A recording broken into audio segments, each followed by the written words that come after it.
A Short History of England. 1. Introduction.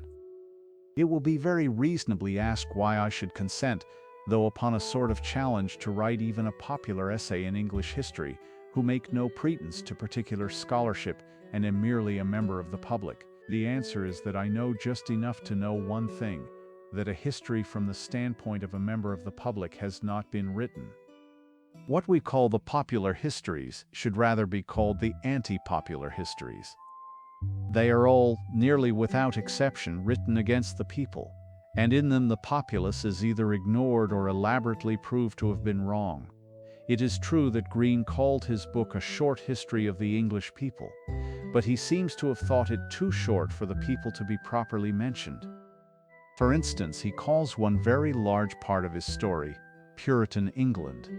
But England never was Puritan.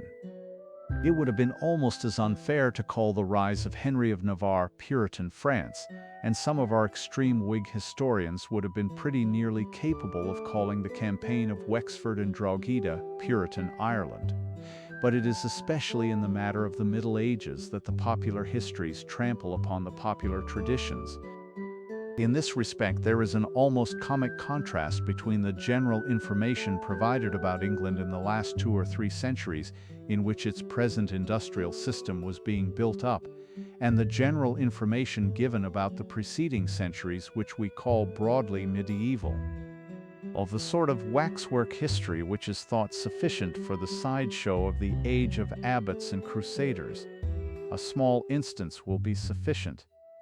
A popular encyclopedia appeared some years ago, professing among other things to teach English history to the masses, and in this I came upon a series of pictures of the English kings. No one could expect them to be all authentic, but the interest attached to those that were necessarily imaginary. There is much vivid material in contemporary literature for portraits of men like Henry II or Edward IV, but this did not seem to have been found or even sought. And wandering to the image that stood for Stephen of Blois, my eye was staggered by a gentleman with one of those helmets with steel brims curved like a crescent, which went with the age of ruffs and trunk hose. I am tempted to suspect that the head was that of a halberdier at some such scene as the execution of Mary Queen of Scots. But he had a helmet, and helmets were medieval, and any old helmet was good enough for Stephen. Now suppose the readers of that work of reference had looked for the portrait of Charles I and found the head of a policeman. Suppose it had been taken, modern helmet and all, out of some snapshot in the daily sketch of the arrest of Mrs. Pankhurst. I think we may go so far as to say that the readers would have refused to accept it as a lifelike portrait of Charles I. They would have formed the opinion that there must be some mistake. Yet the time that elapsed between Stephen and Mary was much longer than the time that has elapsed between Charles and ourselves. The revolution in human society between the first of the Crusades and the last of the Tudors was immeasurably more colossal and complete than any change between Charles and ourselves. And, above all, that revolution should be the first thing and the final thing in anything calling itself a popular history. For it is the story of how our populace gained great things, but today has lost everything. Now I will modestly maintain that I know more about English history than this, and that I have as much right to make a popular summary of it as the gentleman who made the Crusader and the halberdier change hats. But the curious and arresting thing about the neglect, one might say the omission, of medieval civilization in such histories as this, lies in the fact I have already noted. It is exactly the popular story that is left out of the popular history. For instance, even a working man, a carpenter or cooper or bricklayer, has been taught about the Great Charter as something like the Great Auk, save that its almost monstrous solitude came from being before its time instead of after. He was not taught that the whole stuff of the Middle Ages was stiff with the parchment of charters, that society was once a system of charters, and of a kind much more interesting to him. The carpenter heard of one charter given to barons, and chiefly in the interest of barons. The carpenter did not hear of any of the charters given to carpenters, to coopers, to all the people like himself. Or, to take another instance, the boy and girl reading the stock simplified histories of the schools practically never heard of such a thing as a burgher, until he appears in a shirt with a noose round his neck. They certainly do not imagine anything of what he meant in the Middle Ages, and Victorian shopkeepers did not conceive themselves as taking part in any such romance as the adventure of Courtrai, where the medieval shopkeepers more than won their spurs, for they won the spurs of their enemies. I have a very simple motive and excuse for telling the little I know of this true tale. I have met in my wanderings a man brought up in the lower quarters of a great house, fed mainly on its leavings and burdened mostly with its labors. I know that his complaints are stilled and his status justified by a story that is told to him. It is about how his grandfather was a chimpanzee and his father a wild man of the woods, caught by hunters and tamed into something like intelligence. In the light of this, he may well be thankful for the almost human life that he enjoys, and may be content with the hope of leaving behind him a yet more evolved animal. Strangely enough, the calling of this story by the sacred name of progress ceased to satisfy me when I began to suspect and to discover that it is not true. I know by now enough, at least, of his origin to know that he was not evolved, but simply disinherited. His family tree is not a monkey tree, save in the sense that no monkey could have climbed it. Rather, it is like that tree torn up by the roots and named Dedishado on the shield of the unknown knight. 2. The province of Britain. The land on which we live once had the highly poetic privilege of being the end of the world. Its extremity was Ultima Thule, the other end of nowhere. When these islands, lost in a night of northern seas, were lit up at last by the long searchlights of Rome, it was felt that the remotest remnant of things had been touched, and more for pride than possession. The sentiment was not unsuitable, even in geography. About these realms upon the edge of everything there was really something that can only be called edgy. Britain is not so much an island as an archipelago, it is at least a labyrinth of peninsulas. In few of the kindred countries can one so easily and so strangely find sea in the fields or fields in the sea. The great rivers seem not only to meet in the ocean but barely to miss each other in the hills. The whole land, though low as a whole, leans towards the west in shouldering mountains, and a prehistoric tradition has taught it to look towards the sunset for islands yet dreamier than its own.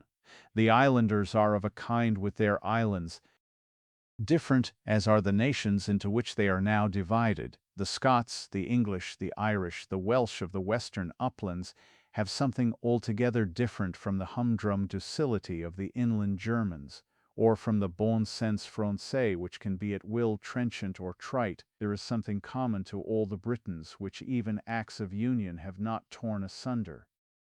The nearest name for it is insecurity, something fitting in men walking on cliffs and the verge of things. Adventure, a lonely taste in liberty, a humor without wit, perplex their critics and perplex themselves. Their souls are fretted like their coasts. They have an embarrassment, noted by all foreigners. It is expressed perhaps in the Irish by a confusion of speech and in the English by a confusion of thought. For the Irish bull is a license with the symbol of language. But Bull's own bull, the English bull, is a dumb ox of thought, a standing mystification in the mind. There is something double in the thoughts as of the soul mirrored in many waters. Of all peoples they are least attached to the purely classical, the imperial plainness which the French do finely and the Germans coarsely, but the Britons hardly at all. They are constantly colonists and emigrants. They have the name of being at home in every country, but they are in exile in their own country. They are torn between love of home and love of something else, of which the sea may be the explanation or may be only the symbol. It is also found in a nameless nursery rhyme, which is the finest line in English literature and the dumb refrain of all English poems, over the hills and far away. The great rationalist hero who first conquered Britain, whether or no he was the detached demigod of Caesar and Cleopatra, was certainly a Latin of the Latins, and described these islands when he found them with all the curt positivism of his pen of steel. But even Julius Caesar's brief account of the Britons leaves on us something of this mystery, which is more than ignorance of fact. They were apparently ruled by that terrible thing, a pagan priesthood. Stones, now shapeless, yet arranged in symbolic shapes, bear witness to the order and labor of those that lifted them. Their worship was probably nature worship, and while such a basis may count for something in the elemental quality that has always soaked the island arts, the collision between it and the tolerant empire suggests the presence of something which generally grows out of nature worship, I mean the unnatural.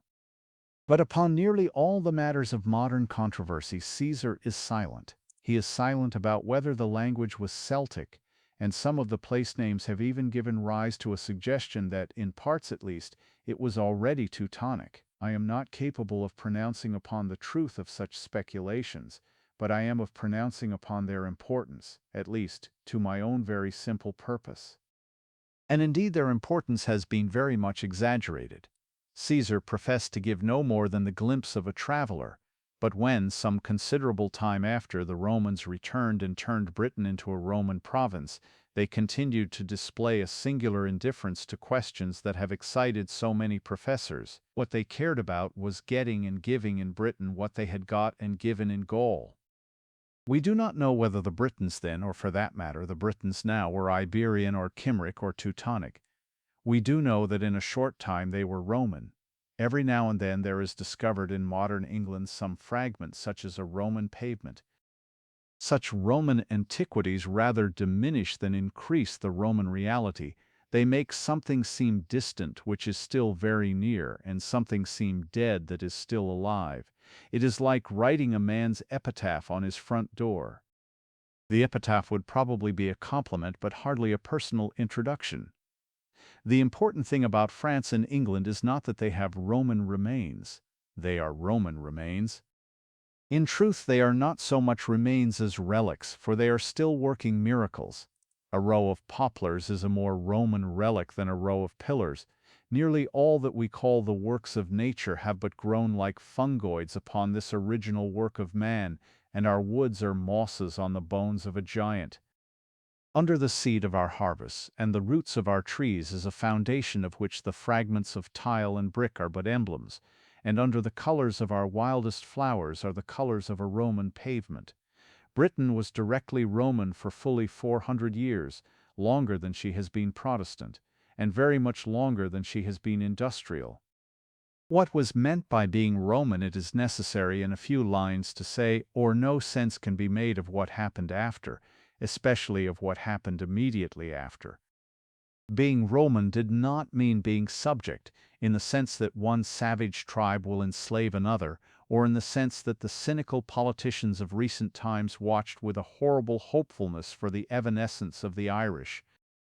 Both conquerors and conquered were heathen, and both had the institutions which seem to us to give an inhumanity to heathenism: the triumph, the slave market, the lack of all the sensitive nationalism of modern history. But the Roman Empire did not destroy nations. If anything, it created them. Britons were not originally proud of being Britons, but they were proud of being Romans. The Roman steel was at least as much a magnet as a sword. In truth, it was rather a round mirror of steel, in which every people came to see itself. For Rome as Rome, the very smallness of the civic origin was a warrant for the largeness of the civic experiment. Rome itself obviously could not rule the world any more than Rutland. I mean, it could not rule the other races as the Spartans ruled the Helots or the Americans ruled the Negroes. A machine so huge had to be human. It had to have a handle that fitted any man's hand. The Roman Empire necessarily became less Roman as it became more of an empire, until not very long after Rome gave conquerors to Britain, Britain was giving emperors to Rome. Out of Britain, as the Britons boasted, came at length the great Empress Helena, who was the mother of Constantine. And it was Constantine, as all men know, who first nailed up that proclamation which all after generations have in truth been struggling either to protect or to tear down. About that revolution no man has ever been able to be impartial. The present writer will make no idle pretense of being so. That it was the most revolutionary of all revolutions, since it identified the dead body on a servile gibbet with the fatherhood in the skies, has long been a commonplace without ceasing to be a paradox. But there is another historic element that must also be realized. Without saying anything more of its tremendous essence, it is very necessary to note why even pre-Christian Rome was regarded as something mystical for long afterwards by all European men. The extreme view of it was held perhaps by Dante, but it pervaded medievalism and therefore still haunts modernity. Rome was regarded as man, mighty though fallen, because it was the utmost that man had done. It was divinely necessary that the Roman Empire should succeed, if only that it might fail. Hence, the school of Dante implied the paradox that the Roman soldiers killed Christ not only by right but even by divine right. That mere law might fail at its highest test, it had to be real law and not mere military lawlessness. Therefore, God worked by Pilate as by Peter. Therefore, the medieval poet is eager to show that Roman government was simply good government and not a usurpation. For it was the whole point of the Christian Revolution to maintain that in this, good government was as bad. Even good government was not good enough to know God among the thieves.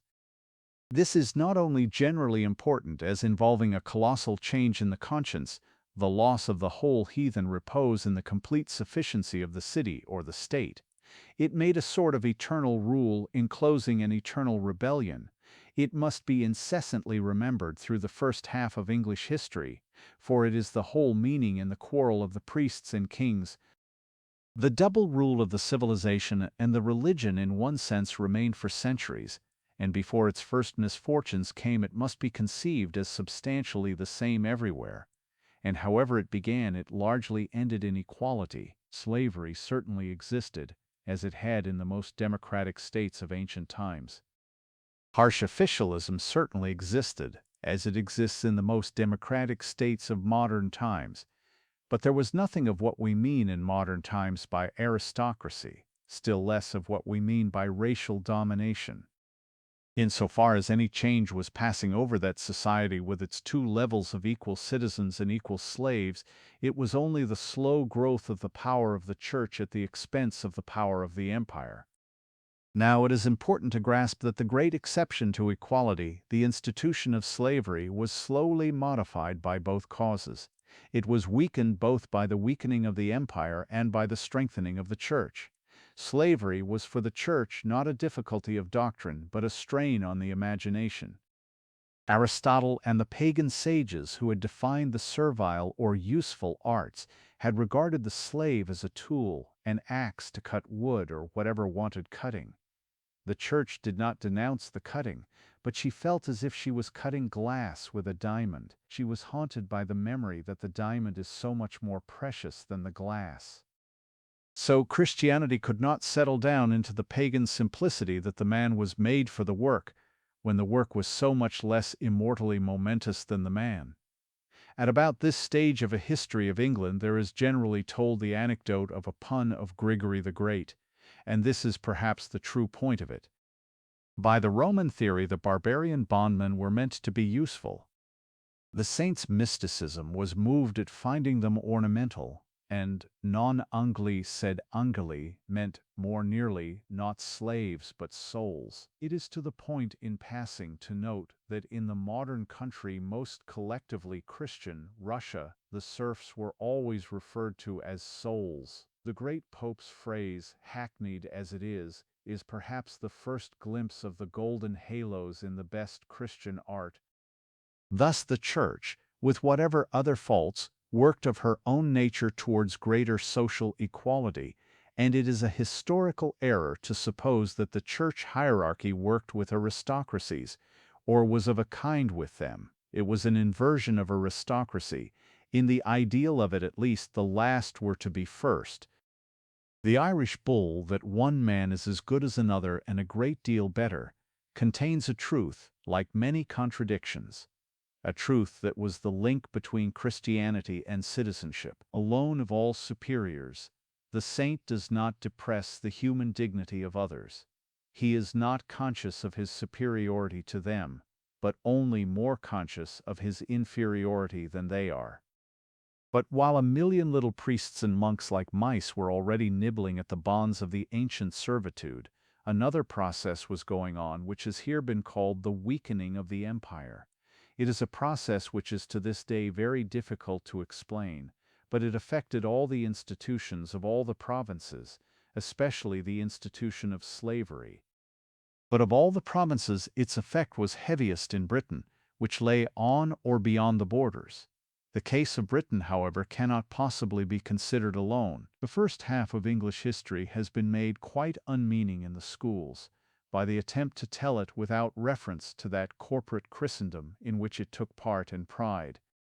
I fully accept the truth in Mr. Kipling's question of what can they know of England who only England know, and merely differ from the view that they will best broaden their minds by the study of Wagga Wagga and Timbuktu. It is therefore necessary, though very difficult, to frame in few words some idea of what happened to the whole European race. Rome itself, which had made all that strong world, was the weakest thing in it. The center had been growing fainter and fainter, and now the center disappeared. Rome had as much freed the world as ruled it, and now she could rule no more. Save for the presence of the Pope and his constantly increasing supernatural prestige, the Eternal City became like one of her own provincial towns. A loose localism was the result rather than any conscious intellectual mutiny. There was anarchy, but there was no rebellion, for rebellion must have a principle, and therefore, for those who can think, an authority. Gibbon called his great pageant of prose the decline and fall of the Roman Empire. The empire did decline, but it did not fall. It remains to this hour, by a process very much more indirect even than that of the Church. This decentralization and drift also worked against the slave state of antiquity.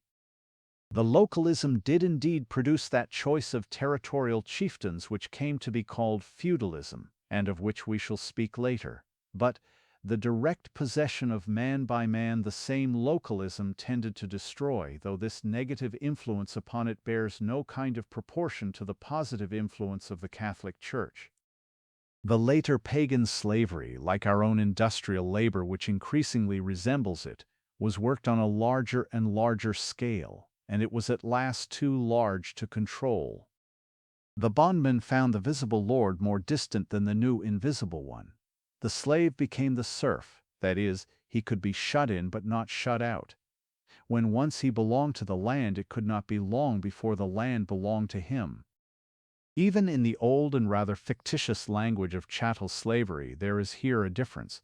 It is the difference between a man being a chair and a man being a house. Canute might call for his throne, but if he wanted his throne room, he must go and get it himself. Similarly, he could tell his slave to run, but he could only tell his serf to stay. Thus the two slow changes of the time both tended to transform the tool into a man. His status began to have roots, and whatever has roots will have rights. What the decline did involve everywhere was decivilization, the loss of letters, of laws, of roads and means of communication, the exaggeration of local color into caprice. But on the edges of the empire this decivilization became a definite barbarism, owing to the nearness of wild neighbors who were ready to destroy as deftly and blindly as things are destroyed by fire. Save for the lurid and apocalyptic locust flight of the Huns, it is perhaps an exaggeration to talk, even in those darkest ages, of a deluge of the barbarians, at least when we are speaking of the old civilization as a whole. But a deluge of barbarians is not entirely an exaggeration of what happened on some of the borders of the empire, of such edges of the known world as we began by describing in these pages. And on the extreme edge of the world lay Britain. It may be true, though there is little proof of it, that the Roman civilization itself was thinner in Britain than in the other provinces, but it was a very civilized civilization. It gathered round the great cities like York and Chester and London, for the cities are older than the counties, and indeed older even than the countries. These were connected by a skeleton of great roads which were and are the bones of Britain. But with the weakening of Rome, the bones began to break under barbarian pressure, coming at first from the north, from the Picts who lay beyond Agricola's boundary in what is now the Scotch lowlands. The whole of this bewildering time is full of temporary tribal alliances, generally mercenary, of barbarians paid to come on or barbarians paid to go away. It seems certain that in this welter Roman Britain bought help from ruder races living about that neck of Denmark where is now the Duchy of Schleswig. Having been chosen only to fight somebody, they naturally fought anybody, and a century of fighting followed, under the trampling of which the Roman pavement was broken into yet smaller pieces. It is perhaps permissible to disagree with the historian Green when he says that no spot should be more sacred to modern Englishmen than the neighborhood of Ramsgate where the Schleswig people are supposed to have landed, or when he suggests that their appearance is the real beginning of our island story. It would be rather more true to say that it was nearly, though prematurely, the end of it. 3. The Age of Legends. We should be startled if we were quietly reading a prosaic modern novel, and somewhere in the middle it turned without warning into a fairy tale. We should be surprised if one of the spinsters in Cranford, after tidily sweeping the room with a broom, were to fly away on a broomstick. Our attention would be arrested if one of Jane Austen's young ladies who had just met a dragoon were to walk a little further and meet a dragon. Yet something very like this extraordinary transition takes place in British history at the end of the purely Roman period. We have to do with rational and almost mechanical accounts of encampment and engineering, of a busy bureaucracy and occasional frontier wars, quite modern in their efficiency and inefficiency, and then all of a sudden we are reading of wandering bells and wizard lances, of wars against men as tall as trees or as short as toadstools. The soldier of civilization is no longer fighting with Goths but with goblins. The land becomes a labyrinth of fairy towns unknown to history, and scholars can suggest but cannot explain how a Roman ruler or a Welsh chieftain towers up in the twilight as the awful and unbegotten Arthur. The scientific age comes first and the mythological age after it. One working example, the echoes of which lingered till very late in English literature, may serve to sum up the contrast. The British state which was found by Caesar was long believed to have been founded by Brutus. The contrast between the one very dry discovery and the other very fantastic foundation has something decidedly comic about it, as if Caesar's "Et tu, Brute" might be translated, "What you hear." But in one respect the fable is quite as important as the fact. They both testify to the reality of the Roman foundation of our insular society, and show that even the stories that seem prehistoric are seldom pre-Roman. When England is Elfland, the elves are not the Angles. All the phrases that can be used as clues through that tangle of traditions are more or less Latin phrases, and in all our speech there was no word more Roman than romance. The Roman legions left Britain in the 4th century. This did not mean that the Roman civilization left it, but it did mean that the civilization lay far more open both to admixture and attack.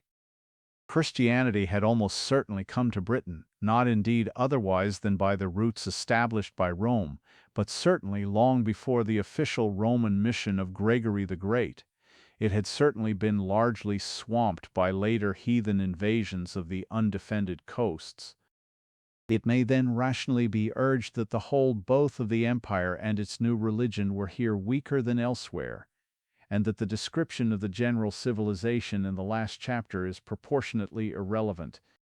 This, however, is not the chief truth of the matter. There is one fundamental fact which must be understood of the whole of this period, yet a modern man must very nearly turn his mind upside down to understand it. Almost every modern man has in his head an association between freedom and the future.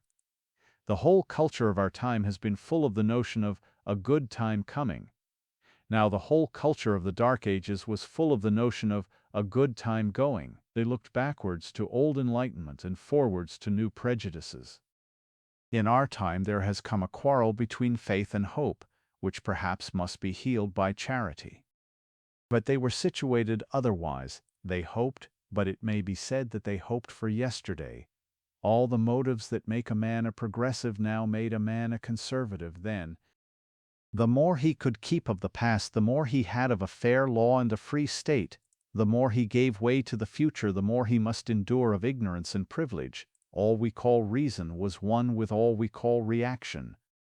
And this is the clue which we must carry with us through the lives of all the great men of the Dark Ages, of Alfred, of Bede, of Dunstan. If the most extreme modern Republican were put back in that period, he would be an equally extreme Papist or even Imperialist, for the Pope was what was left of the Empire, and the Empire what was left of the Republic.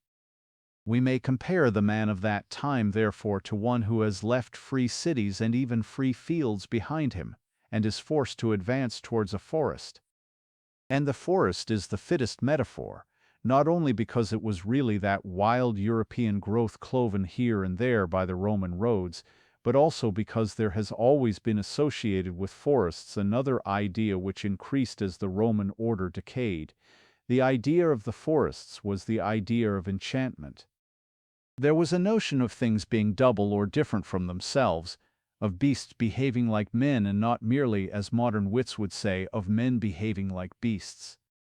But it is precisely here that it is most necessary to remember that an age of reason had preceded the age of magic.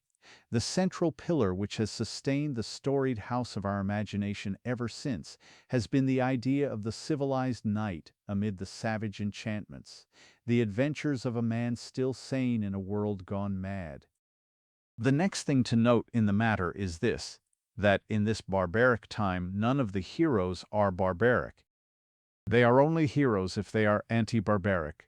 Men real or mythical, or more probably both, became omnipresent like gods among the people, and forced themselves into the faintest memory and the shortest record, exactly in proportion as they had mastered the heathen madness of the time and preserved the Christian rationality that had come from Rome. Arthur has his name because he killed the heathen. The heathen who killed him have no names at all. Englishmen who know nothing of English history, but less than nothing of Irish history, have heard somehow or other of Brian Boru, though they spell it Boru and seem to be under the impression that it is a joke. It is a joke the subtlety of which they would never have been able to enjoy if King Brian had not broken the heathen in Ireland at the great battle of Clontarf. The ordinary English reader would never have heard of Olaf of Norway if he had not preached the gospel with his sword, or of the Cid if he had not fought against the Crescent. And though Alfred the Great seems to have deserved his title even as a personality, he was not so great as the work he had to do. But the paradox remains that Arthur is more real than Alfred, for the age is the age of legends. Towards these legends most men adopt by instinct a sane attitude, and, of the two, credulity is certainly much more sane than incredulity. It does not much matter whether most of the stories are true, and, as in such cases as Bacon and Shakespeare, to realize that the question does not matter is the first step towards answering it correctly. But before the reader dismisses anything like an attempt to tell the earlier history of the country by its legends, he will do well to keep two principles in mind, both of them tending to correct the crude and very thoughtless scepticism which has made this part of the story so sterile. The 19th century historians went on the curious principle of dismissing all people of whom tales are told and concentrating upon people of whom nothing is told. Thus Arthur is made utterly impersonal because all legends are lies, but somebody of the type of Hengist is made quite an important personality, merely because nobody thought him important enough to lie about. Now this is to reverse all common sense. A great many witty sayings are attributed to Talleyrand which were really said by somebody else. But they would not be so attributed if Talleyrand had been a fool, still less if he had been a fable. That fictitious stories are told about a person is, 9 times out of 10, extremely good evidence that there was somebody to tell them about. Indeed, some allow that marvelous things were done, and that there may have been a man named Arthur at the time in which they were done, but here, so far as I am concerned, the distinction becomes rather dim. I do not understand the attitude which holds that there was an ark and a man named Noah, but cannot believe in the existence of Noah's ark. The other fact to be remembered is that scientific research for the last few years has worked steadily in the direction of confirming and not dissipating the legends of the populace. To take only the obvious instance, modern excavators with modern spades have found a solid stone labyrinth in Crete, like that associated with the Minotaur, which was conceived as being as cloudy a fable as the chimera. To most people this would have seemed quite as frantic as finding the roots of Jack's beanstalk or the skeletons in Bluebeard's cupboard, yet it is simply the fact. Finally, a truth is to be remembered which scarcely ever is remembered in estimating the past. It is the paradox that the past is always present, yet it is not what was but whatever seems to have been, for all the past is a part of faith. What did they believe of their fathers? In this matter new discoveries are useless because they are new. We may find men wrong in what they thought they were, but we cannot find them wrong in what they thought they thought. It is therefore very practical to put in a few words, if possible, something of what a man of these islands in the Dark Ages would have said about his ancestors and his inheritance.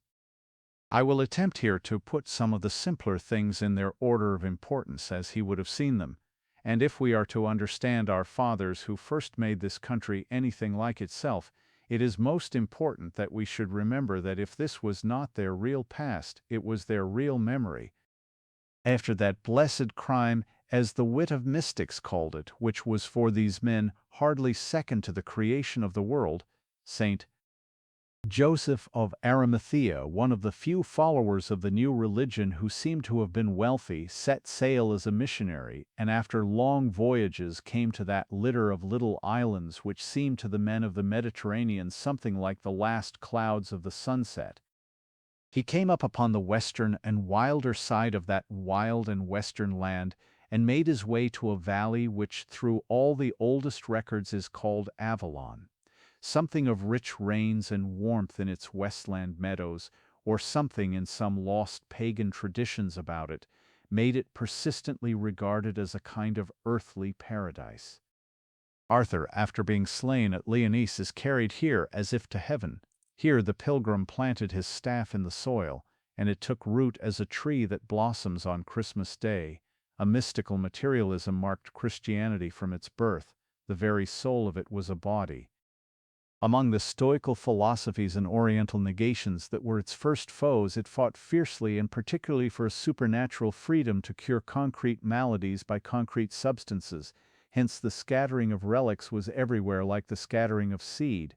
All who took their mission from the divine tragedy bore tangible fragments which became the germs of churches and cities.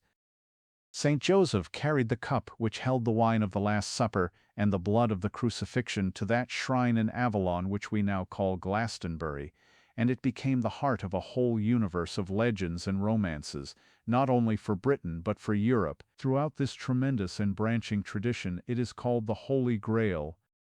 The vision of it was especially the reward of that ring of powerful paladins whom King Arthur feasted at a round table, a symbol of heroic comradeship such as was afterwards imitated or invented by medieval knighthood. Both the cup and the table are of vast importance emblematically in the psychology of the chivalric experiment. The idea of a round table is not merely universality but equality. It has in it, modified of course by other tendencies to differentiation, the same idea that exists in the very word peers, as given to the knights of Charlemagne. In this the round table is as Roman as the round arch, which might also serve as a type, for instead of being one barbaric rock merely rolled on the others, the king was rather the keystone of an arch.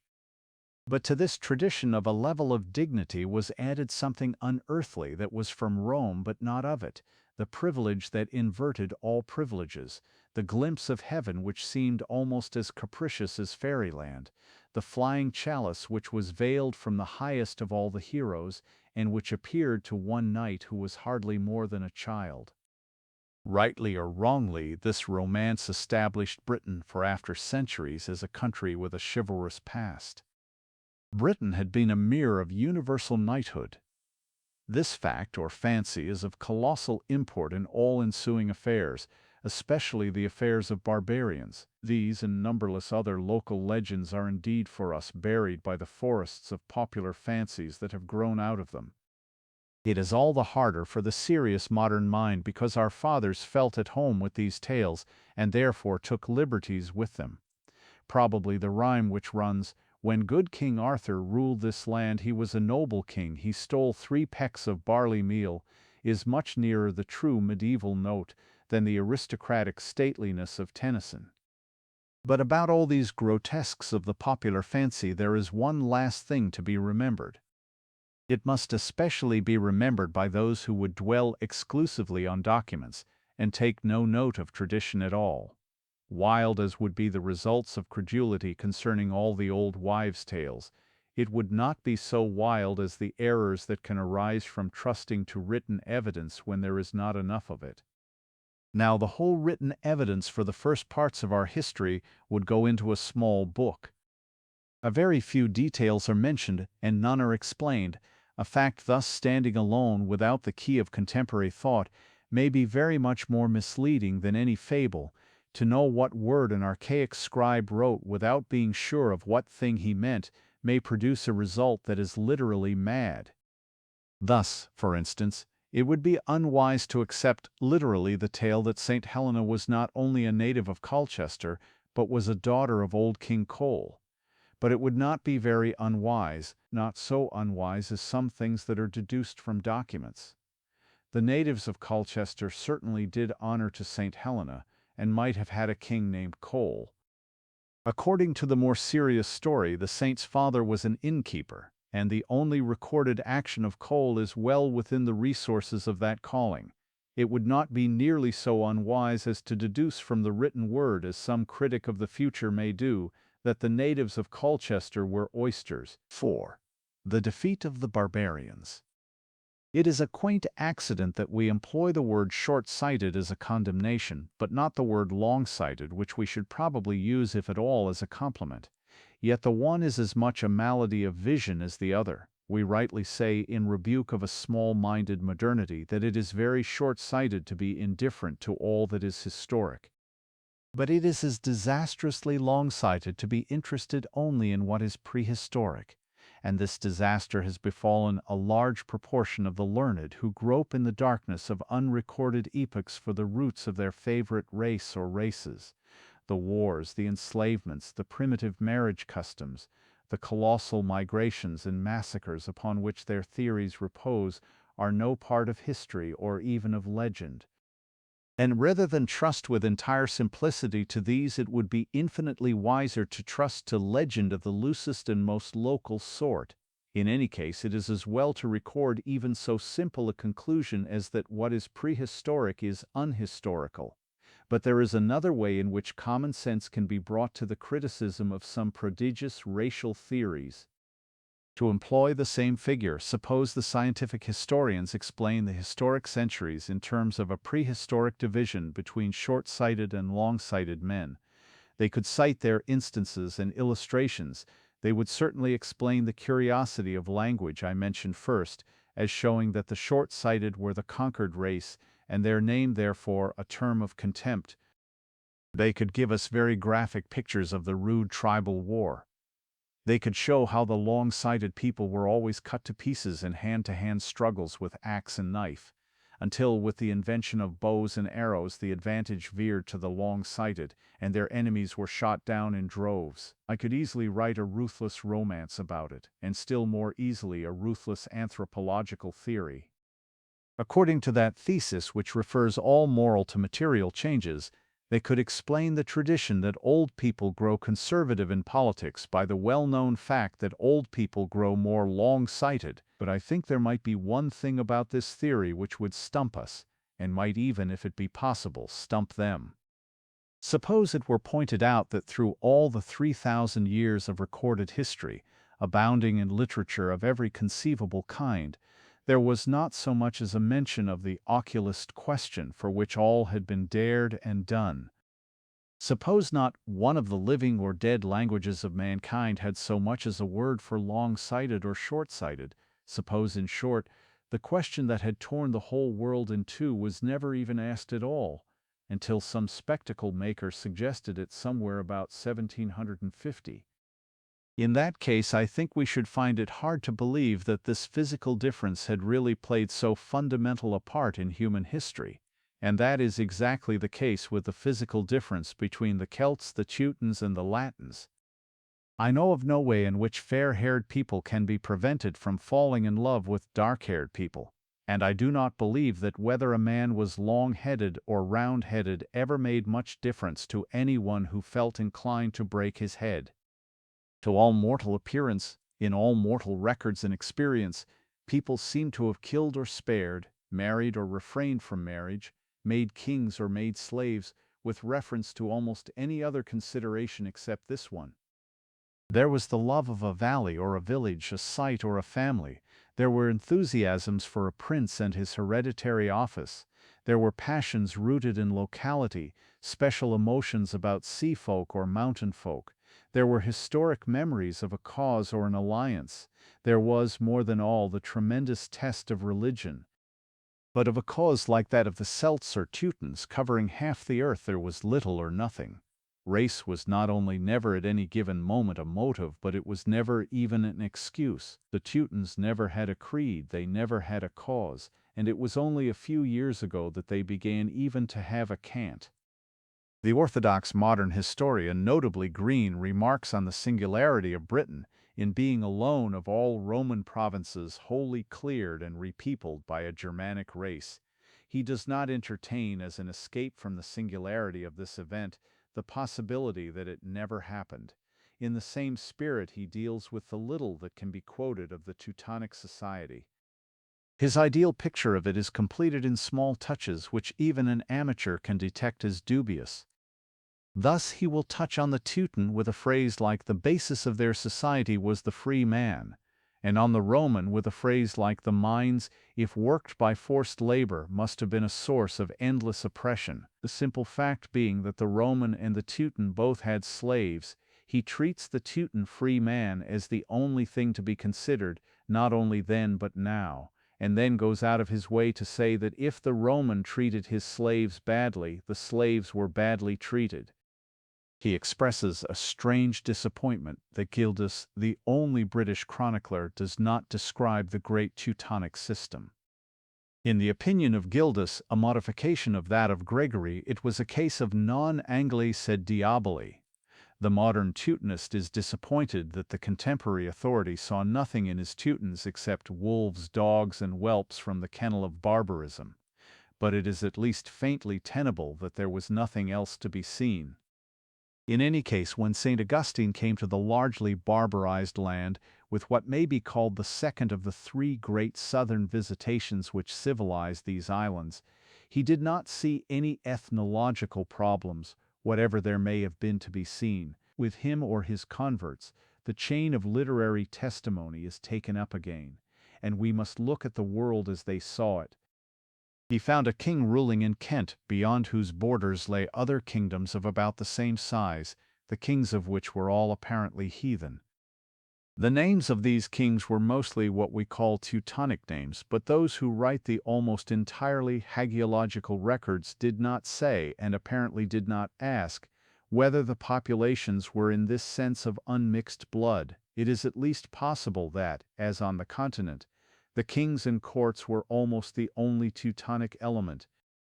The Christians found converts, they found patrons, they found persecutors, but they did not find ancient Britons because they did not look for them, and if they moved among pure Anglo-Saxons they had not the gratification of knowing it.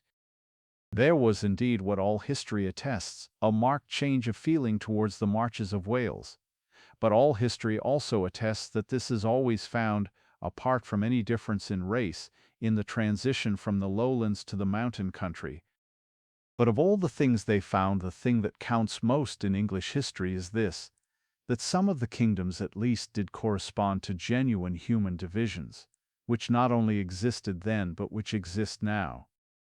Northumbria is still a truer thing than Northumberland, Sussex is still Sussex, Essex is still Essex, and that third Saxon kingdom whose name is not even to be found upon the map, the kingdom of Wessex, is called the West Country and is today the most real of them all. The last of the heathen kingdoms to accept the cross was Mercia, which corresponds very roughly to what we call the Midlands. The unbaptized King Penda has even achieved a certain picturesqueness through this fact, and through the forays and furious ambitions which constituted the rest of his reputation, So much so that the other day one of those mystics who will believe anything but Christianity proposed to continue the work of Penda in Ealing, fortunately not on any large scale. What that prince believed or disbelieved it is now impossible and perhaps unnecessary to discover. But this last stand of his central kingdom is not insignificant. The isolation of the Mercian was perhaps due to the fact that Christianity grew from the eastern and western coasts. The eastern growth was, of course, the Augustinian mission, which had already made Canterbury the spiritual capital of the island. The western grew from whatever was left of the British Christianity. The two clashed, not in creed but in customs, and the Augustinians ultimately prevailed. But the work from the west had already been enormous. It is possible that some prestige went with the possession of Glastonbury, which was like a piece of the Holy Land, but behind Glastonbury there was an even grander and more impressive power.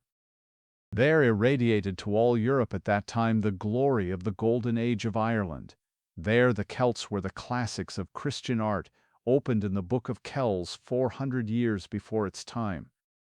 There the baptism of the whole people had been a spontaneous popular festival which reads almost like a picnic, and thence came crowds of enthusiasts for the gospel almost literally like men running with good news. This must be remembered through the development of that dark dual destiny that has bound us to Ireland, for doubts have been thrown on a national unity which was not from the first a political unity. But if Ireland was not one kingdom, it was in reality one bishopric.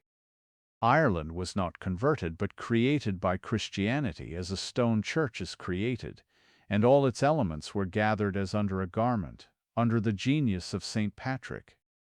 It was the more individual because the religion was mere religion without the secular conveniences.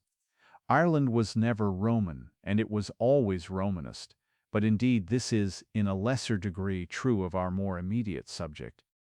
It is the paradox of this time that only the unworldly things had any worldly success. The politics are a nightmare, the kings are unstable, and the kingdoms shifting, and we are really never on solid ground except on consecrated ground. The material ambitions are not only always unfruitful but nearly always unfulfilled. The castles are all castles in the air, it is only the churches that are built on the ground. The visionaries are the only practical men, as in that extraordinary thing the monastery which was in many ways to be the key of our history. The time was to come when it was to be rooted out of our country with a curious and careful violence, and the modern English reader has therefore a very feeble idea of it and hence of the ages in which it worked. Even in these pages a word or two about its primary nature is therefore quite indispensable. In the tremendous testament of our religion there are present certain ideals that seem wilder than impieties, which have in later times produced wild sects professing an almost inhuman perfection on certain points, as in the Quakers who renounce the right of self-defense, or the Communists who refuse any personal possessions. Rightly or wrongly, the Christian Church had from the first dealt with these visions as being special spiritual adventures which were to the adventurous. She reconciled them with natural human life by calling them specially good without admitting that the neglect of them was necessarily bad. She took the view that it takes all sorts to make a world, even the religious world, and used the man who chose to go without arms, family, or property as a sort of exception that proved the rule. Now the interesting fact is that he really did prove it. This madman who would not mind his own business becomes the businessman of the age. The very word monk is a revolution, for it means solitude and came to mean community. One might call it sociability. What happened was that this communal life became a sort of reserve and refuge behind the individual life, a hospital for every kind of hospitality. We shall see later how this same function of the common life was given to the common land. It is hard to find an image for it in individualist times, but in private life we most of us know the friend of the family who helps it by being outside, like a fairy godmother. It is not merely flippant to say that monks and nuns stood to mankind as a sort of sanctified league of aunts and uncles. It is a commonplace that they did everything that nobody else would do. that the abbeys kept the world's diary, faced the plagues of all flesh, taught the first technical arts, preserved the pagan literature, and above all, by a perpetual patchwork of charity, kept the poor from the most distant sight of their modern despair. We still find it necessary to have a reserve of philanthropists, but we trust it to men who have made themselves rich, not to men who have made themselves poor. Finally, the abbots and abbesses were elective. They introduced representative government unknown to ancient democracy and in itself a semi-sacramental idea. If we could look from the outside at our own institutions, we should see that the very notion of turning 1,000 men into one large man walking to Westminster is not only an act or faith, but a fairy tale. The fruitful and effective history of Anglo-Saxon England would be almost entirely a history of its monasteries. Mile by mile and almost man by man they taught and enriched the land, and then, about the beginning of the 9th century, there came a turn, as of the twinkling of an eye, and it seemed that all their work was in vain. That outer world of universal anarchy that lay beyond Christendom heaved another of its colossal and almost cosmic waves and swept everything away. Through all the eastern gates, left open as it were by the first barbarian auxiliaries, burst a plague of seafaring savages from Denmark and Scandinavia, and the recently baptized barbarians were again flooded by the unbaptized. All this time, it must be remembered, the actual central mechanism of Roman government had been running down like a clock. It was really a race between the driving energy of the missionaries on the edges of the empire and the galloping paralysis of the city at the center. In the 9th century, the heart had stopped before the hands could bring help to it. All the monastic civilization which had grown up in Britain under a vague Roman protection perished unprotected. The toy kingdoms of the quarreling Saxons were smashed like sticks. Guthrum, the pirate chief, slew St. Edmund, assumed the crown of East England, took tribute from the panic of Mercia, and towered in menace over Wessex, the last of the Christian lands. The story that follows, page after page, is only the story of its despair and its destruction. The story is a string of Christian defeats alternated with victories so vain as to be more desolate than defeats. It is only in one of these, the fine but fruitless victory at Ashdown, that we first see in the dim struggle, in a desperate and secondary part, the figure who has given his title to the ultimate turning of the tide. For the victor was not then the king, but only the king's younger brother. There is, from the first, something humble and even accidental about Alfred. He was a great understudy.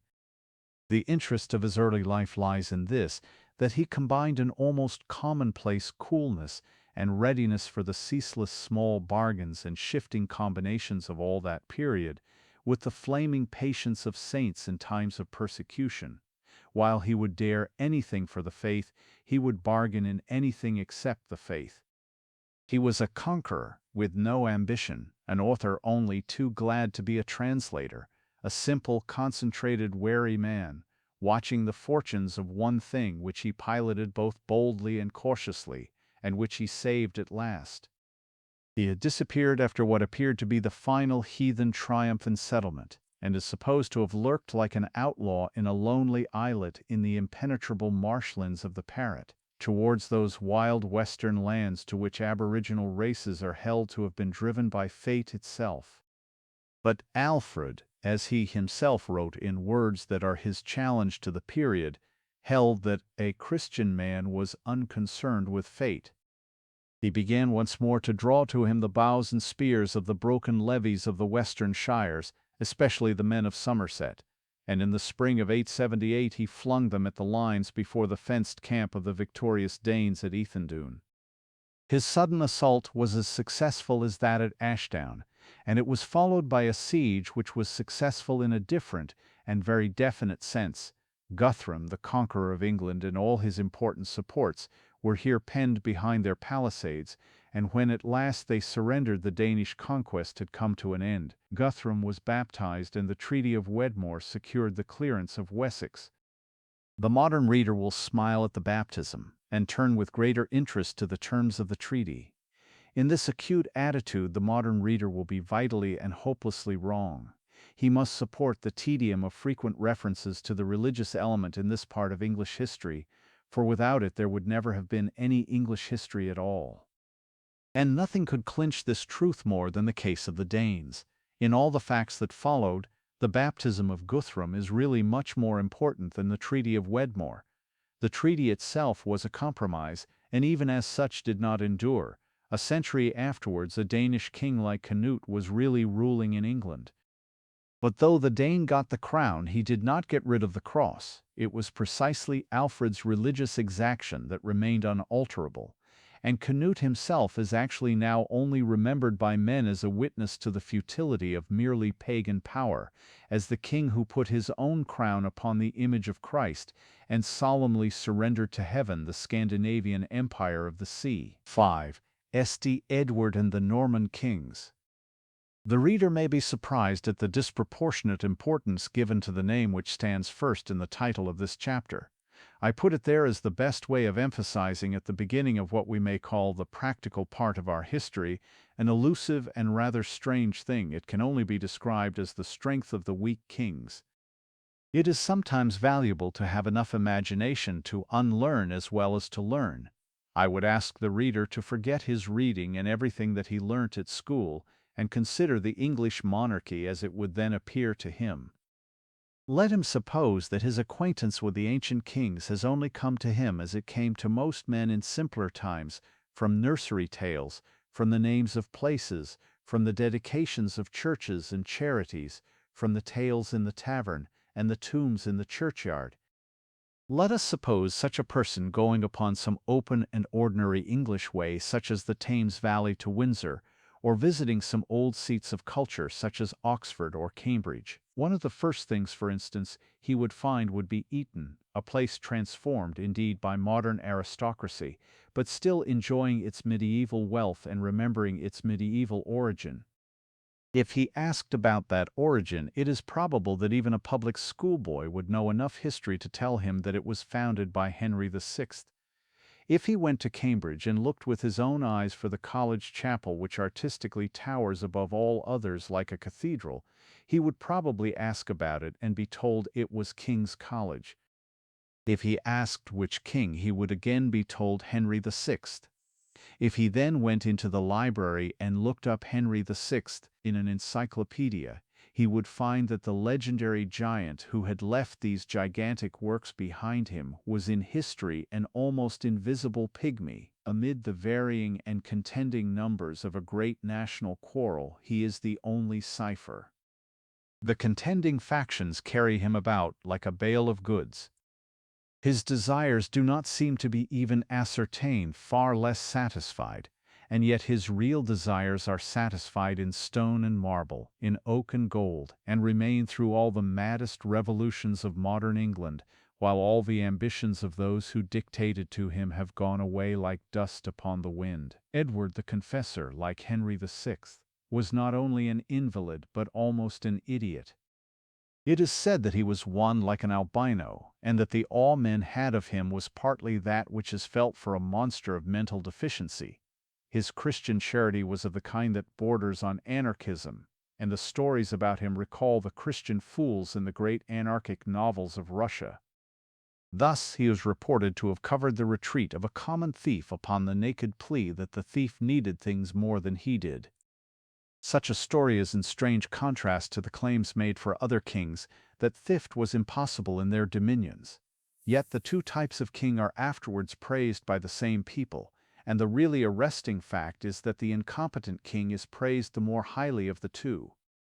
And exactly as in the case of the last Lancastrian, we find that the praise has really a very practical meaning in the long run.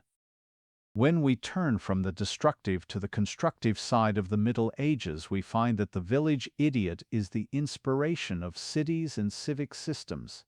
We find his seal upon the sacred foundations of Westminster Abbey. We find the Norman victors in the hour of victory bowing before his very ghost.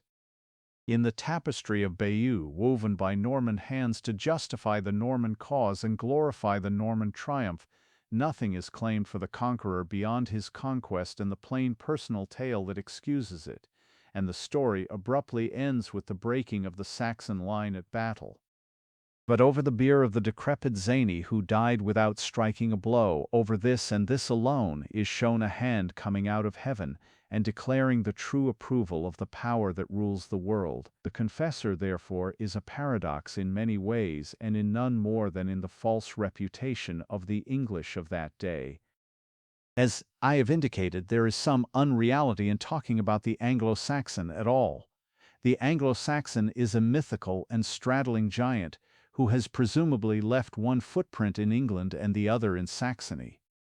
But there was a community, or rather group of communities, living in Britain before the conquest under what we call Saxon names, and of a blood probably more Germanic and certainly less French than the same communities after the conquest.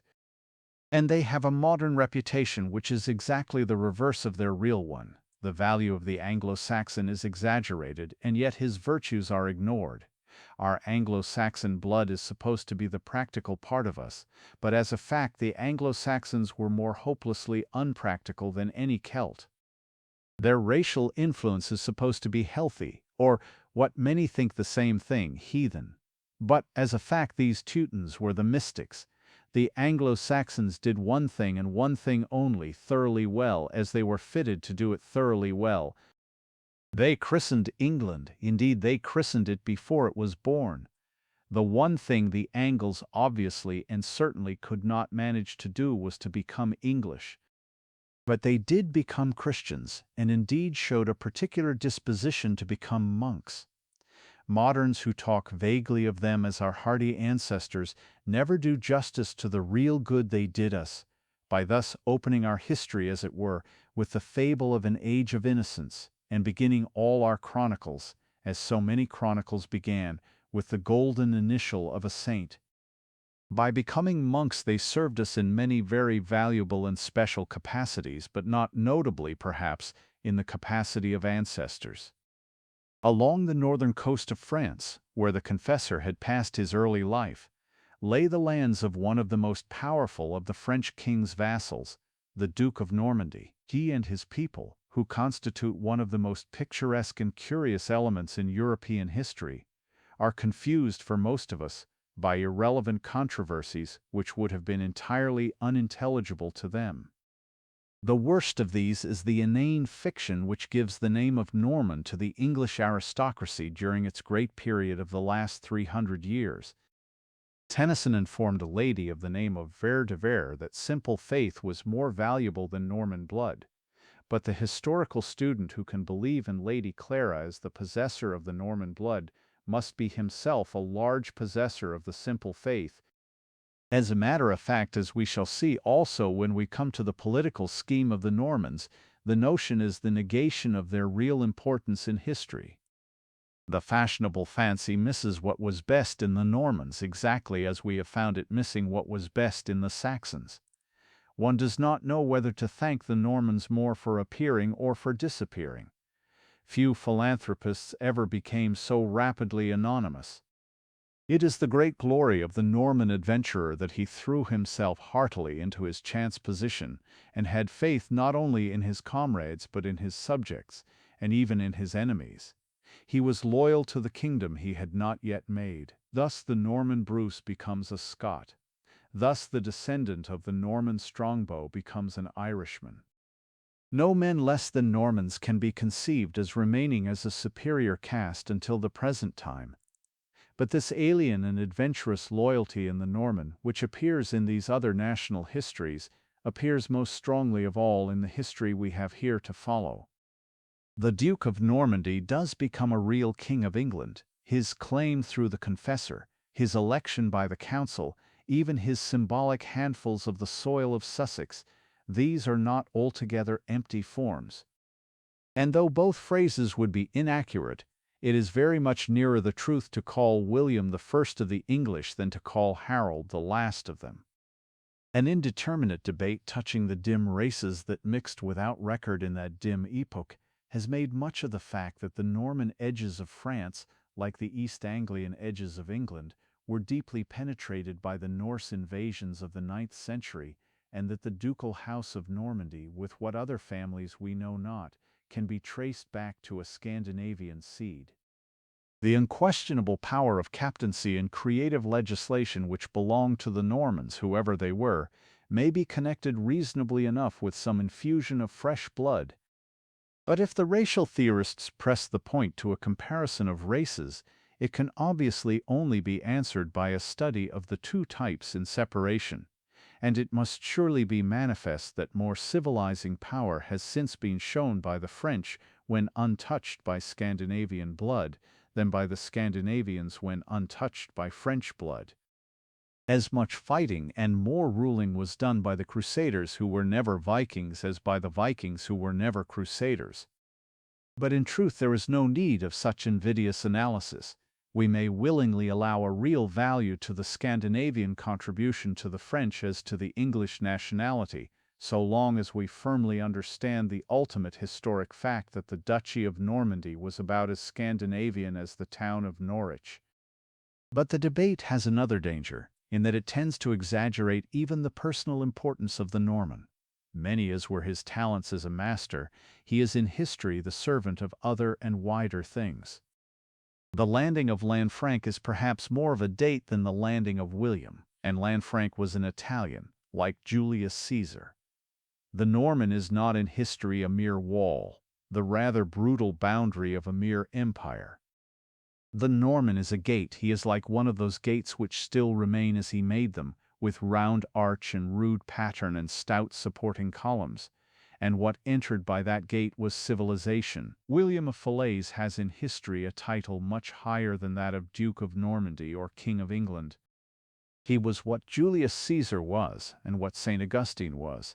He was the ambassador of Europe to Britain. William asserted that the confessor, in the course of that connection which followed naturally from his Norman education, had promised the English crown to the holder of the Norman dukedom. Whether he did or not we shall probably never know. It is not intrinsically impossible or even improbable. To blame the promise as unpatriotic, even if it was given, is to read duties defined at a much later date into the first feudal chaos. To make such blame positive and personal is like expecting the ancient Britons to sing Rule Britannia. William further clinched his case by declaring that Harold, the principal Saxon noble and the most probable Saxon claimant, had, while enjoying the Duke's hospitality after a shipwreck, sworn upon sacred relics not to dispute the Duke's claim. About this episode also we must agree that we do not know, yet we shall be quite out of touch with the time if we say that we do not care.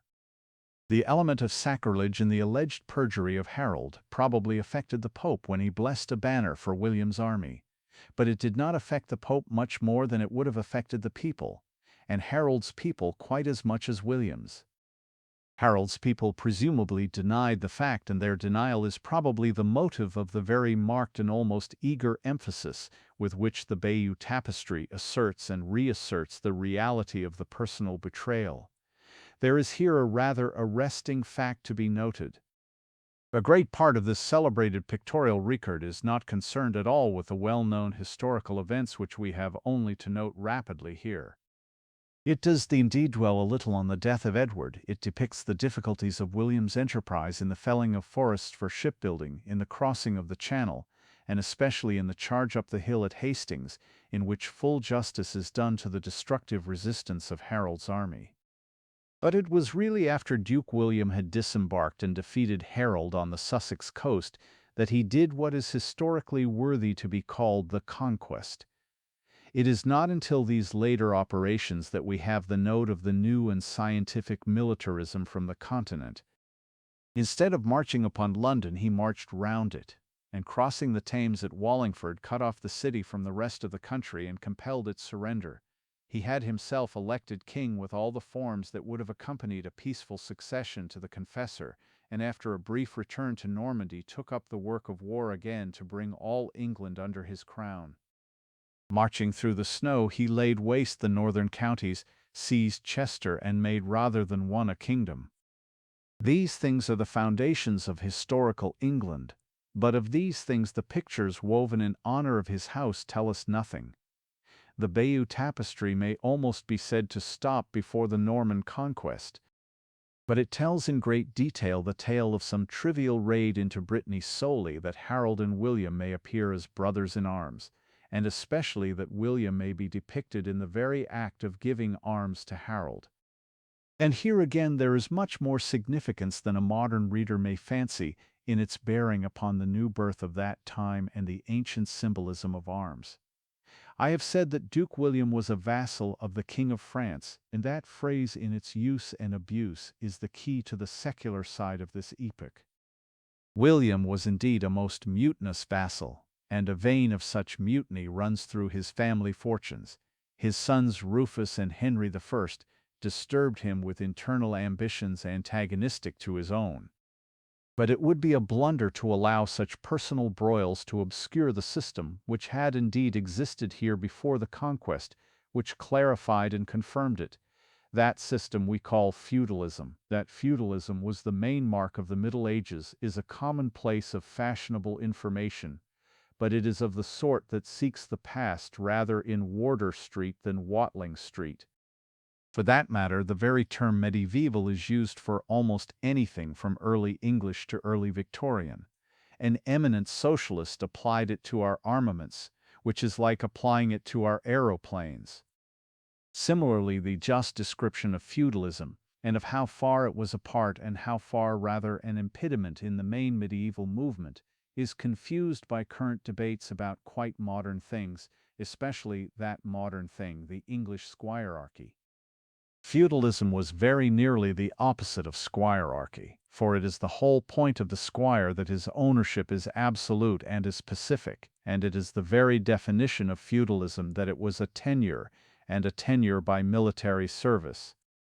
Men paid their rent in steel instead of gold, in spears and arrows against the enemies of their landlord, but even these landlords were not landlords in the modern sense. Everyone was practically as well as theoretically a tenant of the king, and even he often fell into a feudal inferiority to a pope or an emperor. To call it mere tenure by soldiering may seem a simplification, but indeed it is precisely here that it was not so simple as it seems. It is precisely a certain knot or enigma in the nature of feudalism which makes half the struggle of European history, but especially English history. There was a certain unique type of state and culture which we call medieval, for want of a better word, which we see in the Gothic or the great schoolmen. This thing in itself was above all things logical. Its very cult of authority was a thing of reason, as all men who can reason themselves instantly recognize, even if, like Huxley, they deny its premises or dislike its fruits. Being logical, it was very exact about who had the authority. Now feudalism was not quite logical, and was never quite exact about who had the authority. Feudalism already flourished before the medieval Renaissance began. It was, if not the forest the medievals had to clear, at least the rude timber with which they had to build. Feudalism was a fighting growth of the Dark Ages before the Middle Ages, the age of barbarians resisted by semi-barbarians. I do not say this in disparagement of it. Feudalism was mostly a very human thing. The nearest contemporary name for it was homage, a word which almost means humanity. On the other hand, medieval logic, never quite reconciled to it, could become in its extremes inhuman. It was often mere prejudice that protected men, and pure reason that burned them. The feudal units grew through the lively localism of the Dark Ages, when hills without roads shut in a valley like a garrison. Patriotism had to be parochial, for men had no country, but only a countryside.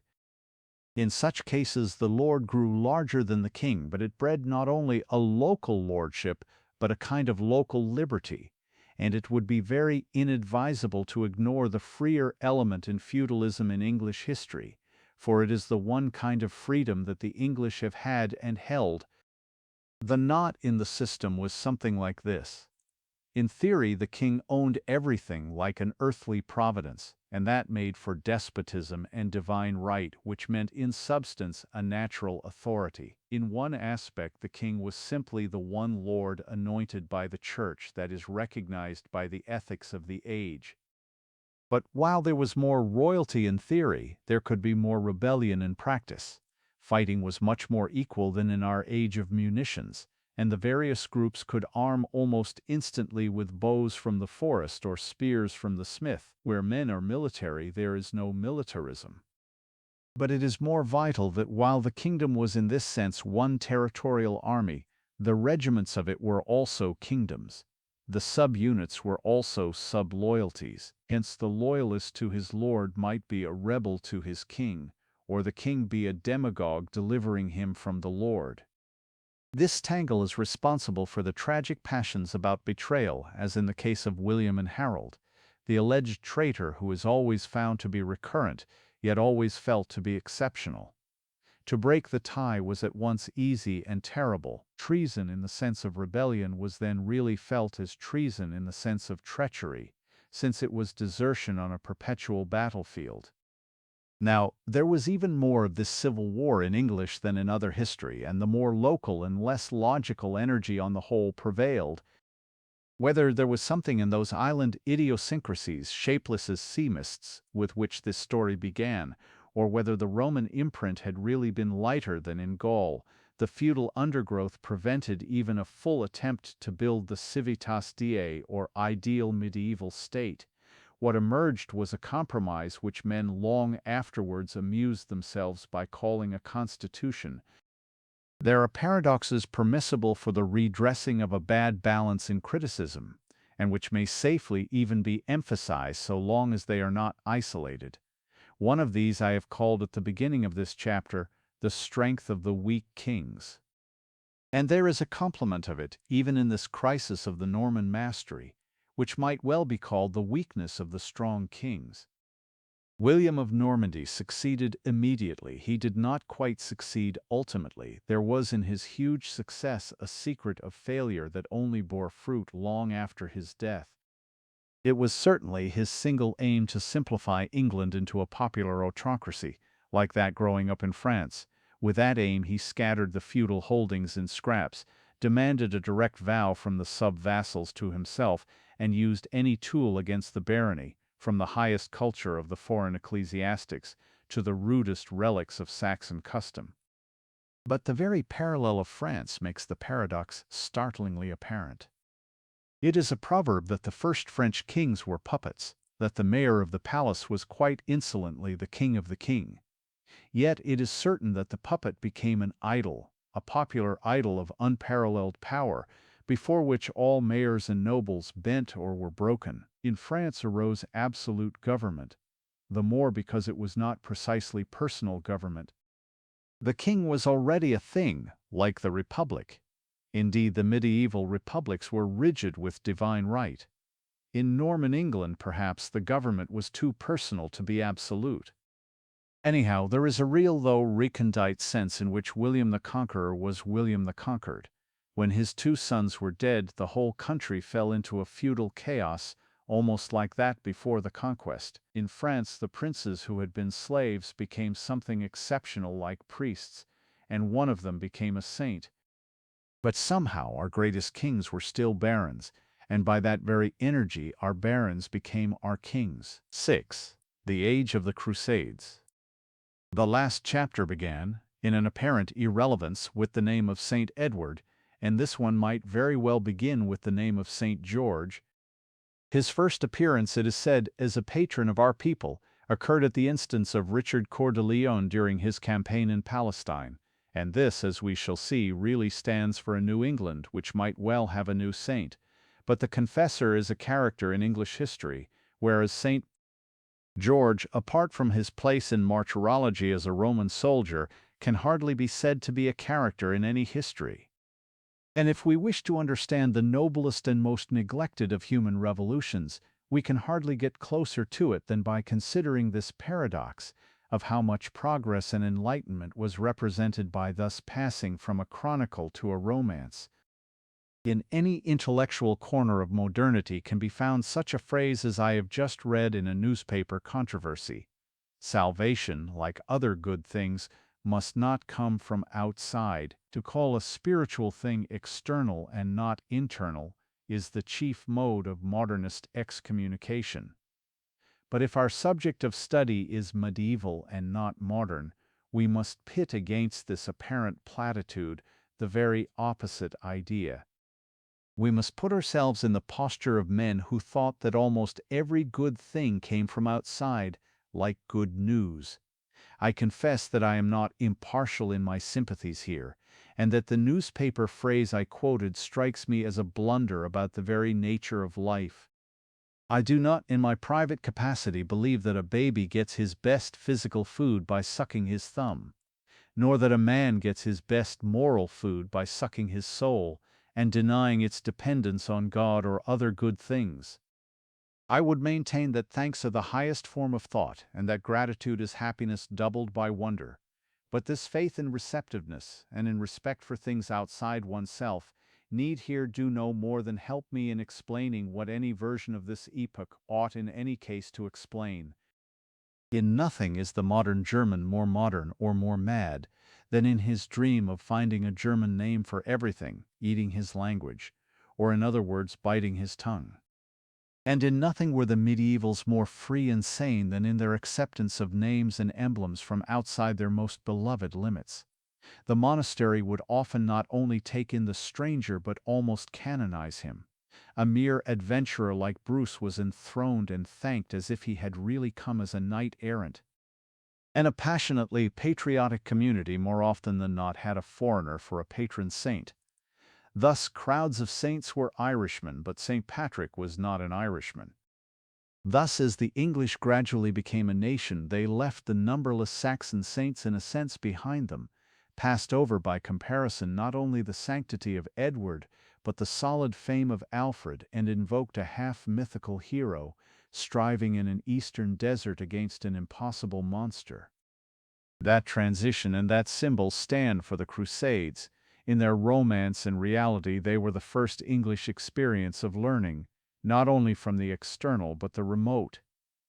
England, like every Christian thing, had thriven on outer things without shame.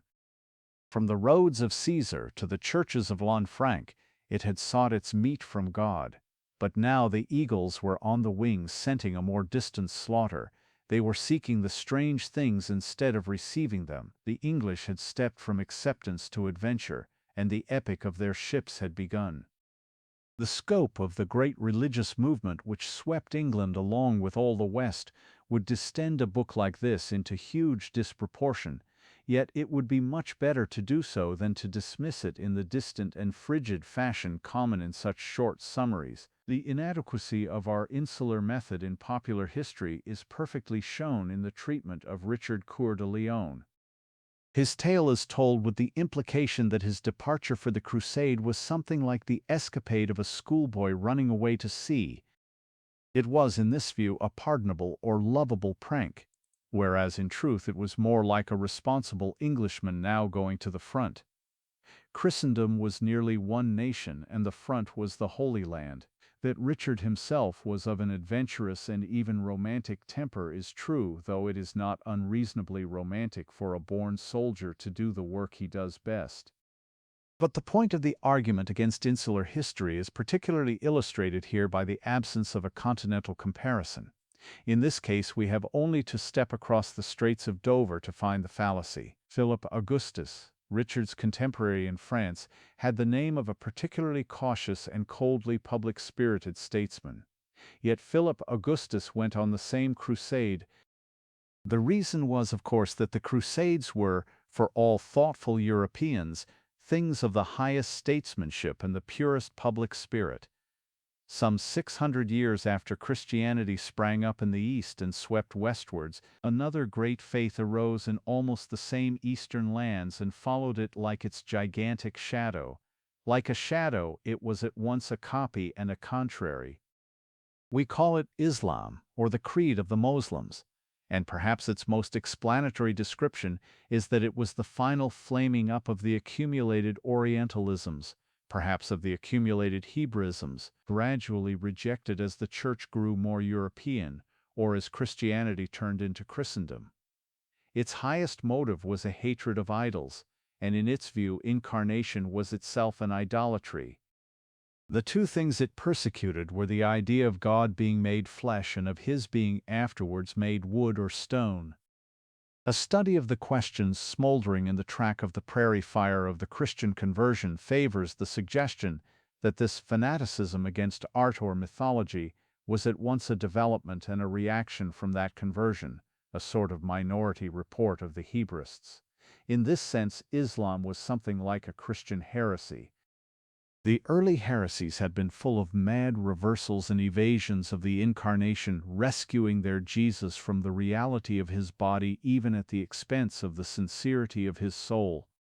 And the Greek iconoclasts had poured into Italy, breaking the popular statues and denouncing the idolatry of the Pope, until routed, in a style sufficiently symbolic, by the sword of the father of Charlemagne. It was all these disappointed negations that took fire from the genius of Mahomet and launched out of the burning lands a cavalry charge that nearly conquered the world.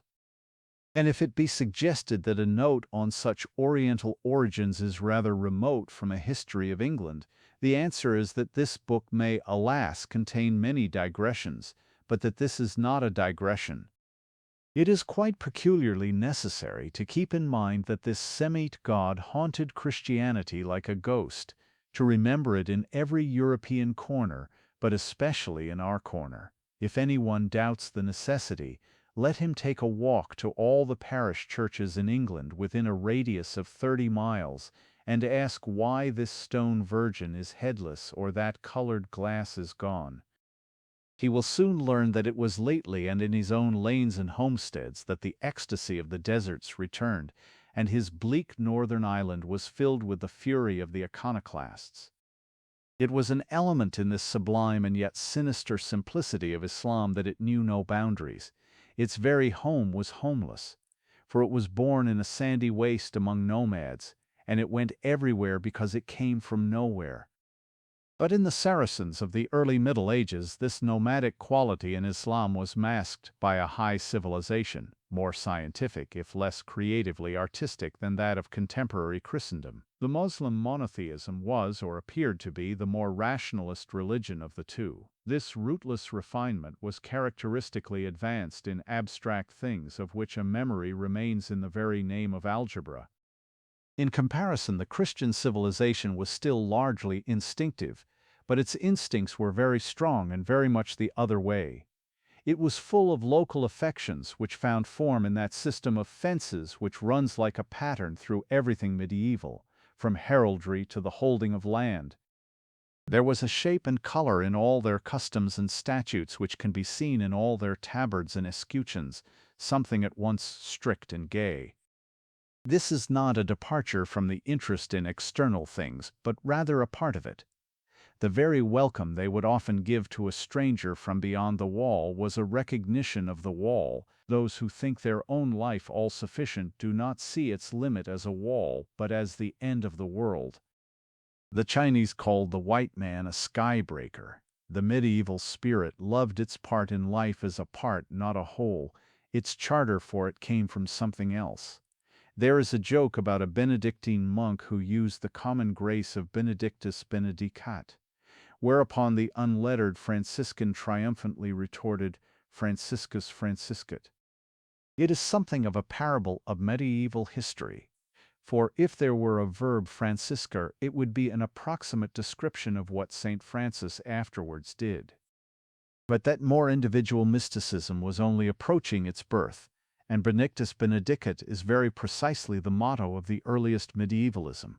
I mean that everything is blessed from beyond, by something which has in its turn been blessed from beyond again, only the blessed bless. But the point which is the clue to the Crusades is this, that for them the beyond was not the infinite, as in a modern religion. Every beyond was a place. The mystery of locality, with all its hold on the human heart, was as much present in the most ethereal things of Christendom as it was absent from the most practical things of Islam. England would derive a thing from France, France from Italy, Italy from Greece, Greece from Palestine, Palestine from Paradise. It was not merely that a yeoman of Kent would have his house hallowed by the priest of the parish church which was confirmed by Canterbury, which was confirmed by Rome. Rome herself did not worship herself as in the pagan age. Rome herself looked eastward to the mysterious cradle of her creed, to a land of which the very earth was called holy. And when she looked eastward for it, she saw the face of Mahound. She saw standing in the place that was her earthly heaven, a devouring giant out of the deserts, to whom all places were the same. It has been necessary thus to pause upon the inner emotions of the Crusade because the modern English reader is widely cut off from these particular feelings of his fathers, and the real quarrel of Christendom and Islam, the fire baptism of the young nations, could not otherwise be seized in its unique character. It was nothing so simple as a quarrel between two men who both wanted Jerusalem. It was the much deadlier quarrel between one man who wanted it and another man who could not see why it was wanted. The Moslem, of course, had his own holy places, but he has never felt about them as Westerns can feel about a field or a roof tree. He thought of the holiness as holy, not of the places as places. The austerity which forbade him imagery, the wandering war that forbade him rest, shut him off from all that was breaking out and blossoming in our local patriotisms, just as it has given the Turks an empire without ever giving them a nation. Now, the effect of this adventure against a mighty and mysterious enemy was simply enormous in the transformation of England, as of all the nations that were developing side by side with England. Firstly, we learnt enormously from what the Saracen did. Secondly, we learnt yet more enormously from what the Saracen did not do. Touching some of the good things which we lacked, we were fortunately able to follow him, but in all the good things which he lacked, we were confirmed like adamant to defy him. It may be said that Christians never knew how right they were till they went to war with Moslems. At once the most obvious and the most representative reaction was the reaction which produced the best of what we call Christian art, and especially those grotesques of Gothic architecture which are not only alive but kicking. The East as an environment, as an impersonal glamour, certainly stimulated the Western mind, but stimulated it rather to break the Moslem commandment than to keep it.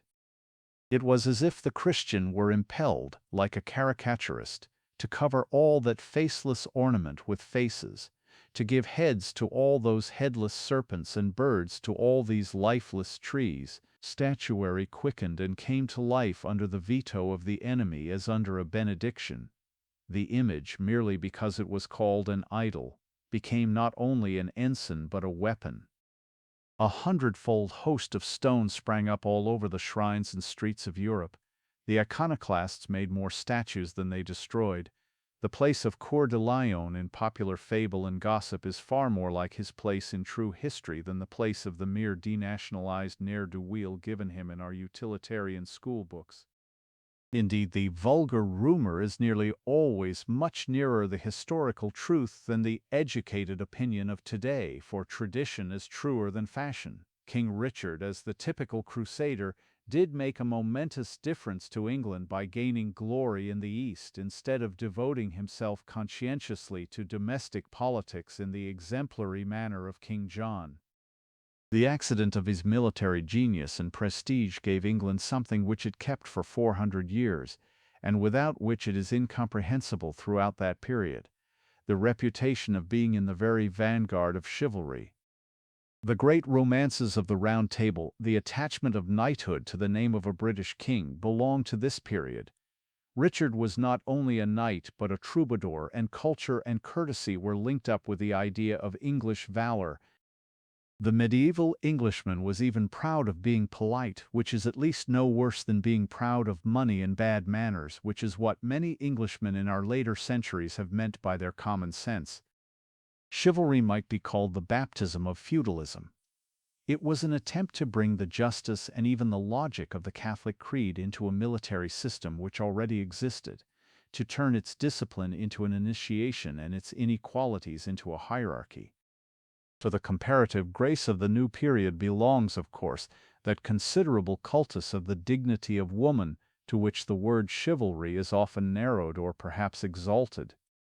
This also was a revolt against one of the worst gaps in the more polished civilization of the Saracens, Moslems denied even souls to women, perhaps from the same instinct which recoiled from the sacred birth with its inevitable glorification of the mother, perhaps merely because, having originally had tents rather than houses, they had slaves rather than housewives.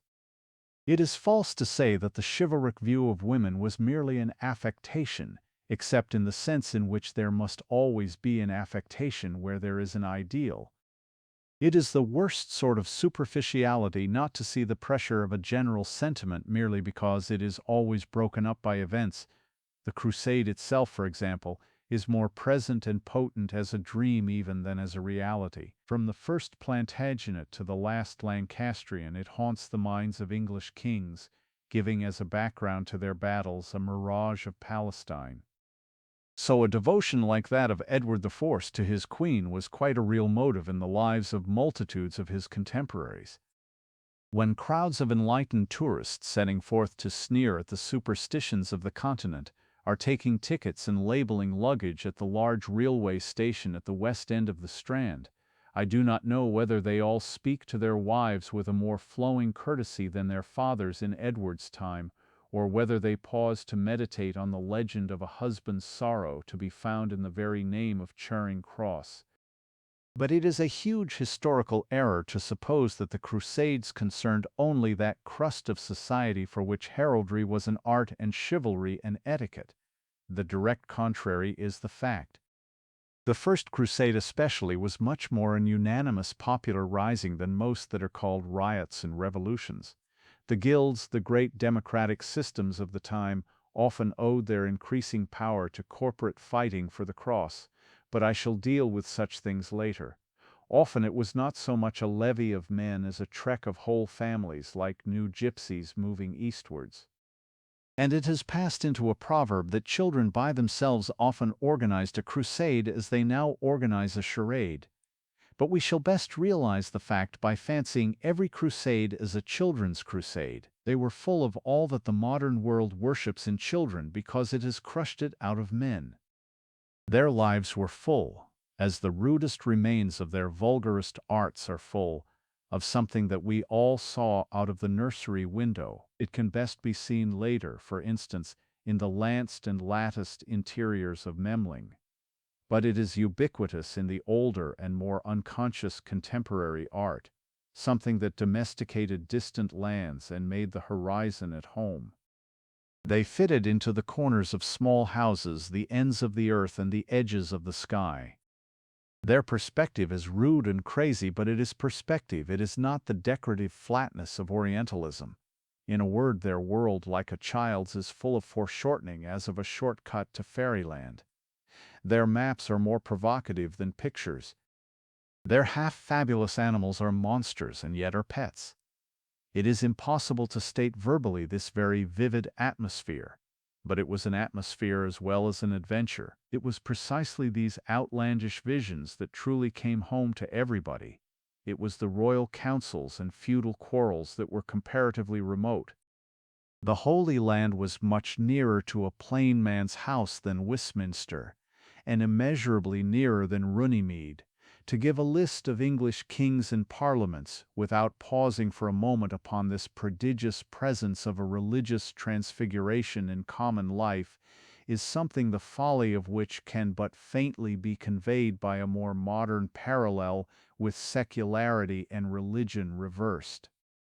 It is as if some clericalist or royalist writer should give a list of the archbishops of Paris from 1750 to 1850, noting how one died of smallpox, another of old age, another by a curious accident of decapitation, and throughout all his records should never once mention the nature or even the name of the French Revolution. 7. The problem of the Plantagenets. It is a point of prestige with what is called the higher criticism in all branches to proclaim that certain popular texts and authorities are late and therefore apparently worthless. Two similar events are always the same event, and the later alone is even credible. This fanaticism is often in mere fact mistaken. It ignores the most common coincidences of human life, and some future critic will probably say that the tale of the Tower of Babel cannot be older than the Eiffel Tower, because there was certainly a confusion of tongues at the Paris exhibition. Most of the medieval remains familiar to the modern reader are necessarily late, such as Chaucer or the Robin Hood ballads, but they are nonetheless, to a wiser criticism, worthy of attention and even trust. That which lingers after an epoch is generally that which lived most luxuriantly in it. It is an excellent habit to read history backwards. It is far wiser for a modern man to read the Middle Ages backwards from Shakespeare, whom he can judge for himself, and who yet is crammed with the Middle Ages, than to attempt to read them forwards from Caedmon, of whom he can know nothing, and of whom even the authorities he must trust know very little. If this be true of Shakespeare, it is even truer, of course, of Chaucer. If we really want to know what was strongest in the 12th century, it is no bad way to ask what remained of it in the 14th. When the average reader turns to the Canterbury Tales, which are still as amusing as Dickens yet as medieval as Durham Cathedral, what is the very first question to be asked? Why, for instance, are they called Canterbury Tales? And what were the pilgrims doing on the road to Canterbury? They were, of course, taking part in a popular festival like a modern public holiday, though much more genial and leisurely.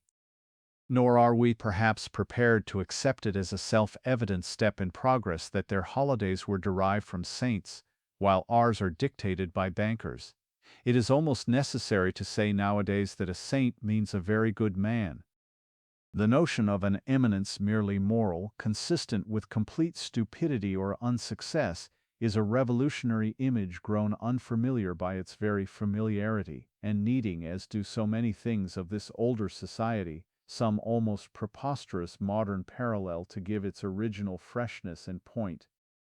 If we entered a foreign town and found a pillar like the Nelson column, we should be surprised to learn that the hero on the top of it had been famous for his politeness and hilarity during a chronic toothache.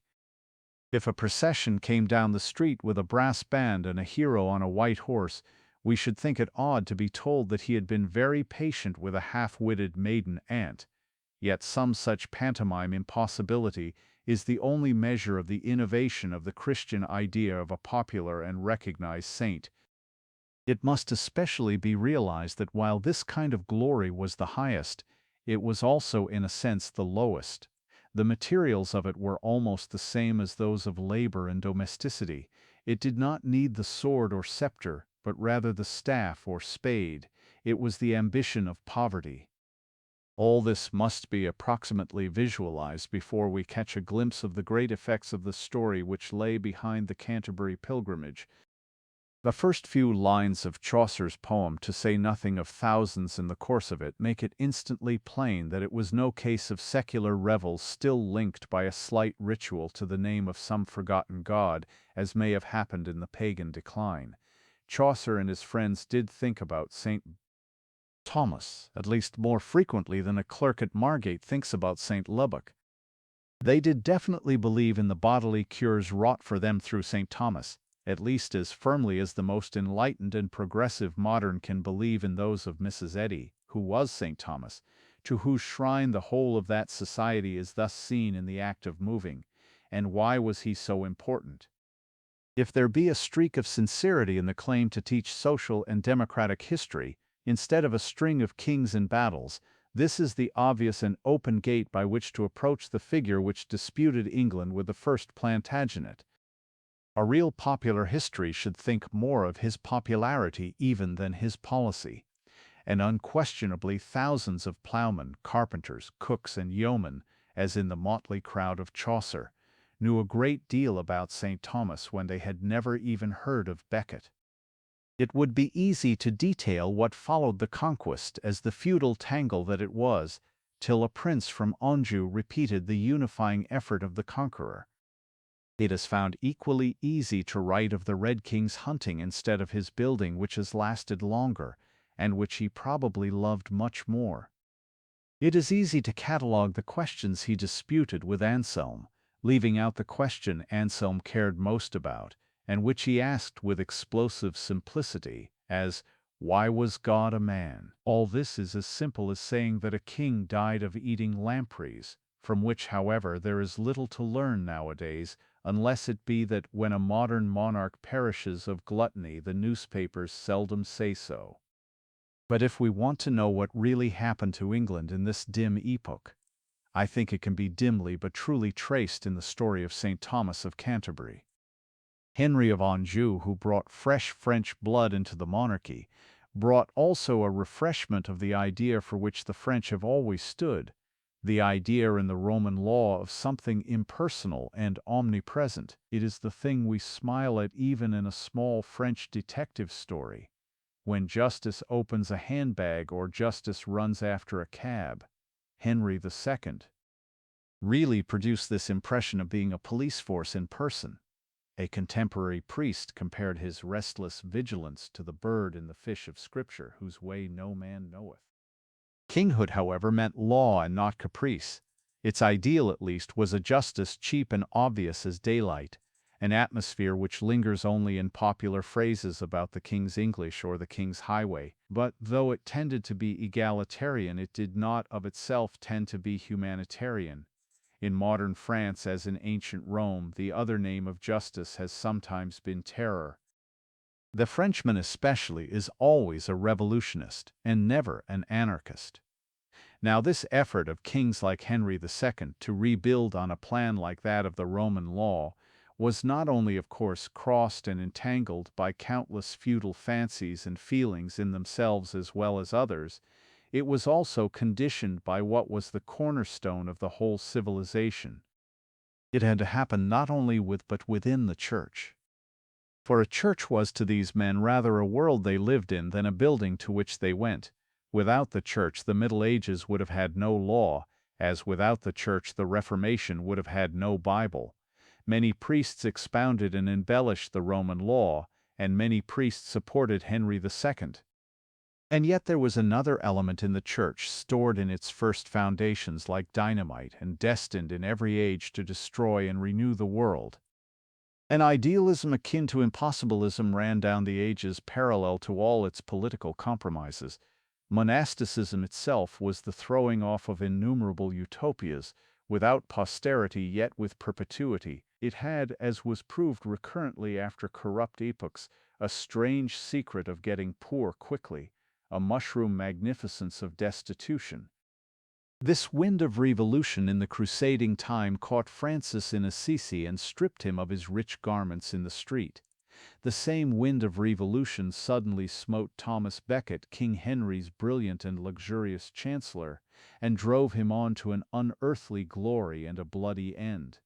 Becket was a type of those historic times in which it is really very practical to be impracticable. The quarrel which tore him from his friend's side cannot be appreciated in the light of those legal and constitutional debates which the misfortunes of the 17th century have made so much of in more recent history. To convict St. Thomas of illegality and clerical intrigue when he set the law of the Church against that of the state is about as adequate as to convict St. Francis of bad heraldry when he said he was the brother of the sun and moon. There may have been heralds stupid enough to say so even in that much more logical age, but it is no sufficient way of dealing with visions or with revolutions. St. Thomas of Canterbury was a great visionary and a great revolutionist, but so far as England was concerned, his revolution failed and his vision was not fulfilled. We are therefore told in the textbooks little more than that he wrangled with the king about certain regulations, the most crucial being whether criminous clerks should be punished by the state or the church.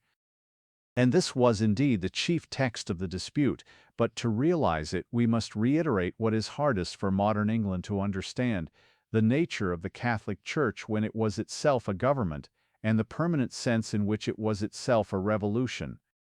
It is always the first fact that escapes notice, and the first fact about the Church was that it created a machinery of pardon where the state could only work with a machinery of punishment.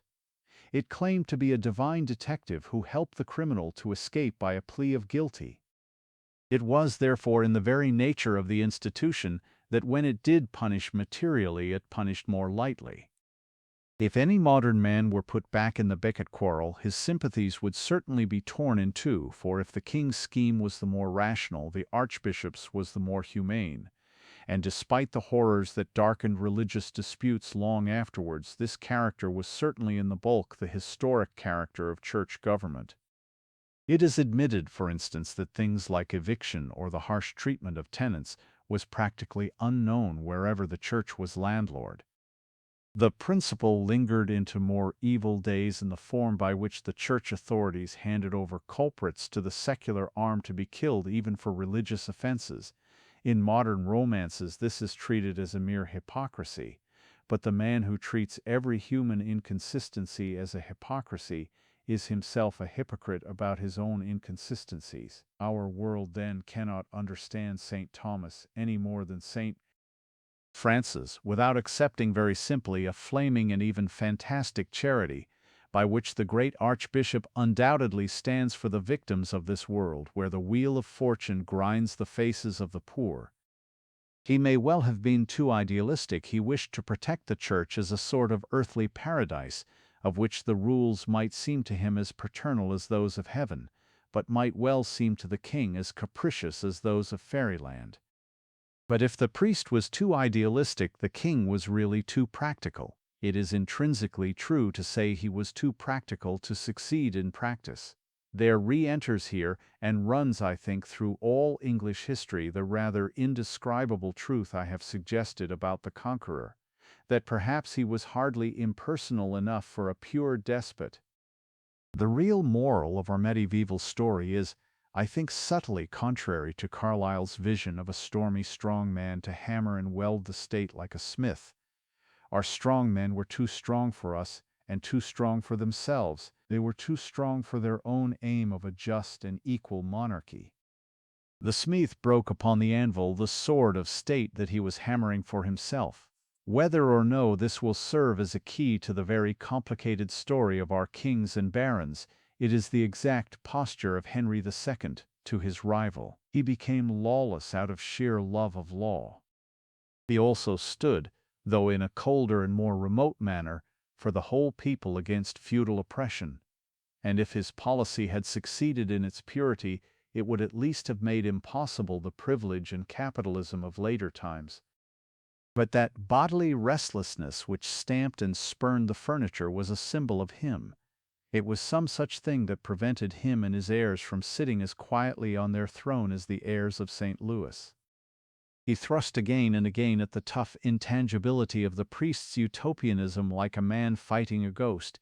He answered transcendental defiances with baser material persecutions, and at last, on a dark and, I think, decisive day in English history, his word sent 4 feudal murderers into the cloisters of Canterbury, who went there to destroy a traitor, and who created a saint.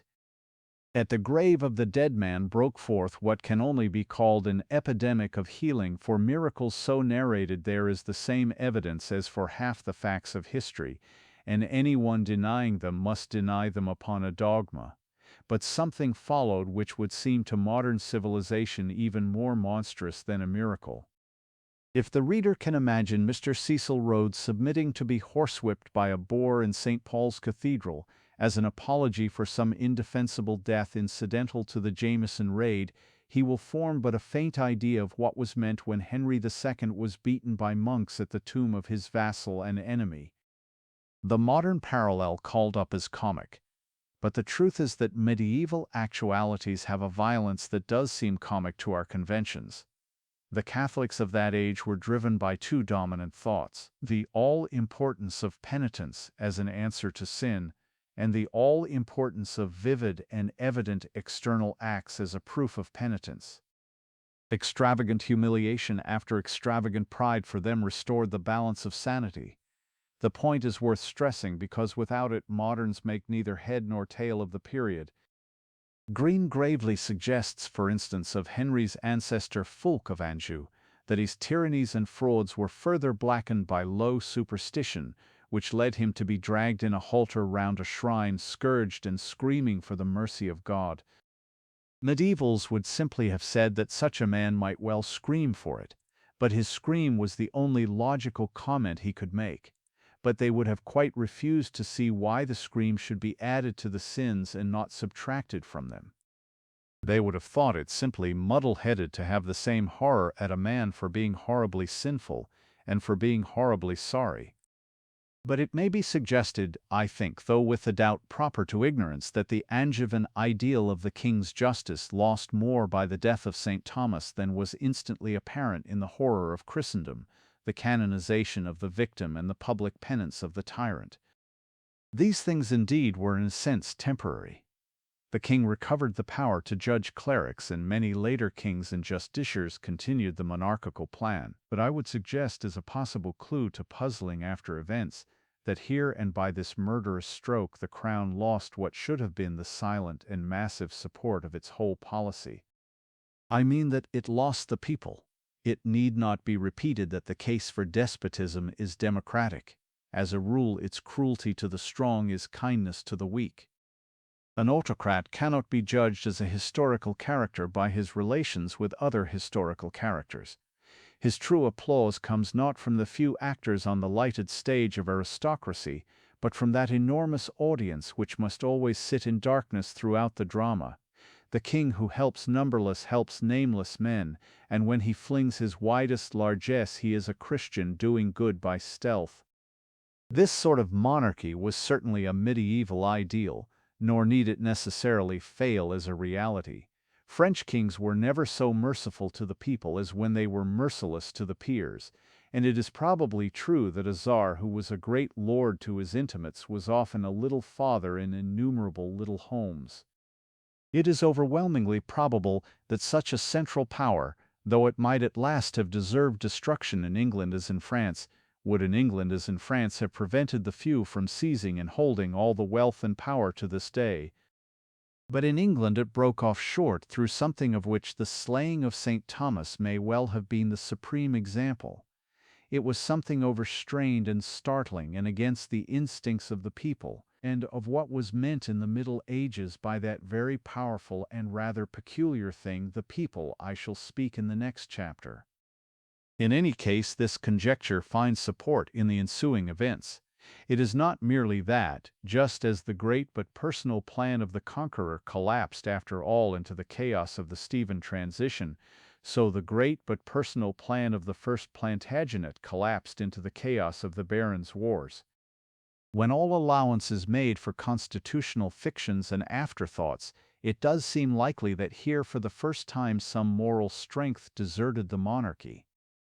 The character of Henry's second son John, for Richard belongs rather to the last chapter, stamped it with something accidental and yet symbolic. It was not that John was a mere black blot on the pure gold of the Plantagenets. The texture was much more mixed and continuous, but he really was a discredited Plantagenet, and as it were a damaged Plantagenet. It was not that he was much more of a bad man than many opposed to him, but he was the kind of bad man whom bad men and good do combine to oppose.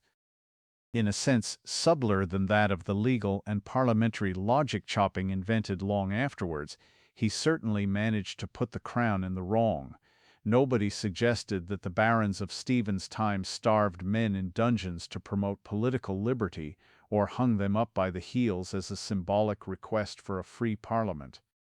In the reign of John and his son it was still the barons, and not in the least the people, who seized the power.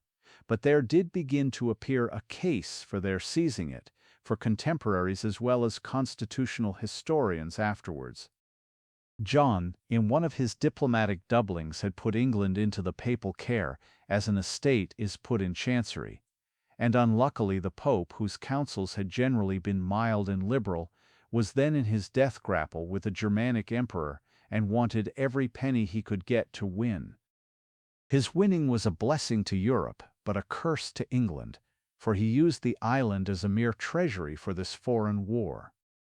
In this and other matters the baronial party began to have something like a principle, which is the backbone of a policy. Much conventional history that connects their councils with a thing like our House of Commons is as far-fetched as it would be to say that the Speaker wields a mace like those which the barons brandished in battle. Simon de Montfort was not an enthusiast for the Whig theory of the British Constitution, but he was an enthusiast for something. He founded a parliament in a fit of considerable absence of mind, but it was with true presence of mind, in the responsible and even religious sense which had made his father so savage a crusader against heretics, that he laid about him with his great sword before he fell at Evesham. Magna Carta was not a step towards democracy, but it was a step away from despotism. If we hold that double truth firmly, we have something like a key to the rest of English history. A rather loose aristocracy not only gained but often deserved the name of liberty, and the history of the English can be most briefly summarized by taking the French motto of liberty, equality, and fraternity, and noting that the English have sincerely loved the first and lost the other two. In the contemporary complication, much could be urged both for the crown and the new and more national rally of the nobility. But it was a complication, whereas a miracle is a plain matter that any man can understand. The possibilities or impossibilities of St. Thomas Becket were left a riddle for history. The white flame of his audacious theocracy was frustrated, and his work cut short like a fairy tale left untold.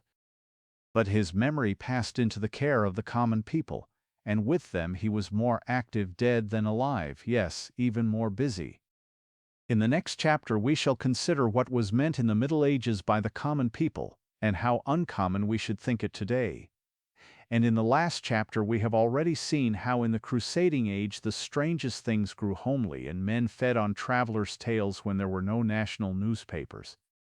A many-colored pageant of martyrology on numberless walls and windows had familiarized the most ignorant with alien cruelties in many climes. With a bishop flayed by Danes or a virgin burned by Saracens, with one saint stoned by Jews and another hewn in pieces by Negroes. I cannot think it was a small matter that among these images one of the most magnificent had met his death, but lately at the hands of an English monarch. There was at least something akin to the primitive and epical romances of that period in the tale of those two mighty friends, one of whom struck too hard and slew the other.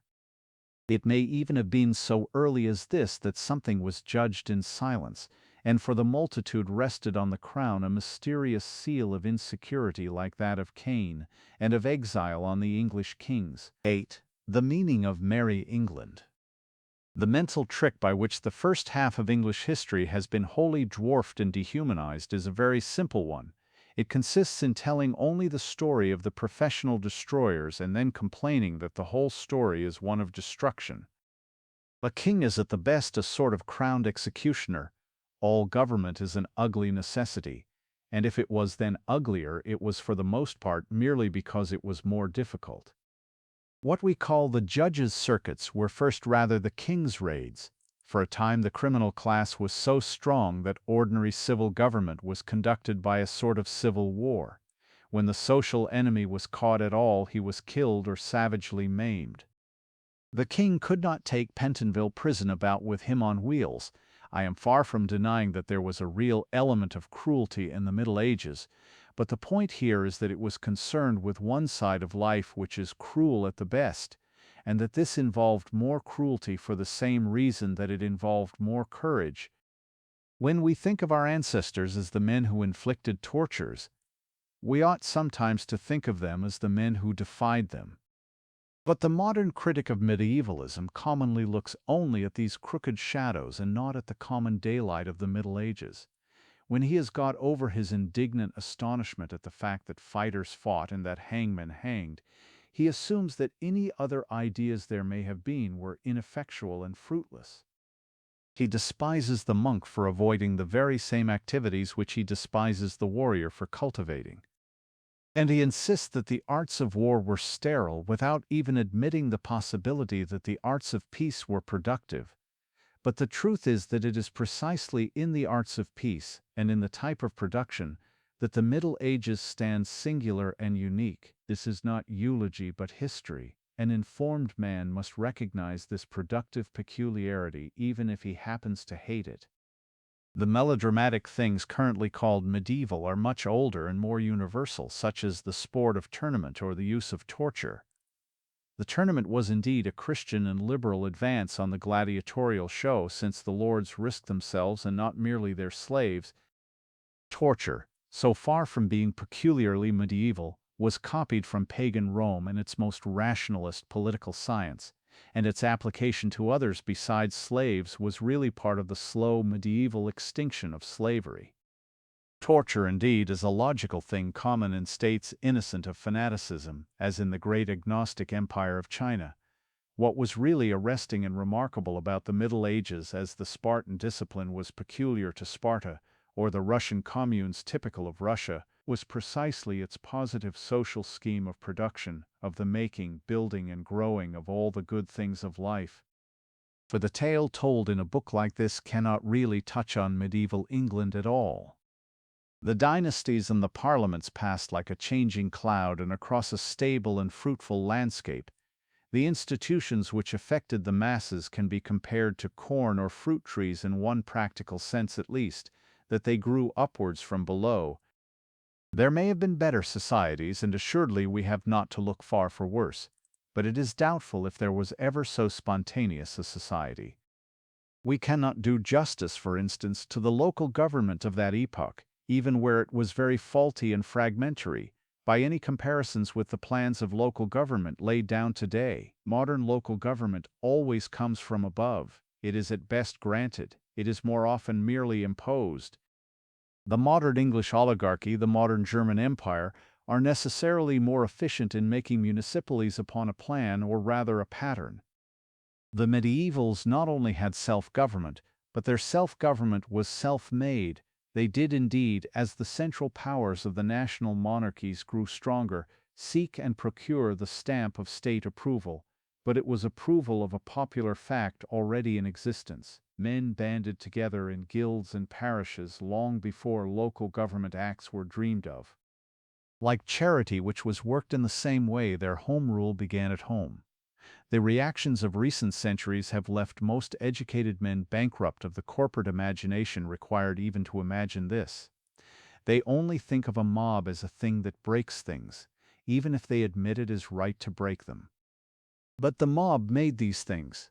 An artist mocked as many-headed, an artist with many eyes and hands created these masterpieces, and if the modern skeptic in his detestation of the democratic ideal complains of my calling them masterpieces, a simple answer will for the moment serve. It is enough to reply that the very word masterpiece is borrowed from the terminology of the medieval craftsman. But such points in the guild system can be considered a little later. Here we are only concerned with the quite spontaneous springing upwards of all these social institutions, such as they were. They rose in the streets like a silent rebellion, like a still and statuesque riot. In modern constitutional countries, there are practically no political institutions thus given by the people. All are received by the people. There is only one thing that stands in our midst, attenuated and threatened, but enthroned in some power like a ghost of the Middle Ages, the trades unions. In agriculture, what had happened to the land was like a universal landslide. But by a prodigy beyond the catastrophes of geology, it may be said that the land had slid uphill. Rural civilization was on a wholly new and much higher level, yet there was no great social convulsions or apparently even great social campaigns to explain it. It is possibly a solitary instance in history of men thus falling upwards, at least of outcasts falling on their feet, or vagrants straying into the promised land. Such a thing could not be and was not a mere accident, yet, if we go by conscious political plans, it was something like a miracle.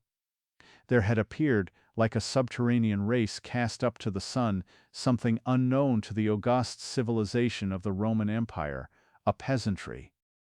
At the beginning of the Dark Ages, the great pagan cosmopolitan society, now grown Christian, was as much a slave state as old South Carolina. By the 14th century, it was almost as much a state of peasant proprietors as modern France. No laws had been passed against slavery, no dogmas even had condemned it by definition. No war had been waged against it, no new race or ruling caste had repudiated it. But it was gone. This startling and silent transformation is perhaps the best measure of the pressure of popular life in the Middle Ages, of how fast it was making new things in its spiritual factory. Like everything else in the medieval revolution, from its cathedrals to its ballads, It was as anonymous as it was enormous. It is admitted that the conscious and active emancipators everywhere were the parish priests and the religious brotherhoods, but no name among them has survived, and no man of them has reaped his reward in this world. Countless Clarksons and innumerable Wilberforces, without political machinery or public fame, worked at deathbeds and confessionals in all the villages of Europe, and the vast system of slavery vanished. It was probably the widest work ever done which was voluntary on both sides, and the Middle Ages was in this and other things the age of volunteers. It is possible enough to state roughly the stages through which the thing passed, but such a statement does not explain the loosening of the grip of the great slave owners, and it cannot be explained except psychologically. The Catholic type of Christianity was not merely an element, it was a climate, and in that climate the slave would not grow. I have already suggested, touching that transformation of the Roman Empire which was the background of all these centuries, how a mystical view of man's dignity must have this effect. A table that walked and talked, or a stool that flew with wings out of window, would be about as workable a thing as an immortal chattel. But though here, as everywhere, the Spirit explains the processes, and the processes cannot even plausibly explain the Spirit, these processes involve two very practical points, without which we cannot understand how this great popular civilization was created or how it was destroyed. What we call the manors were originally the villae of the pagan lords, each with its population of slaves. Under this process, however it be explained, what had occurred was the diminishment of the lord's claim to the whole profit of a slave estate, by which it became a claim to the profit of part of it, and dwindled at last to certain dues or customary payments to the lord, having paid which the slave could enjoy not only the use of the land but the profit of it. It must be remembered that over a great part, and especially very important parts, of the whole territory, the lords were abbots, magistrates elected by a mystical communism and themselves often of peasant birth. Men not only obtained a fair amount of justice under their care, but a fair amount of freedom even from their carelessness. But two details of the development are very vital. First, as has been hinted elsewhere, the slave was long in the intermediate status of a serf. This meant that while the land was entitled to the services of the man, he was equally entitled to the support of the land. He could not be evicted, he could not even in the modern fashion have his rent raised. At the beginning it was merely that the slave was owned, but at least he could not be disowned. At the end he had really become a small landlord, merely because it was not the lord that owned him, but the land. It is hardly unsafe to suggest that in this, by one of the paradoxes of this extraordinary period, the very fixity of serfdom was a service to freedom. The new peasant inherited something of the stability of the slave. He did not come to life in a competitive scramble where everybody was trying to snatch his freedom from him. He found himself among neighbors who already regarded his presence as normal and his frontiers as natural frontiers, and among whom all-powerful customs crushed all experiments in competition. By a trick or overturn no romancer has dared to put in a tale, this prisoner had become the governor of his own prison. For a little time it was almost true that an Englishman's house was his castle, because it had been built strong enough to be his dungeon. The other notable element was this, that when the produce of the land began by custom to be cut up and only partially transmitted to the lord, the remainder was generally subdivided into two types of property. One the serfs enjoyed severally in private patches, while the other they enjoyed in common, and generally in common with the lord. Thus arose the momentously important medieval institutions of the common land, owned side by side with private land. It was an alternative and a refuge. The medievals, except when they were monks, were none of them communists, but they were all, as it were, potential communists. It is typical of the dark and dehumanized picture now drawn of the period that our romances constantly describe a broken man as falling back on the forests and the outlaw's den, but never describe him as falling back on the common land, which was a much more common incident. Medievalism believed in mending its broken men, and as the idea existed in the communal life for monks, it existed in the communal land for peasants. It was their great green hospital, their free and airy workhouse. A common was not a naked and negative thing like the scrub or heath we call a common on the edges of the suburbs.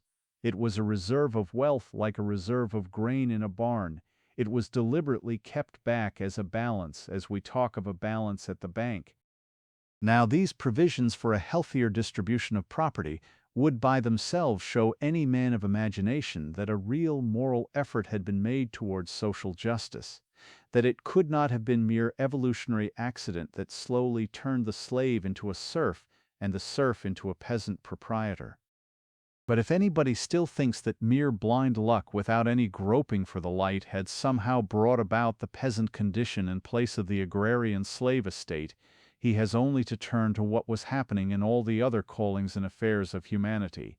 Then he will cease to doubt, for he will find the same medieval men busy upon a social scheme which points as plainly in effect to pity and a craving for equality, and is a system which could no more be produced by accident than one of their cathedrals could be built by an earthquake. Most work beyond the primary work of agriculture was guarded by the egalitarian vigilance of the guilds. It is hard to find any term to measure the distance between this system and modern society. One can only approach it first by the faint traces it has left. Our daily life is littered with a debris of the Middle Ages, especially of dead words which no longer carry their meaning. I have already suggested one example. We hardly call up the picture of a return to Christian communism whenever we mention Wimbledon Common. This truth descends to such trifles as the titles which we write on letters and postcards. The puzzling and truncated monosyllable "esque" is a pathetic relic of a remote evolution from chivalry to snobbery. No two historic things could well be more different than an esquire and a squire. The first was above all things an incomplete and probationary position, the tadpole of knighthood.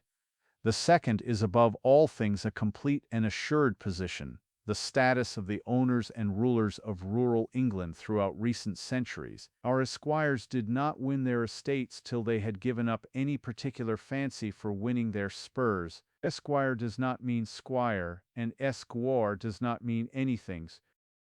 But it remains on our letters a little wriggle in pen and ink and an indecipherable hieroglyph twisted by the strange turns of our history, which have turned a military discipline into a pacific oligarchy, and that into a mere plutocracy at last. And there are similar historic riddles to be unpicked in the similar forms of social address. There is something singularly forlorn about the modern word Mr.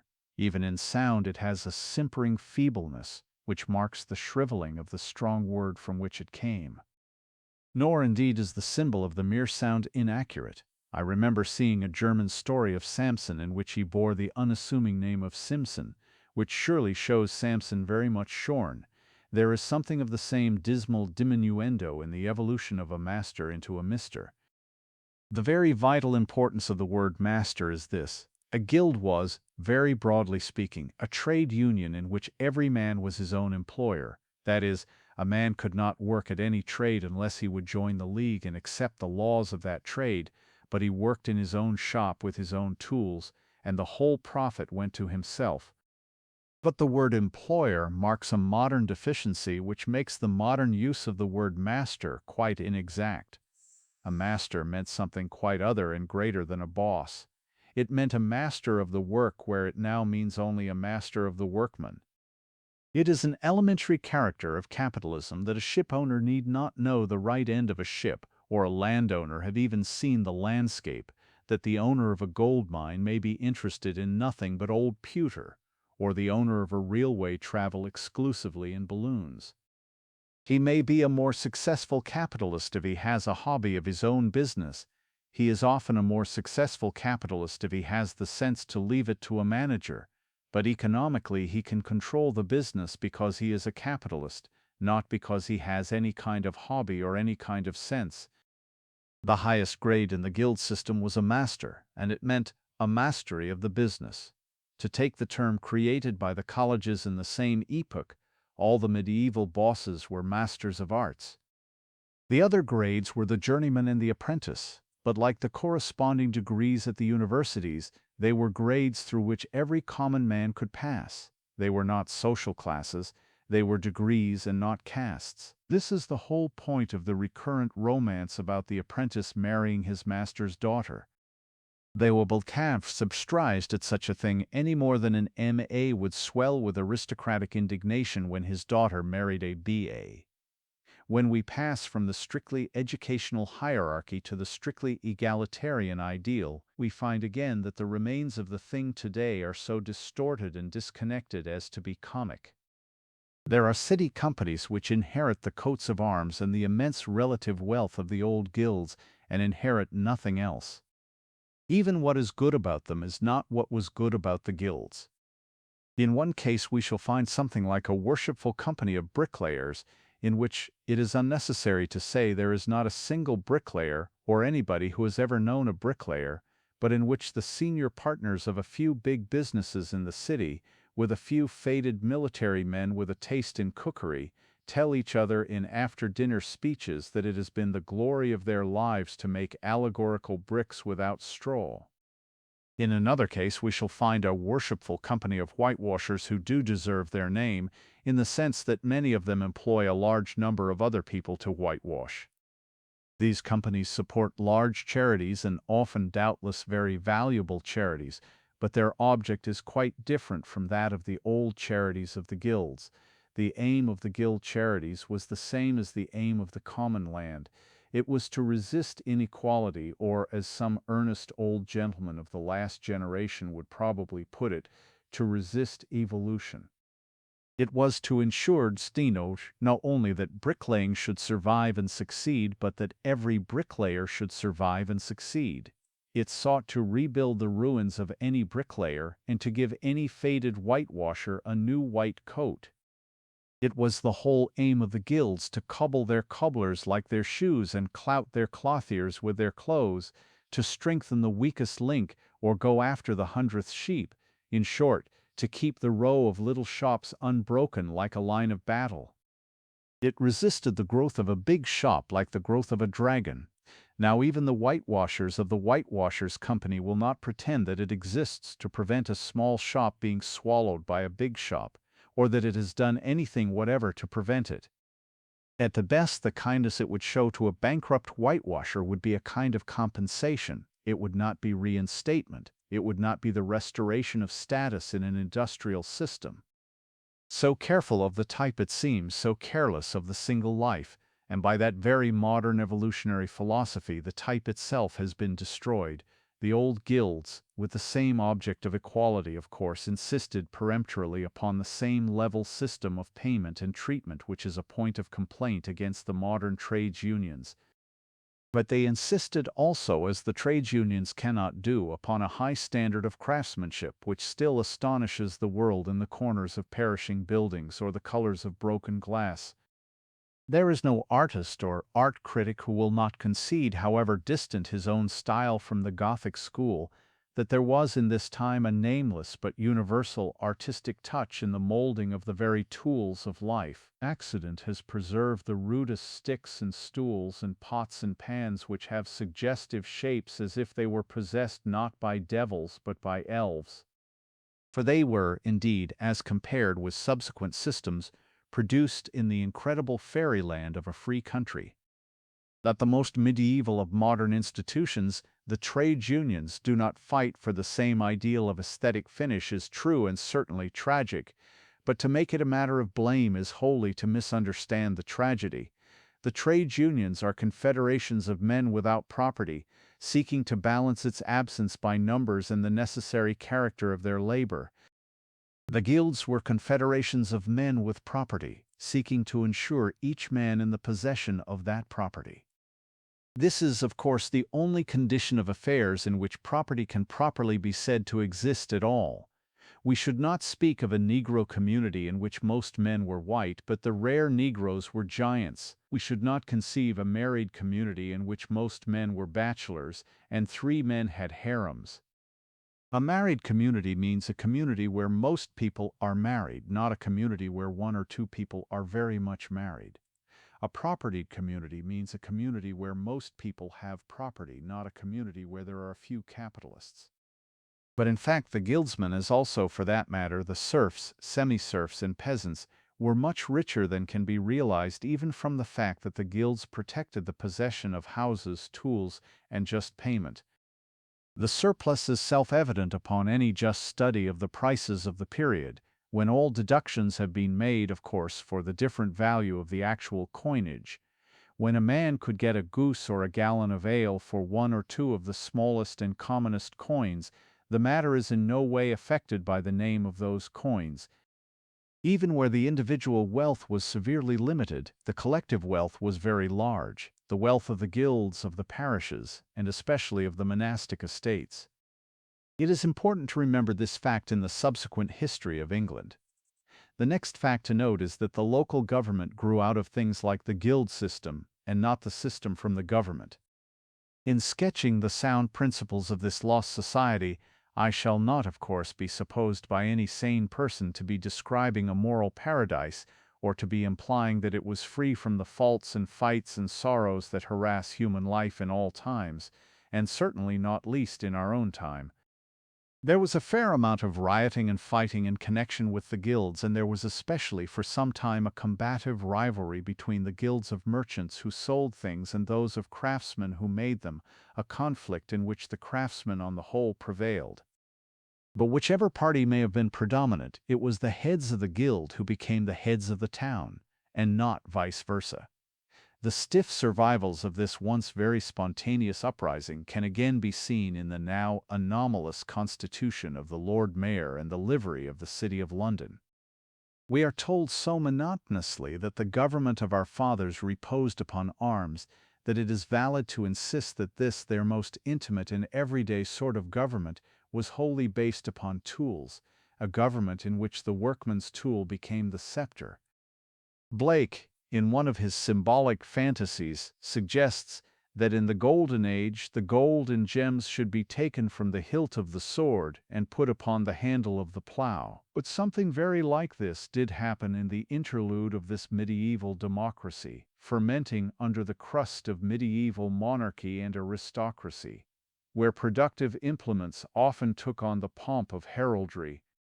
The guilds often exhibited emblems and pageantry so compact of their most prosaic uses that we can only parallel them by imagining armorial tabards or even religious vestments woven out of a navvy's corduroys or a coster's pearl buttons. Two more points must be briefly added, and the rough sketch of this now foreign and even fantastic state will be as complete as it can be made here.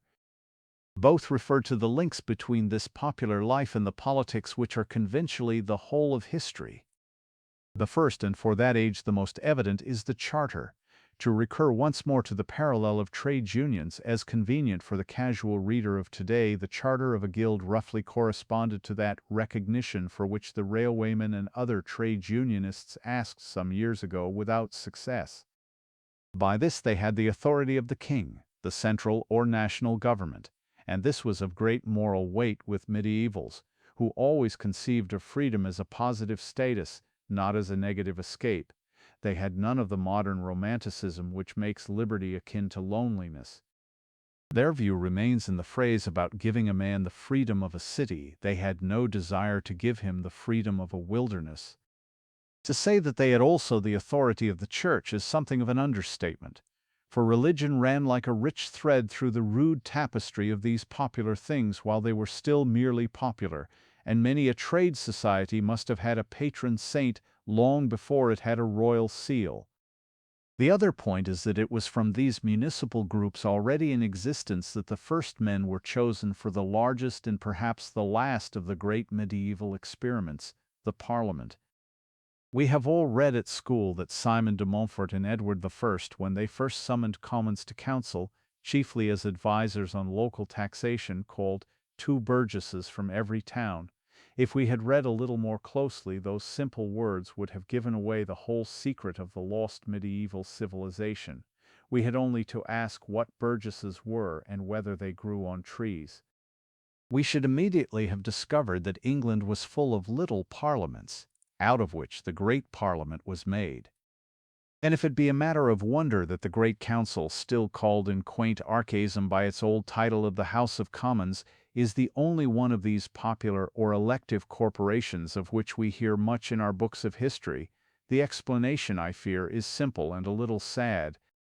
It is that the Parliament was the one among these medieval creations which ultimately consented to betray and to destroy the rest. 9. Nationality and the French Wars. If anyone wishes to know what we mean when we say that Christendom was and is one culture or one civilization, there is a rough but plain way of putting it. It is by asking what is the most common, or rather the most commonplace, of all the uses of the word Christian. There is, of course, the highest use of all, but it has nowadays many other uses. Sometimes a Christian means an evangelical. Sometimes, and more recently, a Christian means a Quaker.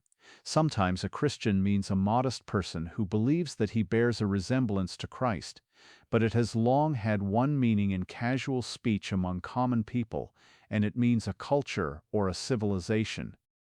Ben Gunn on Treasure Island did not actually say to Jim Hawkins, "I feel myself out of touch with a certain type of civilization."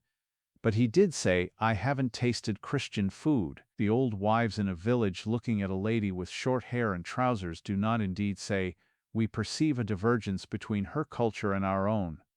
But they do say, "Why can't she dress like a Christian?" That the sentiment has thus soaked down to the simplest and even stupidest daily talk is but one evidence that Christendom was a very real thing.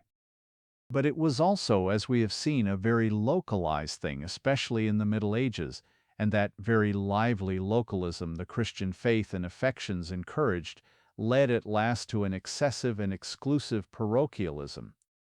There were rival shrines of the same saint, and a sort of duel between two statues of the same divinity. By a process it is now our difficult duty to follow, a real estrangement between European peoples began. Men began to feel that foreigners did not eat or drink like Christians, and even when the philosophic schism came, to doubt if they were Christians. There was, indeed, much more than this involved. While the internal structure of medievalism was thus parochial and largely popular, in the greater affairs, and especially the external affairs such as peace and war, most, though by no means all, of what was medieval was monarchical. To see what the kings came to mean, we must glance back at the great background, as of darkness and daybreak, against which the first figures of our history have already appeared. That background was the war with the barbarians. While it lasted, Christendom was not only one nation but more like one city, and a besieged city. Wessex was but one wall, or Paris one tower of it, and in one tongue and spirit Bede might have chronicled the siege of Paris, or Abbo sung the song of Alfred. What followed was a conquest and a conversion. All the end of the Dark Ages and the dawn of medievalism is full of the evangelizing of barbarism. And it is the paradox of the Crusades that though the Saracen was superficially more civilized than the Christian, it was a sound instinct which saw him also to be in spirit a destroyer. In the simpler case of northern heathenry, the civilization spread with a simplier progress. But it was not till the end of the Middle Ages and close on the Reformation that the people of Prussia, the wild land lying beyond Germany, were baptized at all. A flippant person, if he permitted himself a profane confusion with vaccination, might almost be inclined to suggest that for some reason it didn't take even then. The barbarian peril was thus brought under bit by bit, and even in the case of Islam the alien power which could not be crushed was evidently curbed. The Crusades became hopeless, but they also became needless. As these fears faded, the princes of Europe who had come together to face them were left facing each other. They had more leisure to find that their own captaincies clashed, but this would easily have been overruled, or would have produced a petty riot had not the true creative spontaneity, of which we have spoken in the local life, tended to real variety. Royalties found they were representatives almost without knowing it, and many a king insisting on a genealogical tree or a title deed found he spoke for the forests and the songs of a whole countryside. In England especially, the transition is typified in the accident which raised to the throne one of the noblest men of the Middle Ages. Edward I came clad in all the splendors of his epoch. He had taken the cross and fought the Saracens. He had been the only worthy foe of Simon de Montfort in those baronial wars which, as we have seen, were the first sign, however faint, of a serious theory that England should be ruled by its barons rather than its kings. He proceeded, like Simon de Montfort and more solidly, to develop the great medieval institution of a parliament. As has been said, it was superimposed on the existing parish democracies, and was first merely the summoning of local representatives to advise on local taxation. Indeed, its rise was one with the rise of what we now call taxation, and there is thus a thread of theory leading to its latter claims to have the sole right of taxing. But in the beginning it was an instrument of the most equitable kings, and notably an instrument of Edward I. He often quarreled with his parliaments and may sometimes have displeased his people, which has never been at all the same thing, but on the whole he was supremely the representative sovereign. In this connection one curious and difficult question may be considered here, though it marks the end of a story that began with the Norman conquest. It is pretty certain that he was never more truly a representative king, one might say a republican king, than in the fact that he expelled the Jews. The problem is so much misunderstood and mixed with notions of a stupid spite against a gifted and historic race as such, that we must pause for a paragraph upon it. The Jews in the Middle Ages were as powerful as they were unpopular. They were the capitalists of the age, the men with wealth banked ready for use. It is very tenable that in this way they were useful. It is certain that in this way they were used. It is also quite fair to say that in this way they were ill-used. The ill-usage was not indeed that suggested at random in romances, which mostly revolve on the one idea that their teeth were pulled out. Those who know this as a story about King John generally do not know the rather important fact that it was a story against King John. It is probably doubtful, it was only insisted on as exceptional, and it was, by that very insistence, obviously regarded as disreputable. But the real unfairness of the Jews' position was deeper and more distressing to a sensitive and highly civilized people. They might reasonably say that Christian kings and nobles, and even Christian popes and bishops, used for Christian purposes, such as the Crusades and the cathedrals, the money that could only be accumulated in such mountains by a usury they inconsistently denounced as unchristian, and then, when worse times came, gave up the Jew to the fury of the poor, whom that useful usury had ruined. That was the real case for the Jew, and no doubt he really felt himself oppressed. Unfortunately, it was the case for the Christians that they, with at least equal reason, felt him as the oppressor, and that mutual charge of tyranny is the Semitic trouble in all times. It is certain that in popular sentiment, this anti-Semitism was not excused as uncharitableness, but simply regarded as charity. Chaucer puts his curse on Hebrew cruelty into the mouth of the soft-hearted prioress, who wept when she saw a mouse in a trap, and it was when Edward, breaking the rule by which the rulers had hitherto fostered their bankers' wealth, flung the alien financiers out of the land, that his people probably saw him most plainly at once as a knight-errant and a tender father of his people. Whatever the merits of this question, such a portrait of Edward was far from false. He was the most just and conscientious type of medieval monarch, and it is exactly this fact that brings into relief the new force which was to cross his path, and in strife with which he died. While he was just, he was also eminently legal. And it must be remembered, if we would not merely read back ourselves into the past, that much of the dispute of the time was legal, the adjustment of dynastic and feudal differences not yet felt to be anything else. In this spirit, Edward was asked to arbitrate by the rival claimants to the Scottish crown, and in this sense he seems to have arbitrated quite honestly. But his legal, or as some would say pedantic mind made the proviso that the Scottish king as such was already under his suzerainty, and he probably never understood the spirit he called up against him, for that spirit had as yet no name. We call it today nationalism. Scotland resisted, and the adventures of an outlawed knight named Wallace soon furnished it with one of those legends which are more important than history. In a way that was then at least equally practical, the Catholic priests of Scotland became especially the patriotic and anti-English party, as indeed they remained even throughout the Reformation. Wallace was defeated and executed, but the heather was already on fire, and the espousal of the new national cause by one of Edward's own knights named Bruce seemed to the old king a mere betrayal of feudal equity. He died in a final fury at the head of a new invasion upon the very border of Scotland. With his last words the great king commanded that his bones should be borne in front of the battle, and the bones, which were of gigantic size, were eventually buried with the epitaph, "Here lies Edward the Tall, who was the hammer of the Scots." It was a true epitaph, but in a sense exactly opposite to its intention. He was their hammer, but he did not break but make them, for he smote them on an anvil and he forged them into a sword.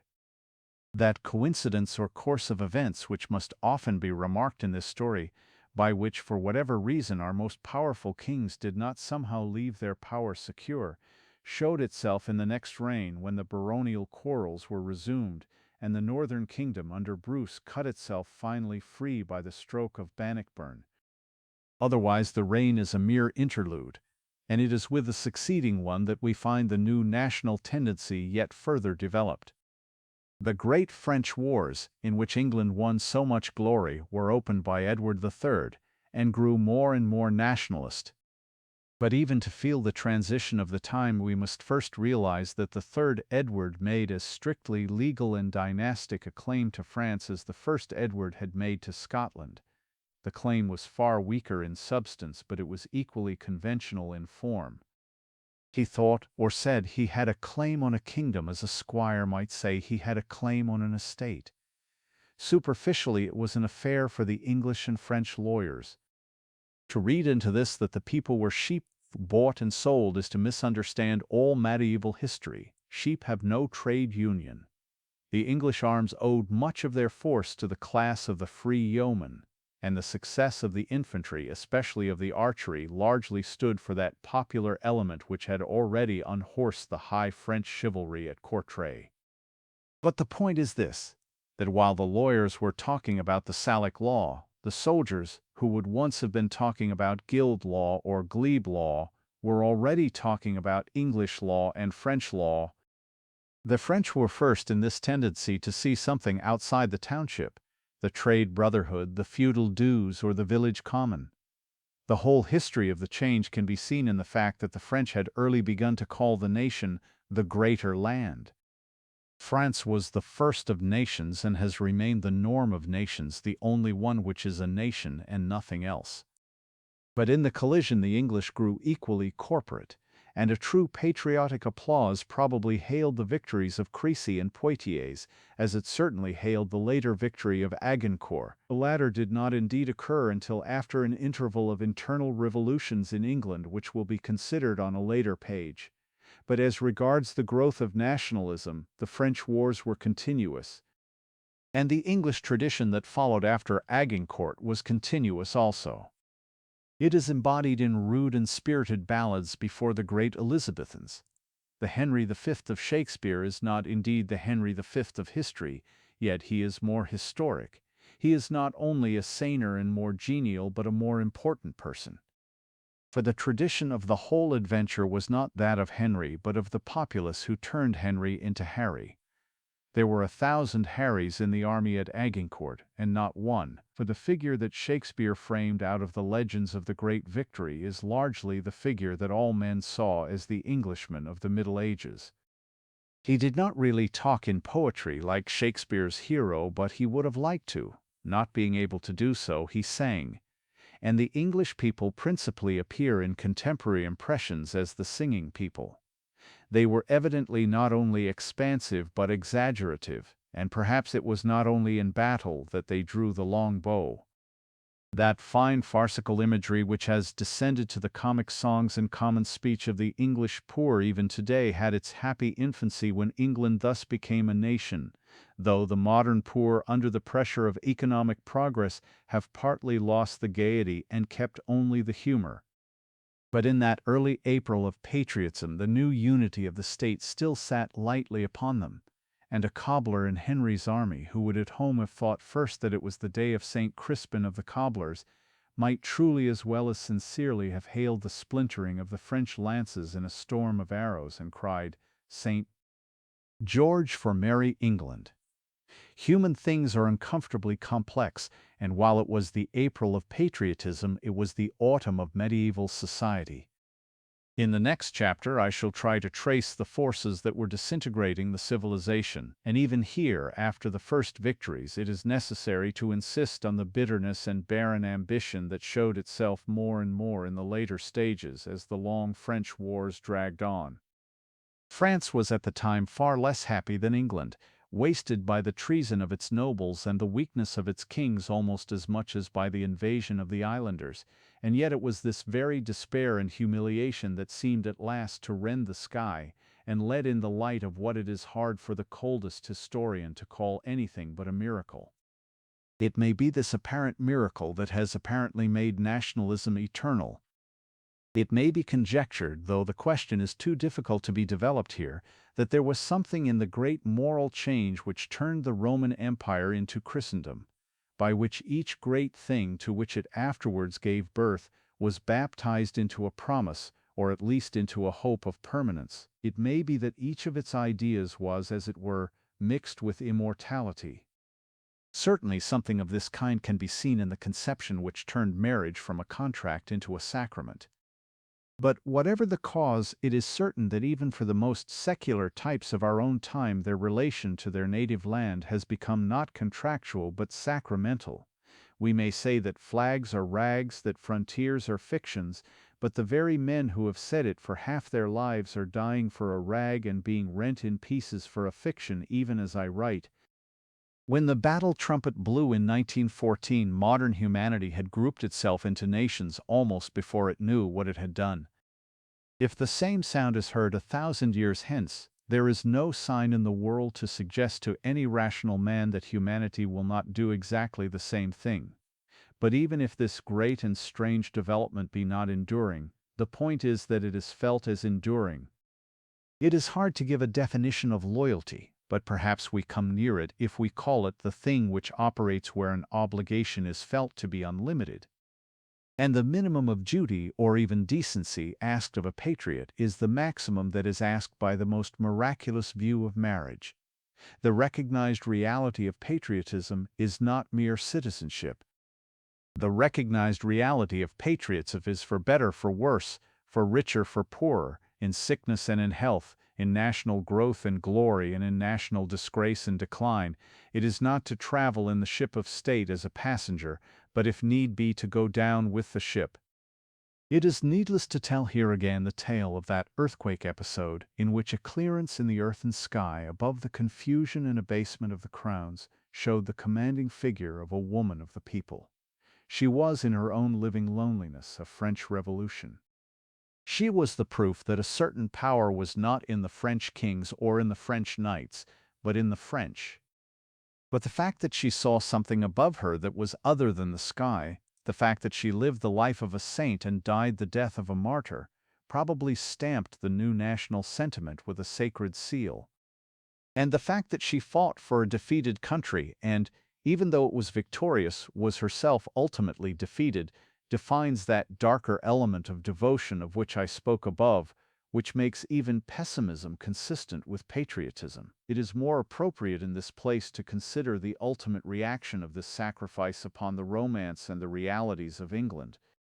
I have never counted it a patriotic part to plaster my own country with conventional and unconvincing compliments, but no one can understand England who does not understand that such an episode as this, in which she was so clearly in the wrong, has yet been ultimately linked up with a curious quality in which she is rather unusually in the right. No one candidly comparing us with other countries can say we have specially failed to build the sepulchres of the prophets we stoned, or even the prophets who stoned us. The English historical tradition has at least a loose large-mindedness which always finally falls into the praise not only of great foreigners but great foes.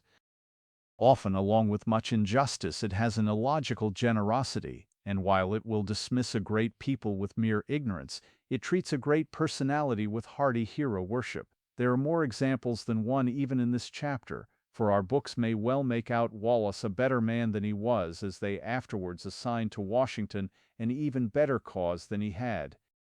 Thackeray smiled at Miss Jane Porter's picture of Wallace going into war weeping with a cambric pocket handkerchief, but her attitude was more English and not less accurate.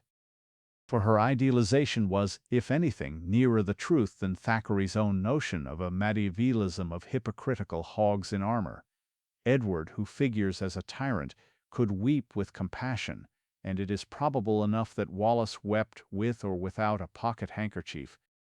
Moreover, her romance was a reality, the reality of nationalism, and she knew much more about the Scottish patriots ages before her time than Thackeray did about the Irish patriots immediately under his nose. Thackeray was a great man, but in that matter he was a very small man and indeed an invisible one. The cases of Wallace and Washington and many others are here only mentioned, however, to suggest an eccentric magnanimity which surely balances some of our prejudices. We have done many foolish things, but we have at least done one fine thing. We have whitewashed our worst enemies. If we have done this for a bold Scottish raider and a vigorous Virginian slaveholder, it may at least show that we are not likely to fail in our final appreciation of the one white figure in the motley processions of war. I believe there to be in modern England something like a universal enthusiasm on this subject. We have seen a great English critic write a book about this heroine in opposition to a great French critic solely in order to blame him for not having praised her enough. And I do not believe there lives an Englishman now who, if he had the offer of being an Englishman then, would not discard his chance of riding as the crowned conqueror at the head of all the spears of Agincourt, if he could be that English common soldier of whom tradition tells that he broke his spear asunder to bind it into a cross for Joan of Arc. 10. The War of the Usurpers. The poet Pope, though a friend of the greatest of Tory Democrats, Bolingbroke necessarily lived in a world in which even Toryism was Whiggish. And the Whig as a wit never expressed his political point more clearly than in Pope's line which ran, "The right divine of kings to govern wrong." It will be apparent when I deal with that period that I do not palliate the real unreason in divine right as Filmer and some of the pedantic cavaliers construed it. They professed the impossible ideal of non-resistance to any national and legitimate power, though I cannot see that even that was so servile and superstitious as the more modern ideal of non-resistance even to a foreign and lawless power. But the 17th century was an age of sects, that is, of fads, and the Filmerites made a fad of divine right. Its roots were older, equally religious, but much more realistic, and though tangled with many other and even opposite things of the Middle Ages, ramify through all the changes we have now to consider.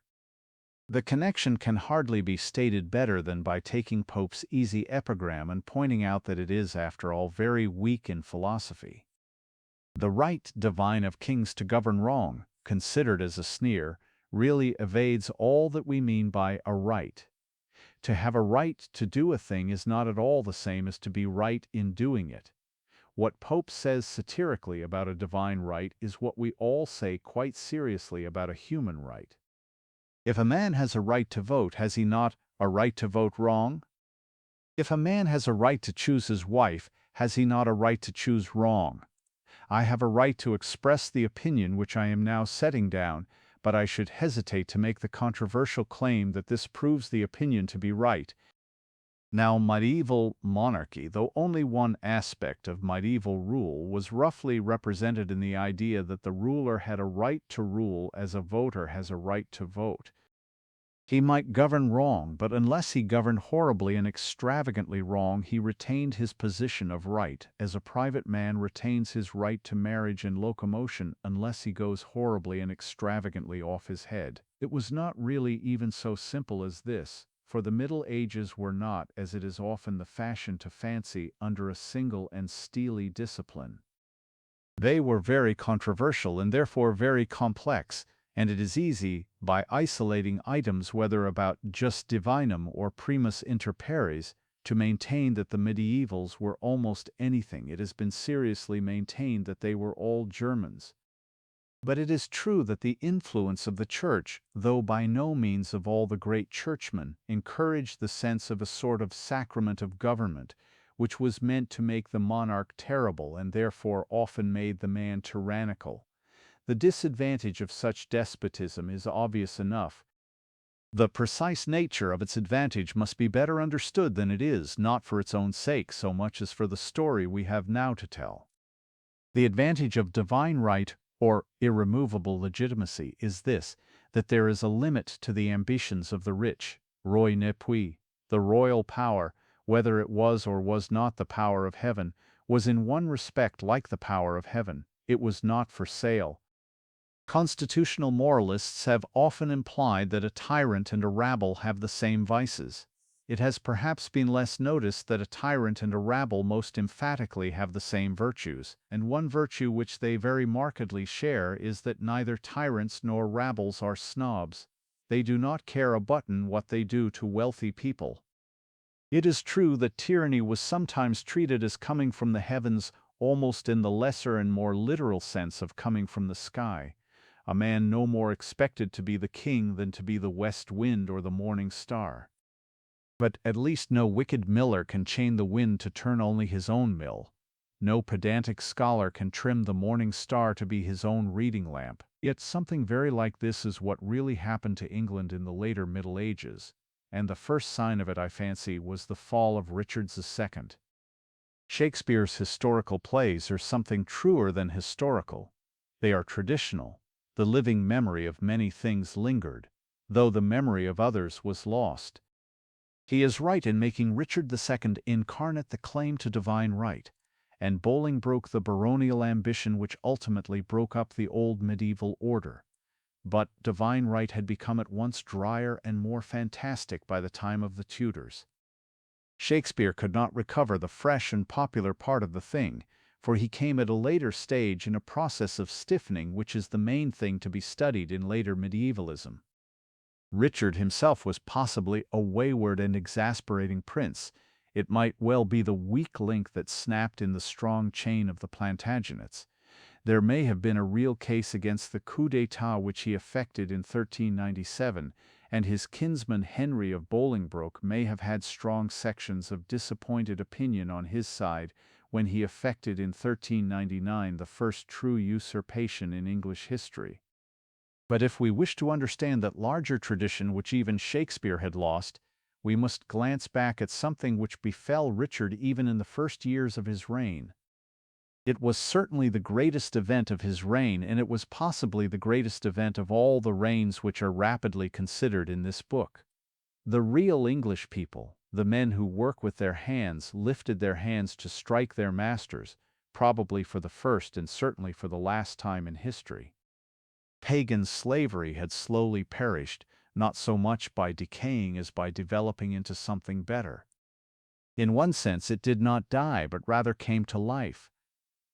The slave owner was like a man who should set up a row of sticks for a fence and then find they had struck root and were budding into small trees. They would be at once more valuable and less manageable, especially less portable. And such a difference between a stick and a tree was precisely the difference between a slave and a serf, or even the free peasant which the serf seemed rapidly tending to become. It was, in the best sense of a battered phrase, a social evolution, and it had the great evil of one.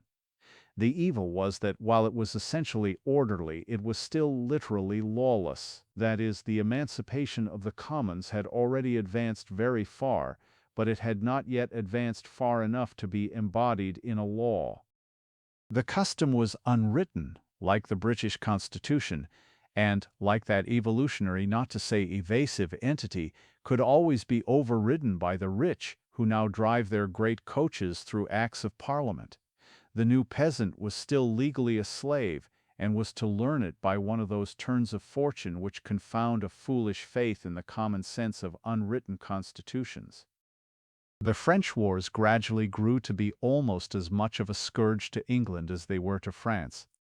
England was despoiled by her own victories, luxury and poverty increased at the extremes of society, and, by a process more proper to an ensuing chapter, the balance of the better medievalism was lost. Finally, a furious plague called the Black Death burst like a blast on the land, thinning the population and throwing the work of the world into ruin.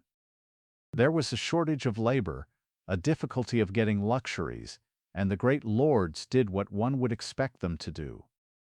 They became lawyers and upholders of the letter of the law. They appealed to a rule already nearly obsolete, to drive the serf back to the more direct servitude of the Dark Ages. They announced their decision to the people, and the people rose in arms. The two dramatic stories which connect Wat Tyler doubtfully with the beginning and definitely with the end of the revolt are far from unimportant, despite the desire of our present prosaic historians to pretend that all dramatic stories are unimportant. The tale of Tyler's first blow is significant in the sense that it is not only dramatic but domestic. It avenged an insult to the family and made the legend of the whole riot, whatever its incidental indecencies, a sort of demonstration on behalf of decency. This is important, for the dignity of the poor is almost unmeaning in modern debates, and an inspector need only bring a printed form and a few long words to do the same thing without having his head broken. The occasion of the protest and the form which the feudal reaction had first taken was a poll tax, but this was but a part of a general process of pressing the population to servile labor, which fully explains the ferocious language held by the government after the rising had failed, the language in which it threatened to make the state of the serf more servile than before. The facts attending the failure in question are less in dispute. The medieval populace showed considerable military energy and cooperation, stormed its way to London, and was met outside the city by a company containing the king and the Lord Mayor, who were forced to consent to a parley. The treacherous stabbing of Tyler by the mayor gave the signal for battle and massacre on the spot. The peasants closed in roaring, "They have killed our leader," when a strange thing happened. Something which gives us a fleeting and a final glimpse of the crowned sacramental man of the Middle Ages. For one wild moment divine right was divine. The king was no more than a boy. His very voice must have rung out to that multitude almost like the voice of a child. But the power of his fathers and the great Christendom from which he came fell in some strange fashion upon him, and riding out alone before the people he cried out, "I am your leader," and himself promised to grant them all they asked. That promise was afterwards broken, but those who see in the breach of it the mere fickleness of the young and frivolous king are not only shallow but utterly ignorant interpreters of the whole trend of that time. The point that must be seized if subsequent things are to be seen as they are, is that Parliament certainly encouraged, and Parliament almost certainly obliged, the king to repudiate the people. For when, after the rejoicing revolutionists had disarmed and were betrayed, the king urged a humane compromise on the Parliament furiously refused it. Already Parliament is not merely a governing body but a governing class. Parliament was as contemptuous of the peasants in the 14th as of the Chartists in the 19th century. This council, first summoned by the king like juries and many other things, to get from plain men rather reluctant evidence about taxation, has already become an object of ambition, and is therefore an aristocracy. There is already war, in this case literally to the knife, between the Commons with a large C and the Commons with a small one. Talking about the knife, it is notable that the murderer of Tyler was not a mere noble but an elective magistrate of the mercantile oligarchy of London, though there is probably no truth in the tale that his blood-stained dagger figures on the arms of the city of London. The medieval Londoners were quite capable of assassinating a man, but not of sticking so dirty a knife into the neighborhood of the cross of their Redeemer, in the place which is really occupied by the sword of St. Paul. It is remarked above that Parliament was now an aristocracy, being an object of ambition. The truth is perhaps more subtle than this, but if ever men yearn to serve on juries, we may probably guess that juries are no longer popular. Anyhow, this must be kept in mind as against the opposite idea of the jus divinum or fixed authority if we would appreciate the fall of Richard. If the thing which dethroned him was a rebellion, it was a rebellion of the Parliament, of the thing that had just proved much more pitiless than he towards a rebellion of the people. But this is not the main point. The point is that by the removal of Richard, a step above the Parliament became possible for the first time. The transition was tremendous. The crown became an object of ambition. That which one could snatch, another could snatch from him. That which the House of Lancaster held merely by force, the House of York could take from it by force. The spell of an undethronable thing seated out of reach was broken, and for 3 unhappy generations adventurers strove and stumbled on a stairway slippery with blood, above which was something new in the medieval imagination, an empty throne. It is obvious that the insecurity of the Lancastrian usurper, largely because he was a usurper, is the clue to many things, some of which we should now call good, some bad, all of which we should probably call good or bad, with the excessive facility with which we dismiss distant things. It led the Lancastrian house to lean on Parliament, which was the mixed matter we have already seen. It may have been in some ways good for the monarchy to be checked and challenged by an institution which at least kept something of the old freshness and freedom of speech. It was almost certainly bad for the Parliament, making it yet more the ally of the mere ambitious noble, of which we shall see much later. It also led the Lancastrian house to lean on patriotism, which was perhaps more popular, to make English the tongue of the court for the first time, and to reopen the French wars with the fine flag-waving of Agincourt. It led it again to lean on the Church, or rather, perhaps, on the higher clergy, and that in the least worthy aspect of clericalism. A certain morbidity which more and more darkened the end of medievalism showed itself in new and more careful cruelties against the last crop of heresies. A slight knowledge of the philosophy of these heresies will lend little support to the notion that they were in themselves prophetic of the Reformation. It is hard to see how anybody can call Wycliffe a Protestant unless he calls Pelagius or Arius a Protestant. And if John Ball was a reformer, Latimer was not a reformer. But though the new heresies did not even hint at the beginning of English Protestantism, they did perhaps hint at the end of English Catholicism. Cobham did not light a candle to be handed on to nonconformist chapels, but Arundel did light a torch and put it to his own church. Such real unpopularity as did in time attach to the old religious system, and which afterwards became a true national tradition against Mary, was doubtless started by the diseased energy of these 15th-century bishops. Persecution can be a philosophy, and a defensible philosophy, but with some of these men persecution was rather a perversion. Across the Channel one of them was presiding at the trial of Joan of Arc. But this perversion, this diseased energy, is the power in all the epoch that follows the fall of Richard II, and especially in those feuds that found so ironic an imagery in English roses and thorns. The foreshortening of such a backward glance as this book can alone claim to be forbids any entrance into the military mazes of the wars of York and Lancaster, or any attempt to follow the thrilling recoveries and revenges which filled the lives of Warwick the Kingmaker and the warlike widow of Henry V. The rivals were not, indeed, as is sometimes exaggeratively implied, fighting for nothing, or even, like the lion and the unicorn, merely fighting for the crown.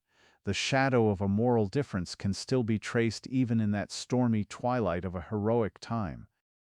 But when we have said that Lancaster stood, on the whole, for the new notion of a king propped by parliaments and powerful bishops, and York, on the whole, for the remains of the older idea of a king who permits nothing to come between him and his people, We have said everything of permanent political interest that could be traced by counting all the bows of Barnet or all the lances of Tewkesbury.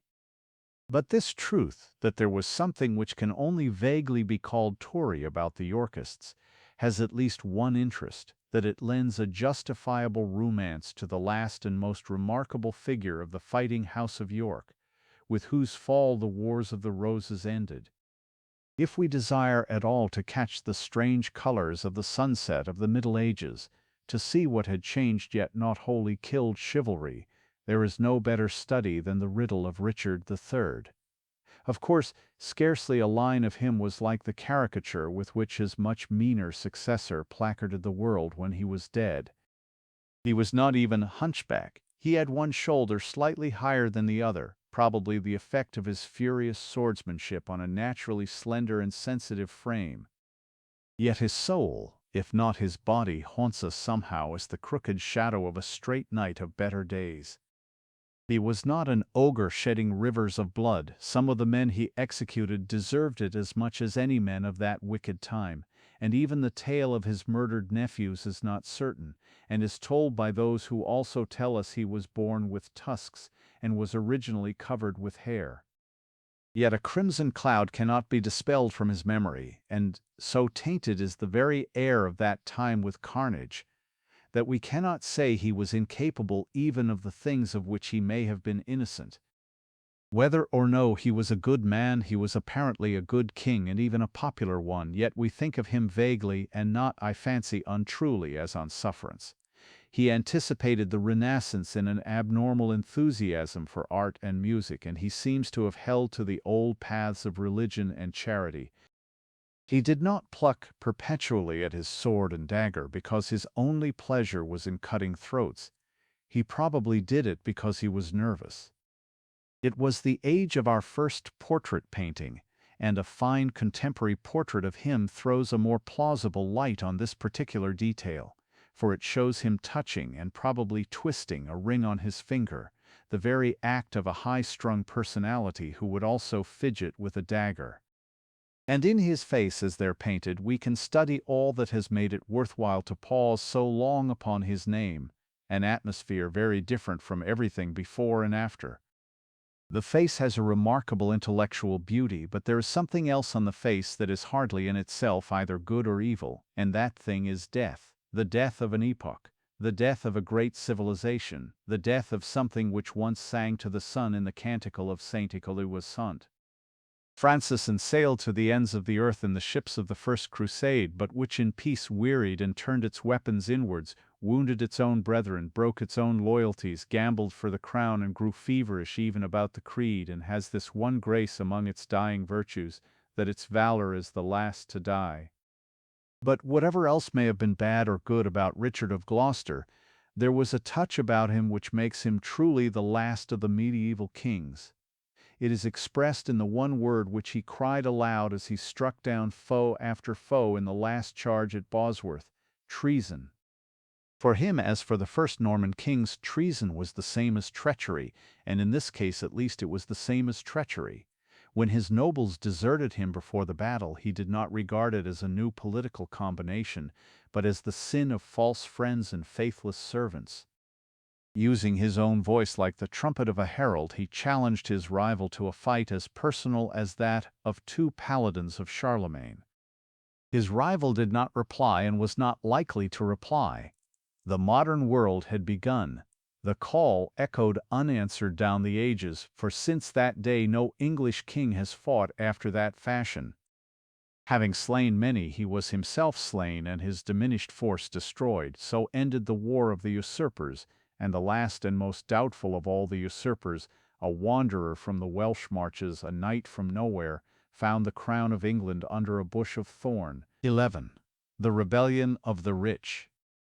Sir Thomas More, apart from any arguments about the more mystical meshes in which he was ultimately caught and killed, will be hailed by all as a hero of the new learning, that great dawn of a more rational daylight which for so many made medievalism seem a mere darkness. Whatever we think of his appreciation of the Reformation, there will be no dispute about his appreciation of the Renaissance. He was above all things a humanist, and a very human one.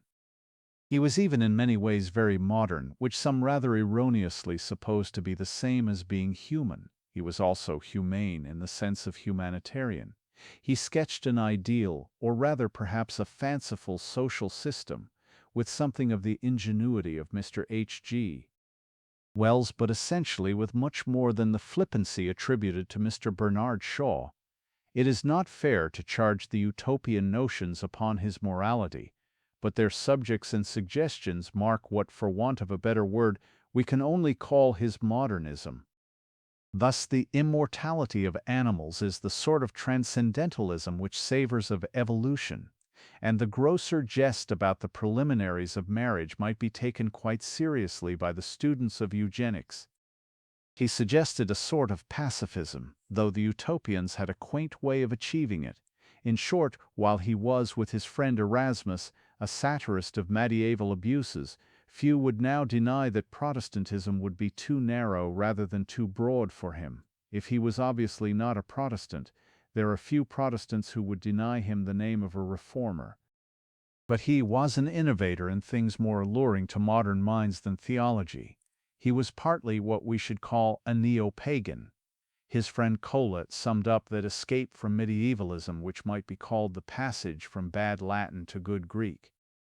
In our loose modern debates they are lumped together. But Greek learning was the growth of this time. There had always been a popular Latin, if a dog Latin. It would be nearer the truth to call the medievals bilingual than to call their Latin a dead language. Greek never, of course, became so general a possession, but for the man who got it, it is not too much to say that he felt as if he were in the open air for the first time. Much of this Greek spirit was reflected in More, its universality, its urbanity, its balance of buoyant reason and cool curiosity. It is even probable that he shared some of the excesses and errors of taste which inevitably infected the splendid intellectualism of the reaction against the Middle Ages. We can imagine him thinking gargoyles Gothic in the sense of barbaric, or even failing to be stirred, as Sidney was, by the trumpet of Chevy Chase. The wealth of the ancient heathen world in wit, loveliness, and civic heroism had so recently been revealed to that generation in its dazzling profusion and perfection, that it might seem a trifle if they did here and there an injustice to the relics of the Dark Ages. When, therefore, we look at the world with the eyes of More, we are looking from the widest windows of that time, looking over an English landscape seen for the first time very equally in the level light of the sun at morning, for what he saw was England of the Renaissance, England passing from the medieval to the modern. Thus he looked forth and saw many things and said many things. They were all worthy and many witty, but he noted one thing which is at once a horrible fancy and a homely and practical fact. He who looked over that landscape said, "Sheep are eating men." This singular summary of the great epoch of our emancipation and enlightenment is not the fact usually put first in such very curt historical accounts of it. It has nothing to do with the translation of the Bible, or the character of Henry VIII, or the characters of Henry VIII's wives, or the triangular debates between Henry and Luther and the Pope. It was not popish sheep who were eating Protestant men or vice versa, nor did Henry at any period of his own brief and rather bewildering papacy have martyrs eaten by lambs as the heathen had them eaten by lions. What was meant, of course, by this picturesque expression was that an intensive type of agriculture was giving way to a very extensive type of pasture. Great spaces of England which had hitherto been cut up into the commonwealth of a number of farmers were being laid under the sovereignty of a solitary shepherd. The point has been put, by a touch of epigram rather in the manner of More himself, by Mr. J. Stephen in a striking essay now, I think, only to be found in the back files of The New Witness. He enunciated the paradox that the very much admired individual who made two blades of grass grow instead of one was a murderer. In the same article, Mr. Stephen traced the true moral origins of this movement, which led to the growing of so much grass and the murder, or at any rate the destruction, of so much humanity. He traced it, and every true record of that transformation traces it, to the growth of a new refinement, in a sense a more rational refinement, in the governing class. The medieval lord had been by comparison a coarse fellow. He had merely lived in the largest kind of farmhouse after the fashion of the largest kind of farmer. He drank wine when he could, but he was quite ready to drink ale, and science had not yet smoothed his paths with petrol. At a time later than this, one of the greatest ladies of England writes to her husband that she cannot come to him because her carriage horses are pulling the plough. In the true Middle Ages, the greatest men were even more rudely hampered, but in the time of Henry VIII, the transformation was beginning. In the next generation, a phrase was common, which is one of the keys of the time, and is very much the key to these more ambitious territorial schemes. This or that great lord was said to be Italianate. It meant subtler shapes of beauty, delicate and ductile glass, gold and silver, not treated as barbaric stones but rather as stems and wreaths of molten metal, mirrors, cards, and such trinkets bearing a load of beauty. It meant the perfection of trifles. It was not, as in popular Gothic craftsmanship, the almost unconscious touch of art upon all necessary things.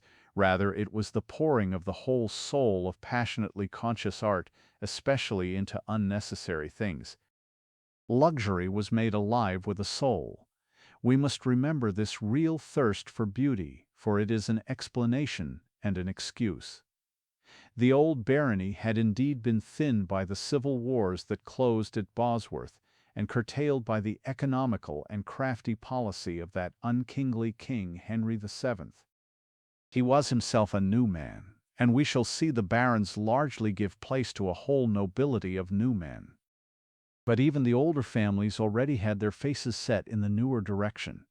Some of them, the Howards for instance, may be said to have figured both as old and new families. In any case, the spirit of the whole upper class can be described as increasingly new. The English aristocracy, which is the chief creation of the Reformation, is undeniably entitled to a certain praise which is now almost universally regarded as very high praise. It was always progressive. Aristocrats are accused of being proud of their ancestors. It can truly be said that English aristocrats have rather been proud of their descendants. For their descendants they planned huge foundations and piled mountains of wealth. For their descendants they fought for a higher and higher place in the government of the state. For their descendants, above all, they nourished every new science or scheme of social philosophy. They seized the vast economic chances of pasturage, but they also drained the fens. They swept away the priests, but they condescended to the philosophers. As the new Tudor house passes through its generations, a new and more rationalist civilization is being made. Scholars are criticizing authentic texts. Skeptics are discrediting not only popish saints but pagan philosophers. Specialists are analyzing and rationalizing traditions, and sheep are eating men. We have seen that in the 14th century in England there was a real revolution of the poor. It very nearly succeeded, and I need not conceal the conviction that it would have been the best possible thing for all of us if it had entirely succeeded. If Richard II had really sprung into the saddle of Wat Tyler, or rather if his parliament had not unhorsed him when he had got there, if he had confirmed the fact of the new peasant freedom by some form of royal authority, as it was already common to confirm the fact of the trade unions by the form of a royal charter, our country would probably have had as happy a history as is possible to human nature. The Renaissance, when it came, would have come as popular education and not the culture of a club of aesthetics. The new learning might have been as democratic as the old learning in the old days of medieval Paris and Oxford. The exquisite artistry of the school of Cellini might have been but the highest grade of the craft of a guild. The Shakespearean drama might have been acted by workmen on wooden stages set up in the street like Punch and Judy, the finer fulfillment of the miracle play as it was acted by a guild. The players need not have been the king's servants, but their own masters. The great Renaissance might have been liberal with its liberal education. If this be a fancy, it is at least one that cannot be disproved.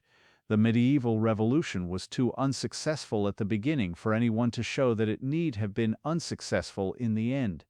The feudal parliament prevailed, and pushed back the peasants at least into their dubious and half-developed status.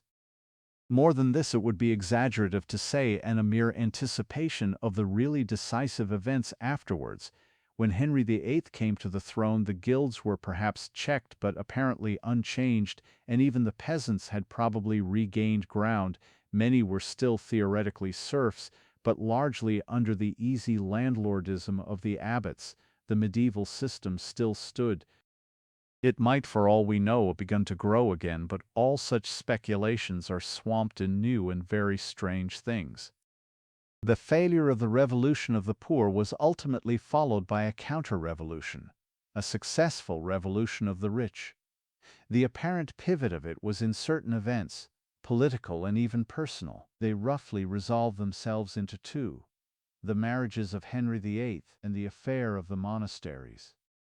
The marriages of Henry VIII have long been a popular and even a stale joke, and there is a truth of tradition in the joke, as there is in almost any joke if it is sufficiently popular, and indeed if it is sufficiently stale. A jocular thing never lives to be stale unless it is also serious. Henry was popular in his first days, and even foreign contemporaries give us quite a glorious picture of a young prince of the Renaissance, radiant with all the new accomplishments. In his last days he was something very like a maniac. He no longer inspired love, and even when he inspired fear, it was rather the fear of a mad dog than of a watchdog. In this change doubtless the inconsistency and even ignominy of his Bluebeard weddings played a great part. And it is but just to him to say that, perhaps with the exception of the first and the last, he was almost as unlucky in his wives as they were in their husband. But it was undoubtedly the affair of the first divorce that broke the back of his honor, and incidentally broke a very large number of other more valuable and universal things. To feel the meaning of his fury, we must realize that he did not regard himself as the enemy, but rather as the friend of the Pope. There is a shadow of the old story of Becket. He had defended the Pope in diplomacy and the Church in controversy, and when he wearied of his queen and took a passionate fancy to one of her ladies, Anne Boleyn, he vaguely felt that a rather cynical concession, in that age of cynical concessions, might very well be made to him by a friend. But it is part of that high inconsistency which is the fate of the Christian faith in human hands, that no man knows when the higher side of it will really be uppermost, if only for an instant, and that the worst ages of the Church will not do or say something, as if by accident, that is worthy of the best. Anyhow, for whatever reason, Henry sought to lean upon the cushions of Leo and found he had struck his arm upon the rock of Peter. The Pope denied the new marriage, and Henry, in a storm and darkness of anger, dissolved all the old relations with the papacy. It is probable that he did not clearly know how much he was doing then, and it is very tenable that we do not know it now. He certainly did not think he was anti-Catholic, and, in one rather ridiculous sense, we can hardly say that he thought he was anti-papal, since he apparently thought he was a pope. From this day really dates something that played a certain part in history, the more modern doctrine of the divine right of kings, widely different from the medieval one. It is a matter which further embarrasses the open question about the continuity of Catholic things in Anglicanism, for it was a new note and yet one struck by the older party. The supremacy of the king over the English national church was not, unfortunately, merely a fad of the king, but became partly, and for one period, a fad of the church. But apart from all controverted questions, there is at least a human and historic sense in which the continuity of our past is broken perilously at this point. Henry not only cut off England from Europe, but what was even more important, he cuts off England from England. The Great Divorce brought down Wolsey, the mighty minister who had held the scales between the Empire and the French monarchy, and made the modern balance of power in Europe. He is often described under the dictum of ego et rex meus, but he marks a stage in the English story rather because he suffered for it than because he said it.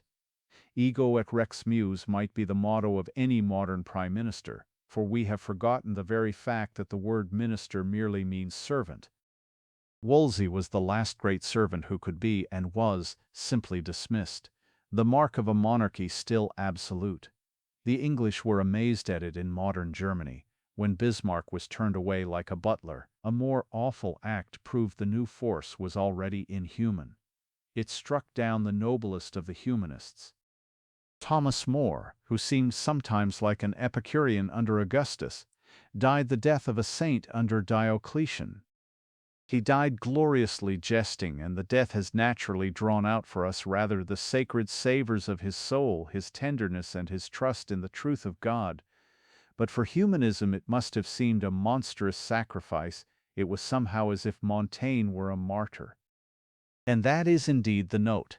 Something truly to be called unnatural had already entered the naturalism of the Renaissance, and the soul of the great Christian rose against it. He pointed to the sun, saying, "I shall be above that fellow with Franciscan familiarity which can love nature because it will not worship her." So he left to his king the sun, which for so many weary days and years was to go down only on his wrath. But the more impersonal process which More himself had observed, as noted at the beginning of this chapter, is more clearly defined and less clouded with controversies in the second of the two parts of Henry's policy. There is indeed a controversy about the monasteries, but it is one that is clarifying and settling every day.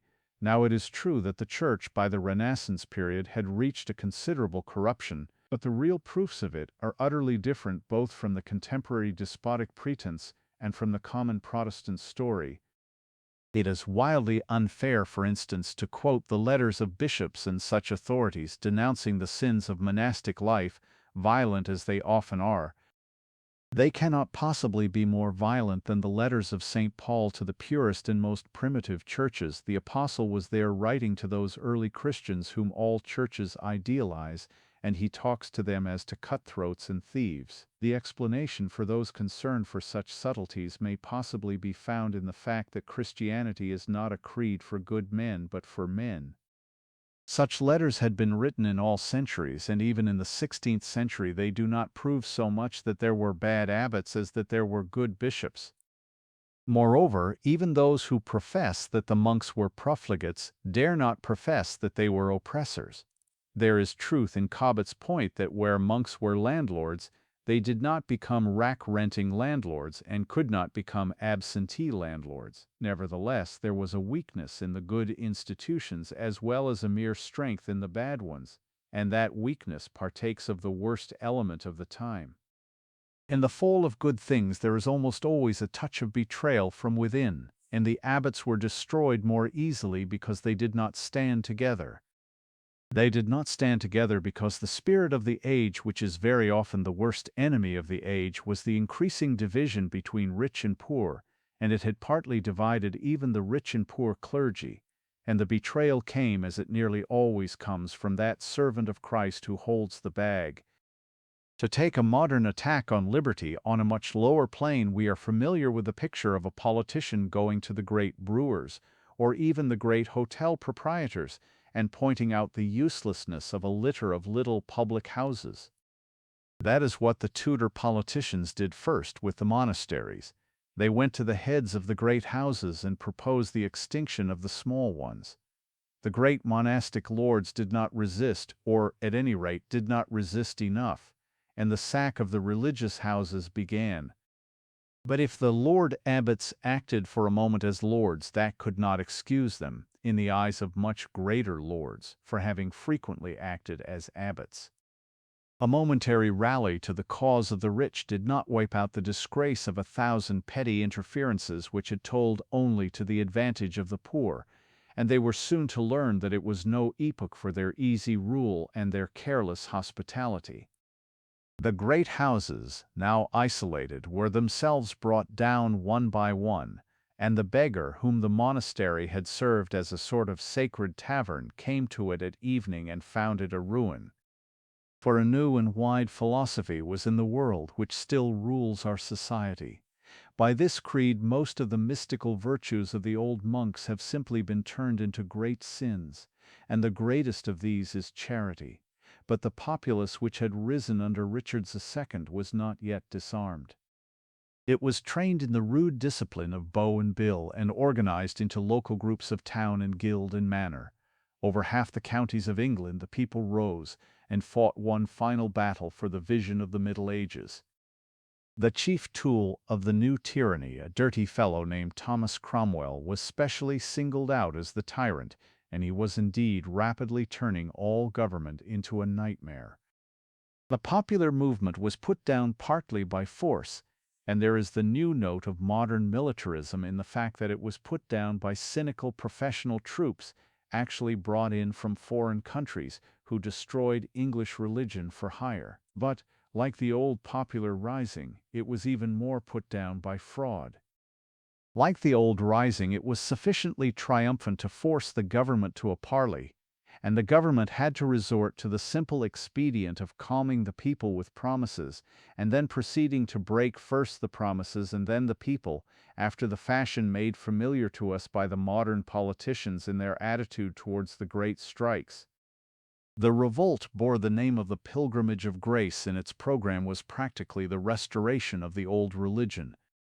In connection with a fancy about the fate of England if Tyler had triumphed, it proves, I think, one thing, that his triumph, while it might or might not have led to something that could be called a reform, would have rendered quite impossible everything that we now know as the Reformation. The reign of terror established by Thomas Cromwell became an inquisition of the blackest and most unbearable sort.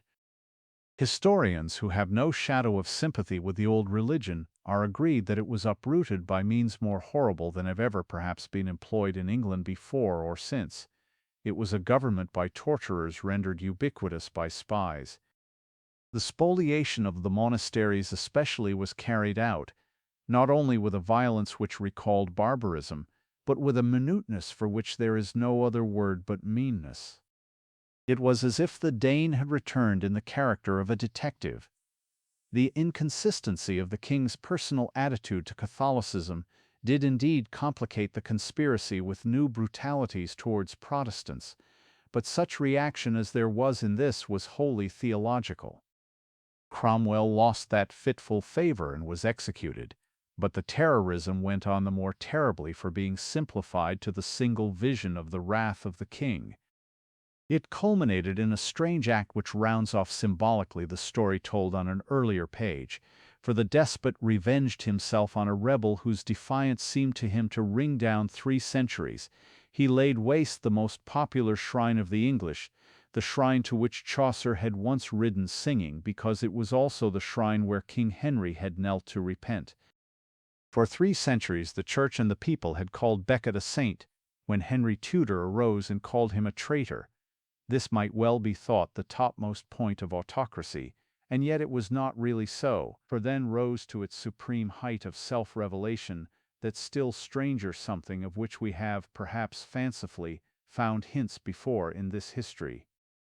The strong king was weak. He was immeasurably weaker than the strong kings of the Middle Ages, and whether or no his failure had been foreshadowed, he failed. The breach he had made in the dike of the ancient doctrines let in a flood that may almost be said to have washed him away. In a sense he disappeared before he died, for the drama that filled his last days is no longer the drama of his own character. We may put the matter most practically by saying that it is unpractical to discuss whether Froude finds any justification for Henry's crimes in the desire to create a strong national monarchy, for whether or no it was desired, it was not created. Least of all our princes did the Tudors leave behind them a secure central government, and the time when monarchy was at its worst comes only 1 or 2 generations before the time when it was weakest. But a few years afterwards, as history goes, the relations of the crown and its new servants were to be reversed on a high stage so as to horrify the world, and the axe which had been sanctified with the blood of More and soiled with the blood of Cromwell was, at the signal of one of that slave's own descendants, to fall and to kill an English king. The tide which thus burst through the breach and overwhelmed the king as well as the church was the revolt of the rich, and especially of the new rich. They used the king's name and could not have prevailed without his power, but the ultimate effect was rather as if they had plundered the king after he had plundered the monasteries. Amazingly little of the wealth, considering the name and theory of the thing, actually remained in royal hands. The chaos was increased, no doubt, by the fact that Edward VI succeeded to the throne as a mere boy, but the deeper truth can be seen in the difficulty of drawing any real line between the two reigns. By marrying into the Seymour family and thus providing himself with a son, Henry had also provided the country with the very type of powerful family which was to rule merely by pillage. An enormous and unnatural tragedy, the execution of one of the Seymours by his own brother, was enacted during the impotence of the childish king, and the successful Seymour figured as Lord Protector, though even he would have found it hard to say what he was protecting, since it was not even his own family. Anyhow, it is hardly too much to say that every human thing was left unprotected from the greed of such cannibal protectors. We talk of the dissolution of the monasteries, but what occurred was the dissolution of the whole of the old civilization.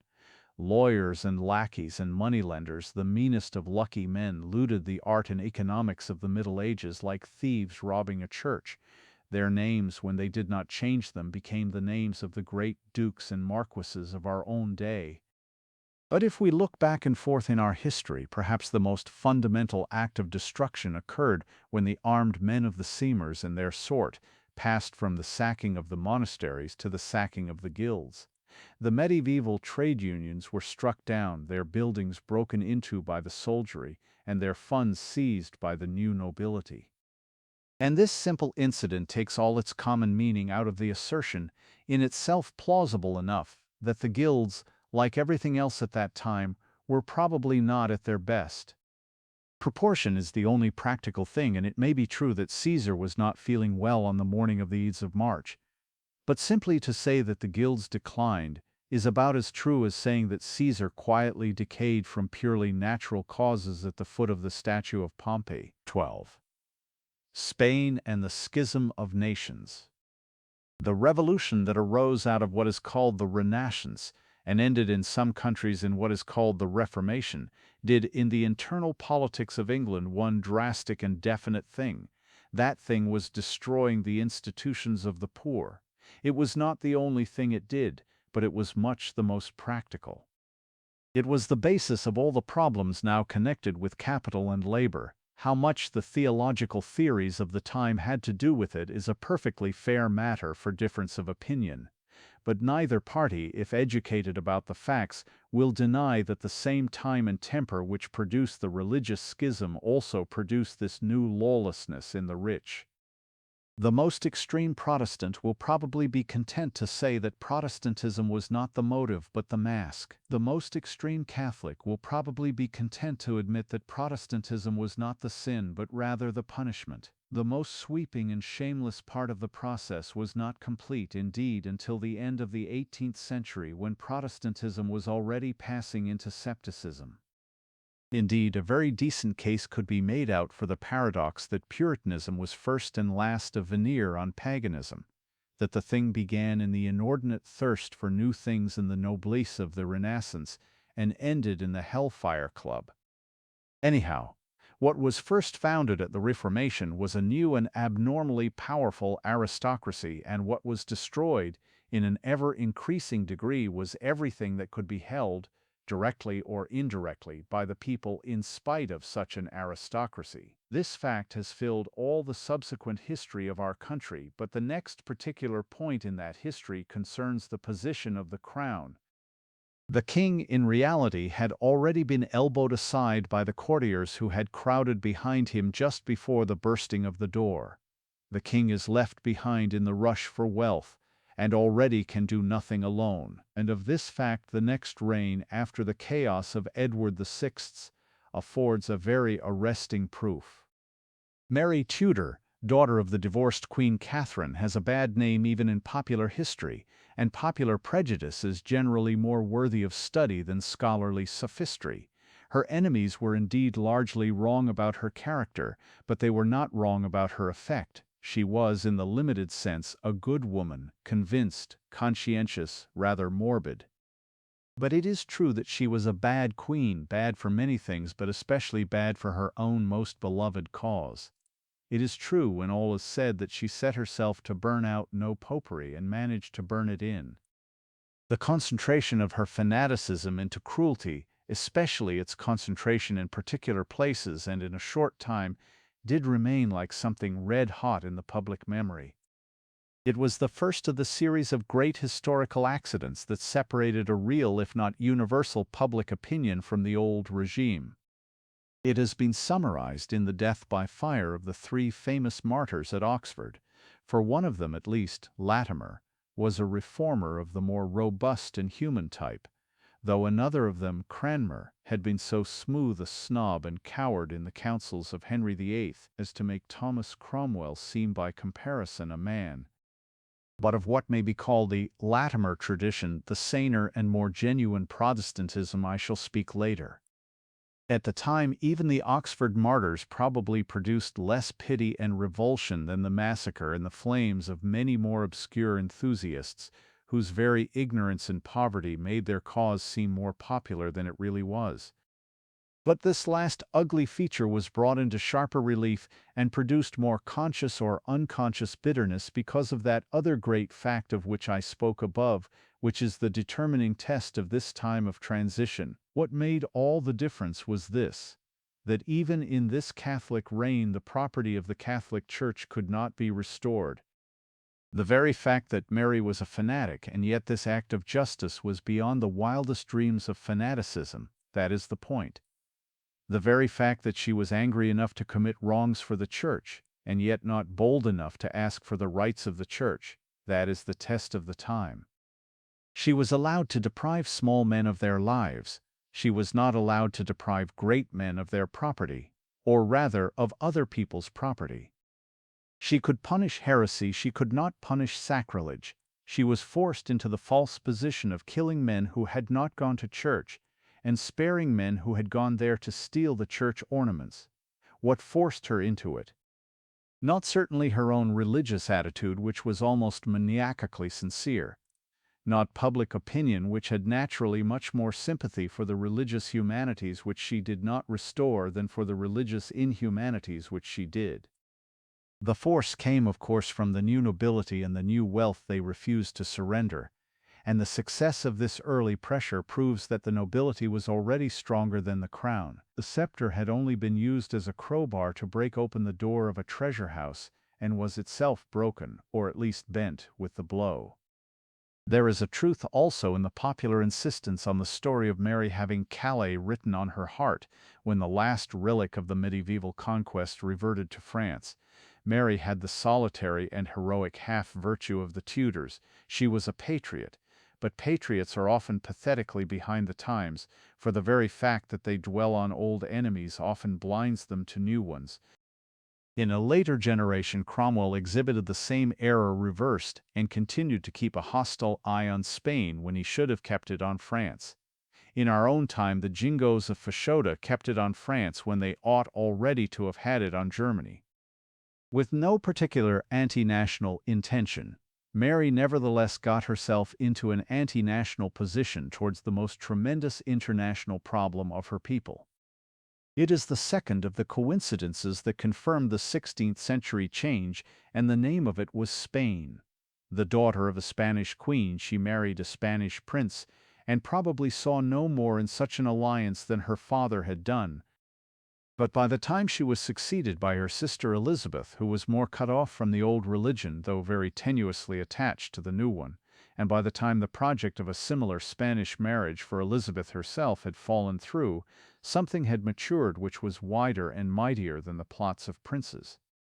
The Englishman, standing on his little island as on a lonely boat, had already felt falling across him the shadow of a tall ship.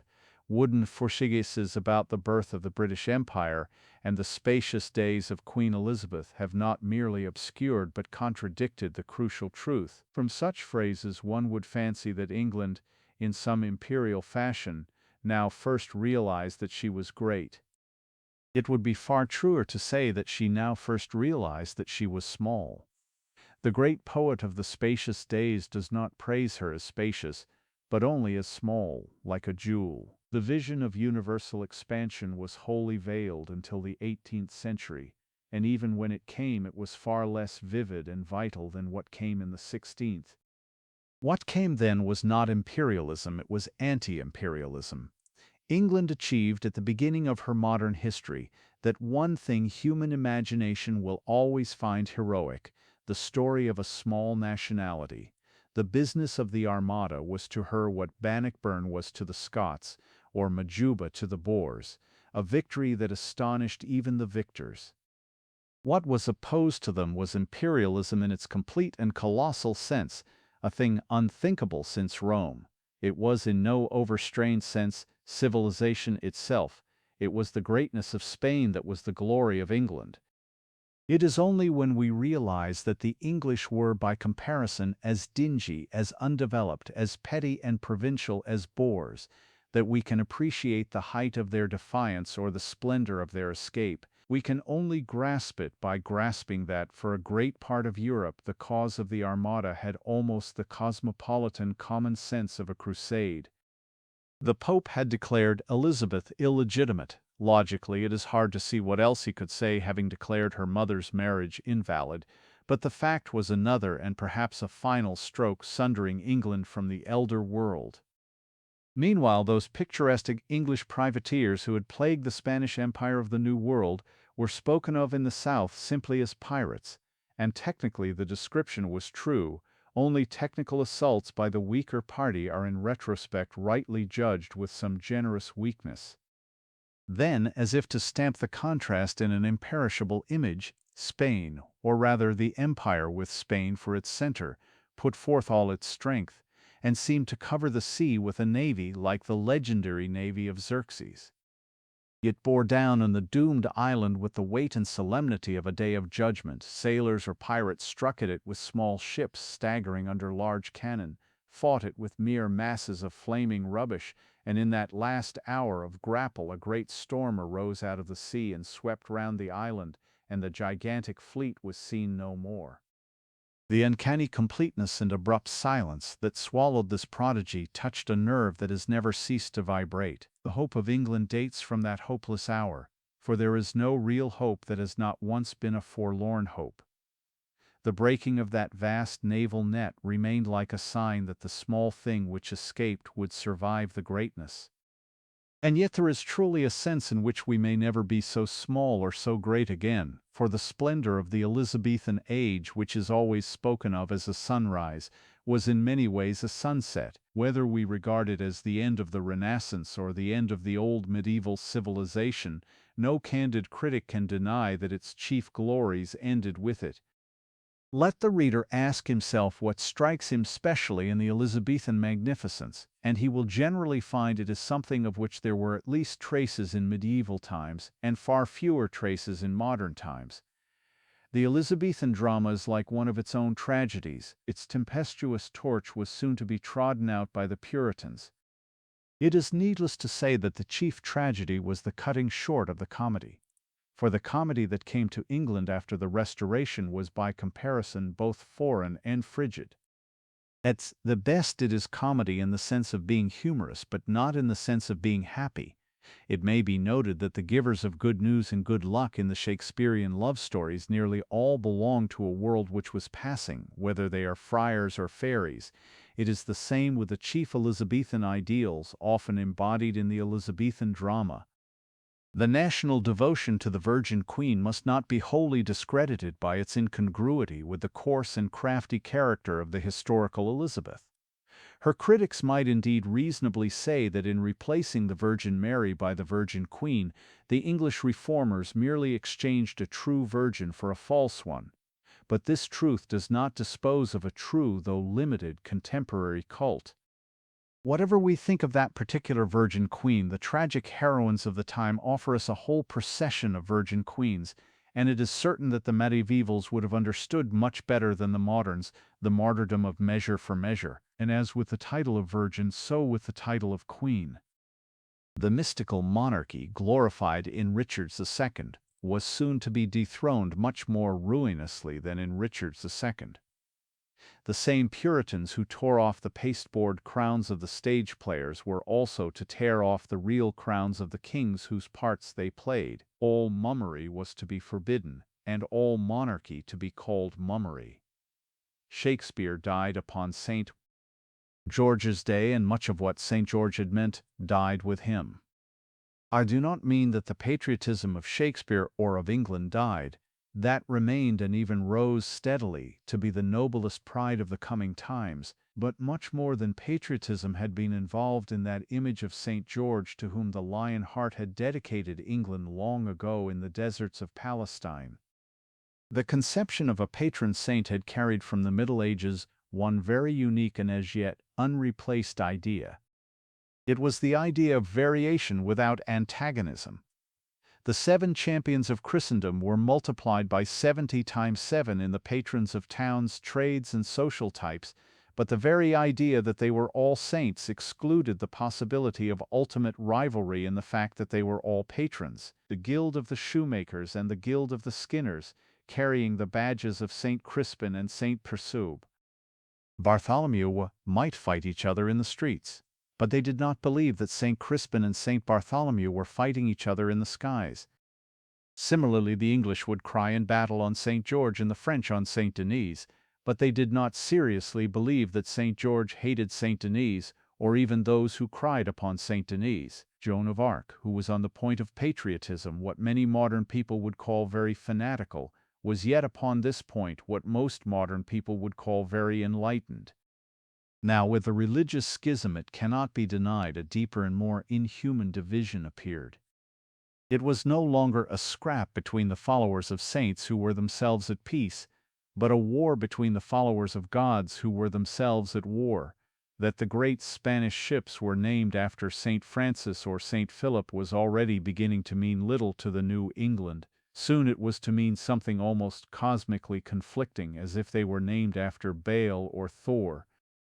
These are indeed mere symbols, but the process of which they are symbols was very practical and must be seriously followed.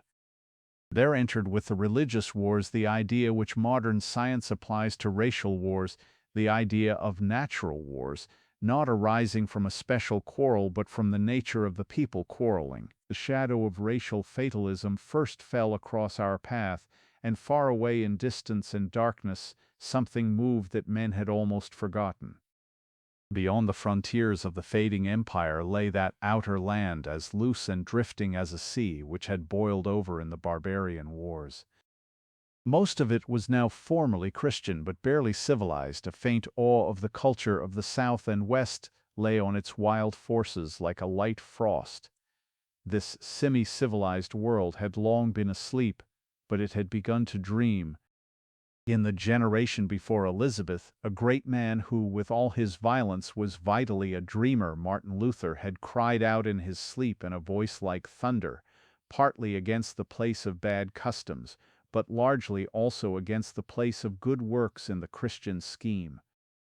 In the generation after Elizabeth, the spread of the new wild doctrines in the old wild lands had sucked Central Europe into a cyclic war of creeds.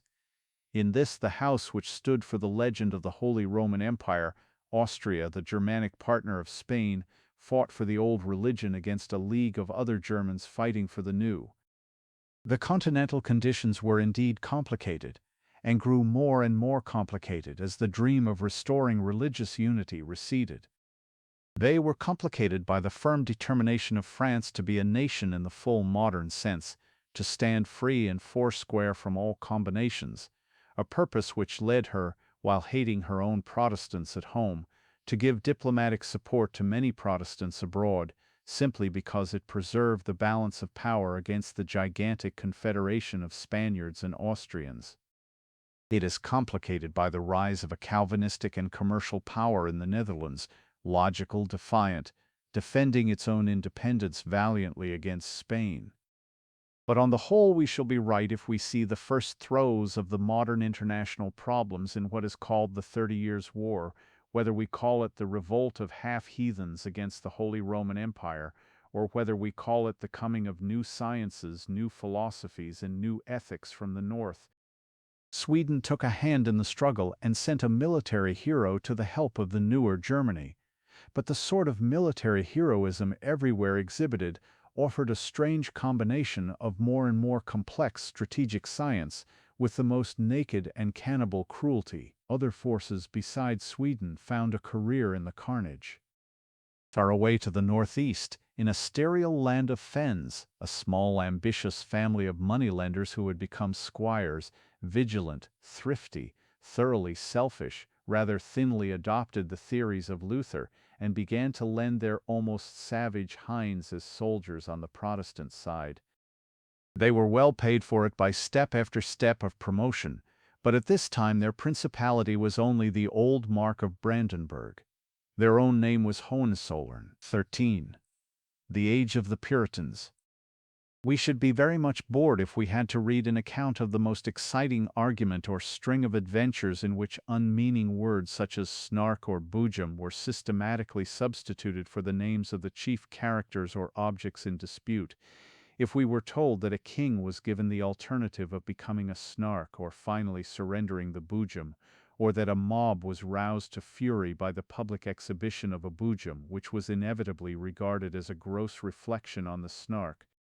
Yet something very like this situation is created by most modern attempts to tell the tale of the theological troubles of the 16th and 17th centuries, while deferring to the fashionable distaste for theology in this generation, or rather in the last generation.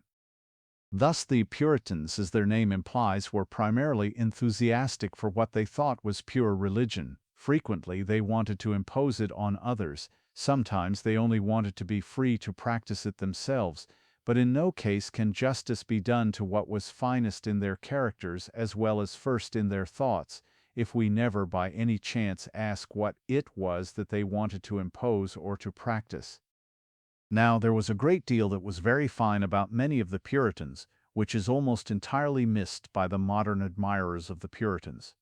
They are praised for things which they either regarded with indifference or more often detested with frenzy, such as religious liberty.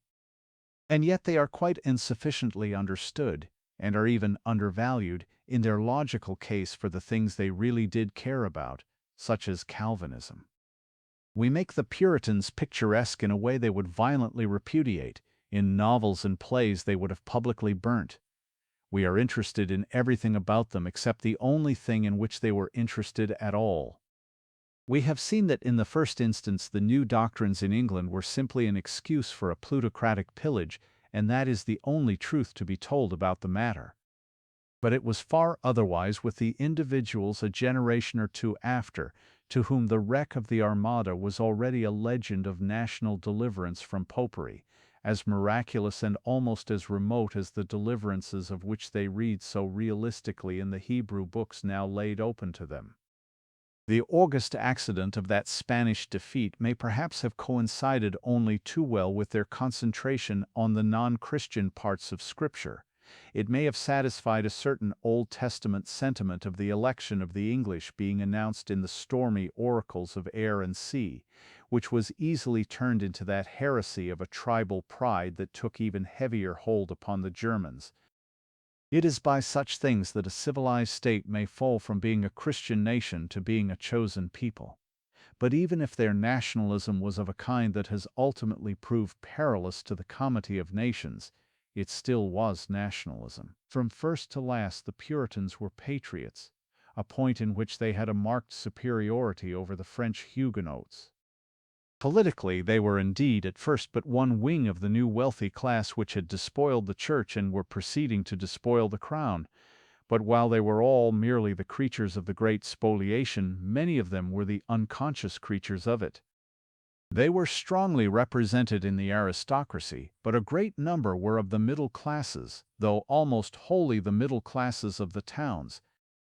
By the poor agricultural population, which was still by far the largest part of the population, they were simply derided and detested. It may be noted, for instance, that while they led the nation in many of its higher departments, they could produce nothing having the atmosphere of what is rather priggishly called folklore. All the popular tradition there is, as in songs, toasts, rhymes, or proverbs, is all royalist. About the Puritans we can find no great legend. We must put up as best we can with great literature. All these things, however, are simply things that other people might have noticed about them. They are not the most important things, and certainly not the things they thought about themselves. The soul of the movement was in two conceptions, or rather in two steps. the first being the moral process by which they arrived at their chief conclusion, and the second the chief conclusion they arrived at. We will begin with the first, especially as it was this which determined all that external social attitude which struck the eye of contemporaries. The honest Puritan, growing up in youth in a world swept bare by the great pillage, possessed himself of a first principle which is one of the 3 or 4 alternative first principles which are possible to the mind of man. It was the principle that the mind of man can alone directly deal with the mind of God. It may shortly be called the anti-sacramental principle, but it really applies, and he really applied it, to many things besides the sacraments of the Church. It equally applies, and he equally applied it, to art, to letters, to the love of locality, to music, and even to good manners. The phrase about no priest coming between a man and his Creator is but an impoverished fragment of the full philosophic doctrine. The true Puritan was equally clear that no singer or storyteller or fiddler must translate the voice of God to him into the tongues of terrestrial beauty. It is notable that the one Puritan man of genius in modern times, Tolstoy, did accept this full conclusion, denounced all music as a mere drug, and forbade his own admirers to read his own admirable novels. Now, the English Puritans were not only Puritans but Englishmen, and therefore did not always shine in clearness of head, as we shall see. True Puritanism was rather a Scotch than an English thing. But this was the driving power and the direction, and the doctrine is quite tenable if a trifle insane. Intellectual truth was the only tribute fit for the highest truth of the universe, and the next step in such a study is to observe what the Puritan thought was the truth about that truth. His individual reason, cut loose from instinct as well as tradition, taught him a concept of the omnipotence of God which meant simply the impotence of man. In Luther, the earlier and milder form of the Protestant process only went so far as to say that nothing a man did could help him except his confession of Christ. With Calvin it took the last logical step and said that even this could not help him, since omnipotence must have disposed of all his destiny beforehand, that men must be created to be lost and saved. In the purer types of whom I speak this logic was white-hot, and we must read the formula into all their parliamentary and legal formulae. When we read, the Puritan party demanded reforms in the Church, we must understand, the Puritan party demanded fuller and clearer affirmation that men are created to be lost and saved. When we read, the army selected persons for their godliness, we must understand, the army selected those persons who seemed most convinced that men are created to be lost and saved. It should be added that this terrible trend was not confined even to Protestant countries. Some great Romanists doubtfully followed it until stopped by Rome. It was the spirit of the age and should be a permanent warning against mistaking the spirit of the age for the immortal spirit of man, for there are now few Christians or non-Christians who can look back at the Calvinism which nearly captured Canterbury and even Rome by the genius and heroism of Pascal or Milton, without crying out, like the lady in Mr. Bernard Shaw's play, "How splendid! How glorious! And oh, what an escape!" The next thing to note is that their conception of church government was in a true sense self-government, and yet, for a particular reason, turned out to be a rather selfish self-government. It was equal, and yet it was exclusive. Internally, the synod or conventicle tended to be a small republic, but unfortunately to be a very small republic. In relation to the street outside the conventicle was not a republic but an aristocracy. It was the most awful of all aristocracies, that of the elect, for it was not a right of birth but a right before birth, and alone of all nobilities it was not laid level in the dust. Hence we have on the one hand in the simpler Puritans a ring of real republican virtue, a defiance of tyrants, an assertion of human dignity, but above all an appeal to that first of all republican virtues, publicity. One of the regicides, on trial for his life, struck the note which all the unnaturalness of his school cannot deprive of nobility. This thing was not done in a corner, but their most drastic idealism did nothing to recover a ray of the light that at once lightened every man that came into the world, the assumption of a brotherhood in all baptized people. They were indeed very like that dreadful scaffold at which the regicide was not afraid to point. They were certainly public, they may have been public-spirited, they were never popular, and it seems never to have crossed their minds that there was any need to be popular. England was never so little of a democracy as during the short time when she was a republic.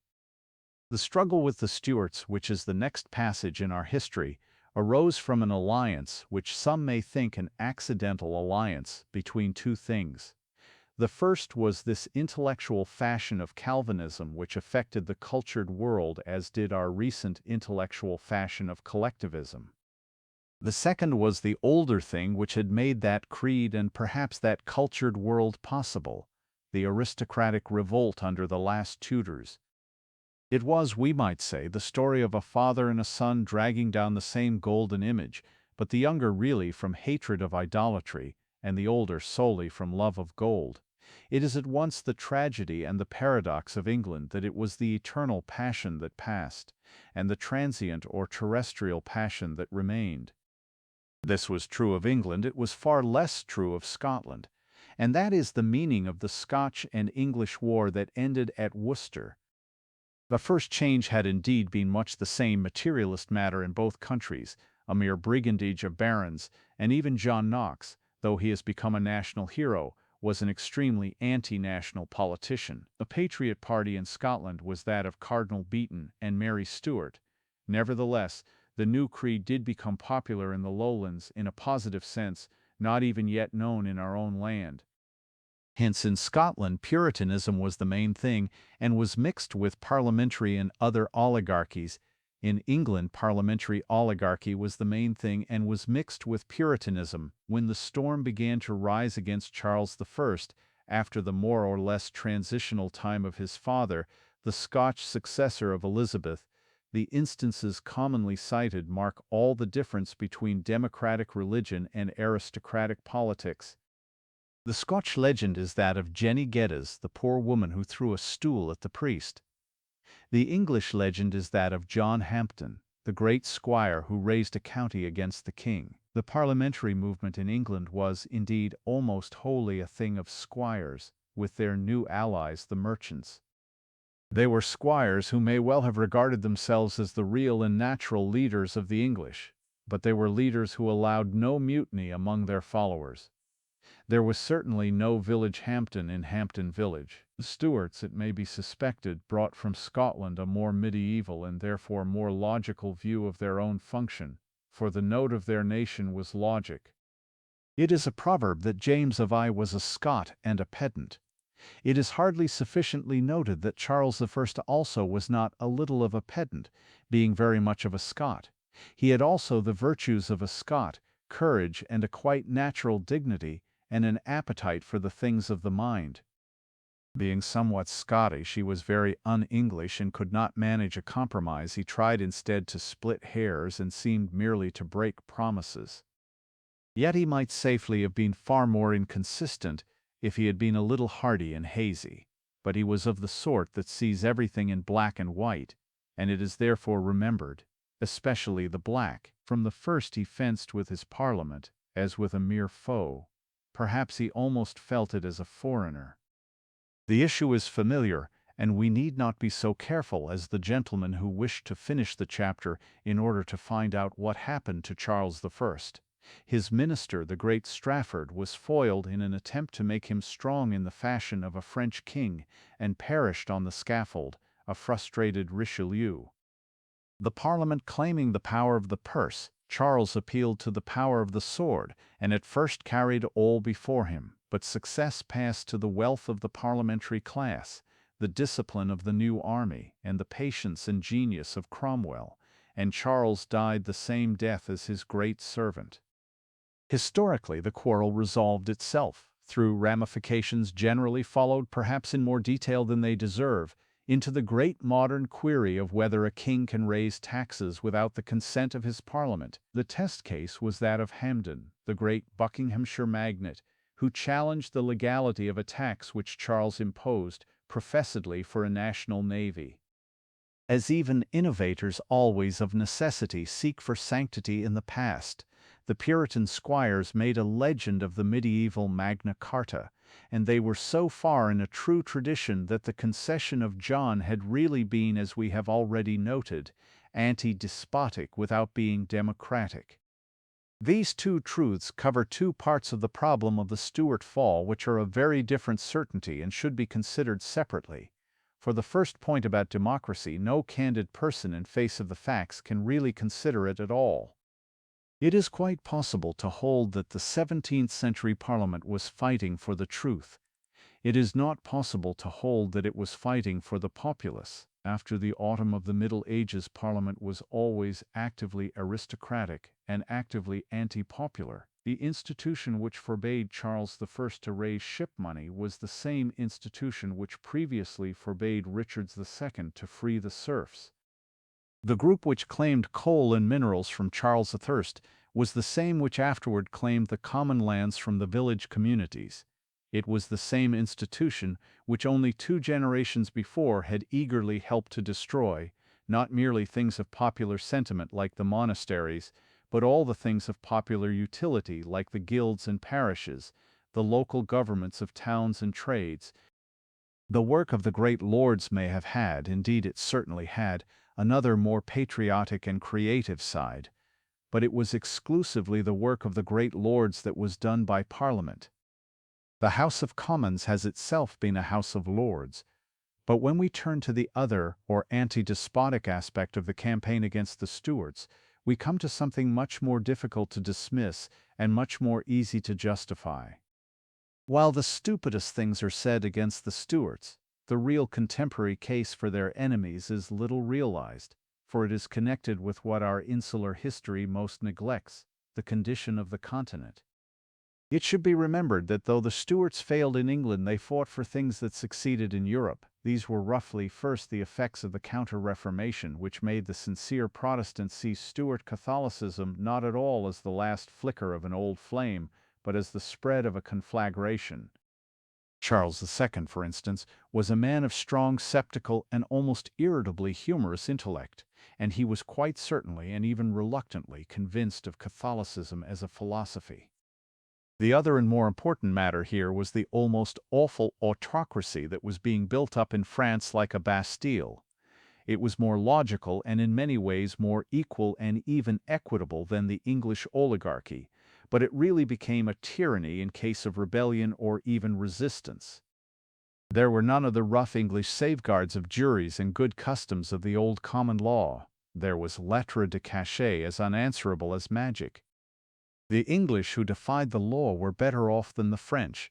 A French satirist would probably have retorted that it was the English who obeyed the law who were worse off than the French. The ordering of men's normal lives was with the squire, but he was, if anything, more limited when he was the magistrate. He was stronger as master of the village, but actually weaker as agent of the king. In defending this state of things, in short, the Whigs were certainly not defending democracy, but they were in a real sense defending liberty. They were even defending some remains of medieval liberty, though not the best. The jury, though not the guild. Even feudalism had involved a localism not without liberal elements, which lingered in the aristocratic system. Those who loved such things might well be alarmed at the Leviathan of the state, which for Hobbes was a single monster, and for France a single man. As to the mere facts, it must be said again that in so far as Puritanism was pure, it was unfortunately passing. And the very type of the transition by which it passed can be found in that extraordinary man who is popularly credited with making it predominate. Oliver Cromwell is in history much less the leader of Puritanism than the tamer of Puritanism. He was undoubtedly possessed, certainly in his youth, possibly all his life, by the rather somber religious passions of his period, but as he emerges into importance, he stands more and more for the positivism of the English as compared with the Puritanism of the Scotch. He is one of the Puritan squires, but he is steadily more of the squire and less of the Puritan, and he points to the process by which the squirearchy became at last merely pagan. This is the key to most of what is praised and most of what is blamed in him. the key to the comparative sanity, toleration, and modern efficiency of many of his departures, the key to the comparative coarseness, earthiness, cynicism, and lack of sympathy in many others. He was the reverse of an idealist, and he cannot without absurdity be held up as an ideal. But he was, like most of the squires, a type genuinely English, not without public spirit, certainly not without patriotism. His seizure of personal power, which destroyed an impersonal and ideal government, had something English in its very unreason. The act of killing the king, I fancy, was not primarily his, and certainly not characteristically his. It was a concession to the high inhuman ideals of the tiny group of true Puritans, with whom he had to compromise but with whom he afterwards collided. It was logic rather than cruelty in the act that was not Cromwellian, for he treated with bestial cruelty the native Irish, whom the new spiritual exclusiveness regarded as beasts, or as the modern euphemism would put it, as aborigines. But his practical temper was more akin to such human slaughter on what seemed to him the edges of civilization, than to a sort of human sacrifice in the very center and forum of it. He is not a representative regicide. In a sense, that piece of headsmanship was rather above his head. The real regicides did it in a sort of trance or vision, and he was not troubled with visions. But the true collision between the religious and rational sides of the 17th century movement came symbolically on that day of driving storm at Dunbar, when the raving Scotch preachers overruled Leslie and forced him down into the valley to be the victim of the Cromwellian common sense. Cromwell said that God had delivered them into his hand, but it was their own God who delivered them, the dark, unnatural God of the Calvinist dreams, as overpowering as a nightmare and as passing. It was the Whig rather than the Puritan that triumphed on that day. It was the Englishman with his aristocratic compromise, and even what followed Cromwell's death, the Restoration, was an aristocratic compromise and even a Whig compromise. The mob might cheer as for a medieval king, but the Protectorate and the Restoration were more of a piece than the mob understood. Even in the superficial things where there seemed to be a rescue, it was ultimately a respite. Thus the Puritan regime had risen chiefly by one thing unknown to medievalism: militarism. Picked professional troops, harshly drilled but highly paid, were the new and alien instrument by which the Puritans became masters. These were disbanded and their return resisted by Tories and Whigs, but their return seemed always imminent, because it was in the spirit of the new stern world of the 30 Years' War. A discovery is an incurable disease, and it had been discovered that a crowd could be turned into an iron centipede, crushing larger and looser crowds. Similarly, the remains of Christmas were rescued from the Puritans, but they had eventually to be rescued again by Dickens from the utilitarians, and may yet have to be rescued by somebody from the vegetarians and teetotalers. The strange army passed and vanished almost like a Moslem invasion, but it had made the difference that armed valor and victory always make if it was but a negative difference. It was the final break in our history. It was a breaker of many things and perhaps of popular rebellion in our land. It is something of a verbal symbol that these men founded New England in America, for indeed they tried to found it here. By a paradox, there was something prehistoric in the very nakedness of their novelty. Even the old and savage things they invoked became more savage in becoming more new.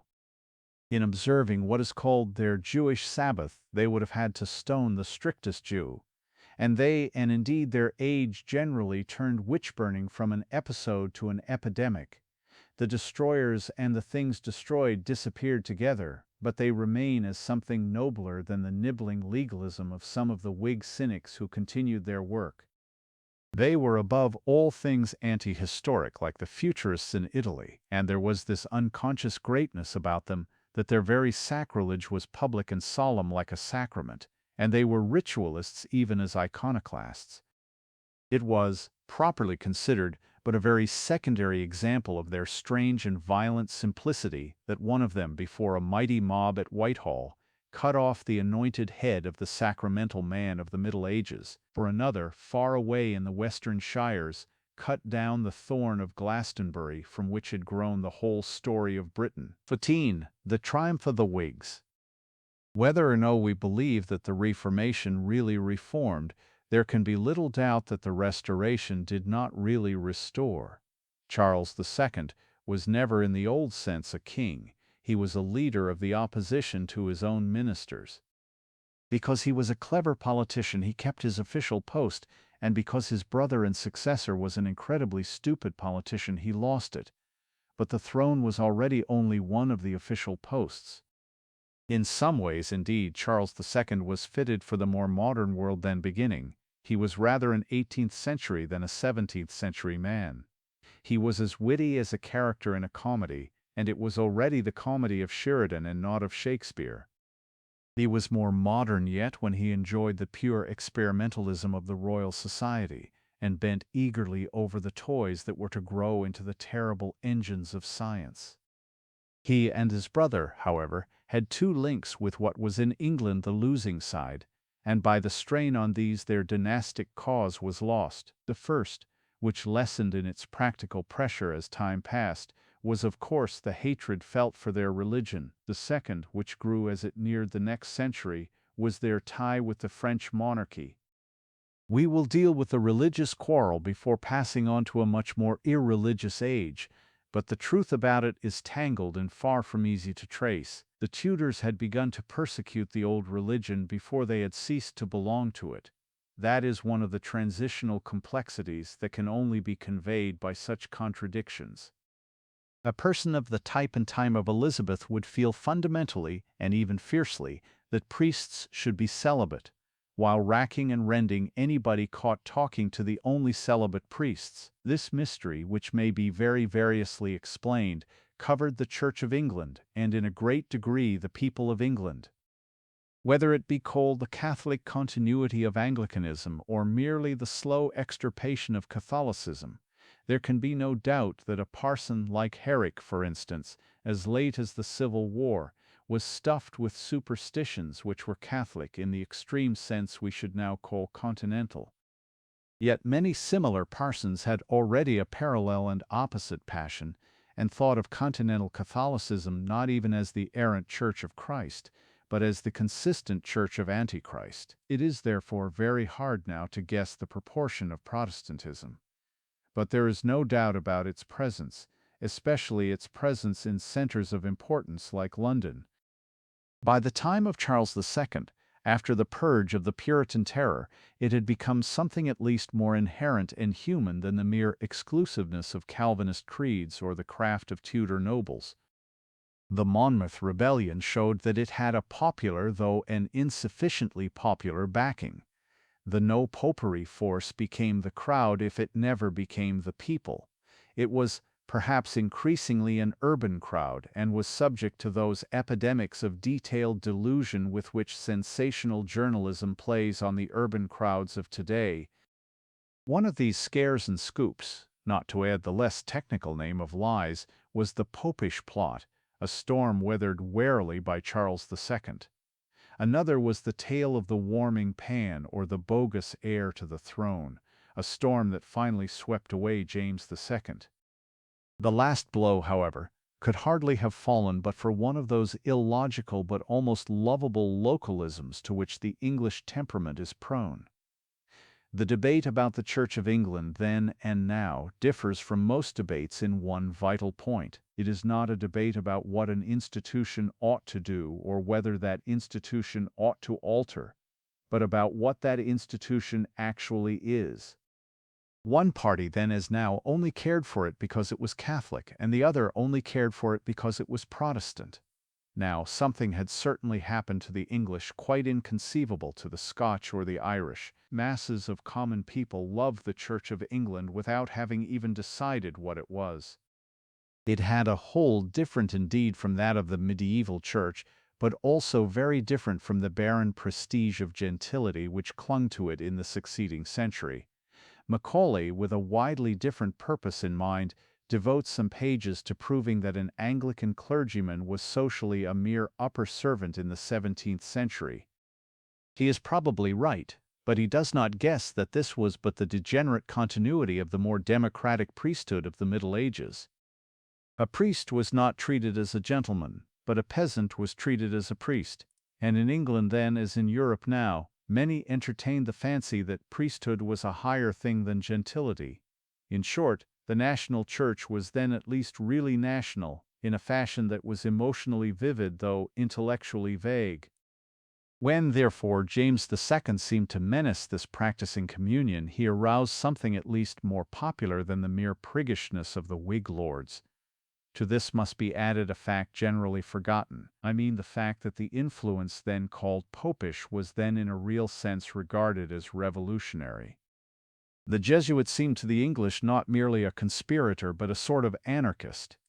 There is something appalling about abstract speculations to many Englishmen, and the abstract speculations of Jesuits like Suarez dealt with extreme democracy and things undreamed of here. The last Stuart proposals for toleration seemed thus to many as vast and empty as atheism. The only 17th-century Englishmen who had something of this transcendental abstraction were the Quakers, and the cozy English compromise shuddered when the two things shook hands, for it was something much more than a Stuart intrigue which made these philosophical extremes meet, merely because they were philosophical, and which brought the weary but humorous mind of Charles II into alliance with the subtle and detached spirit of William Penn. Much of England then was really alarmed at the Stuart scheme of toleration, sincere or insincere, because it seemed theoretical and therefore fanciful. It was in advance of its age, or to use a more intelligent language, too thin and ethereal for its atmosphere. And to this affection for the actual in the English moderates must be added, in what proportion we know not, a persecuting hatred of popery almost maniacal but quite sincere. The state had long, as we have seen, been turned to an engine of torture against priests and the friends of priests. Men talk of the revocation of the Edict of Nantes, but the English persecutors never had so tolerant an edict to revoke. But at least by this time the English, like the French persecutors, were oppressing a minority. Unfortunately, there was another province of government in which they were still more madly persecuting the majority. But 'twas here that came to its climax and took on its terrific character that lingering crime that was called the government of Ireland. It would take too long to detail the close network of unnatural laws by which that country was covered till towards the end of the 18th century. It is enough to say here that the whole attitude to the Irish was tragically typified and tied up with our expulsion of the Stuarts in one of those acts that are remembered forever.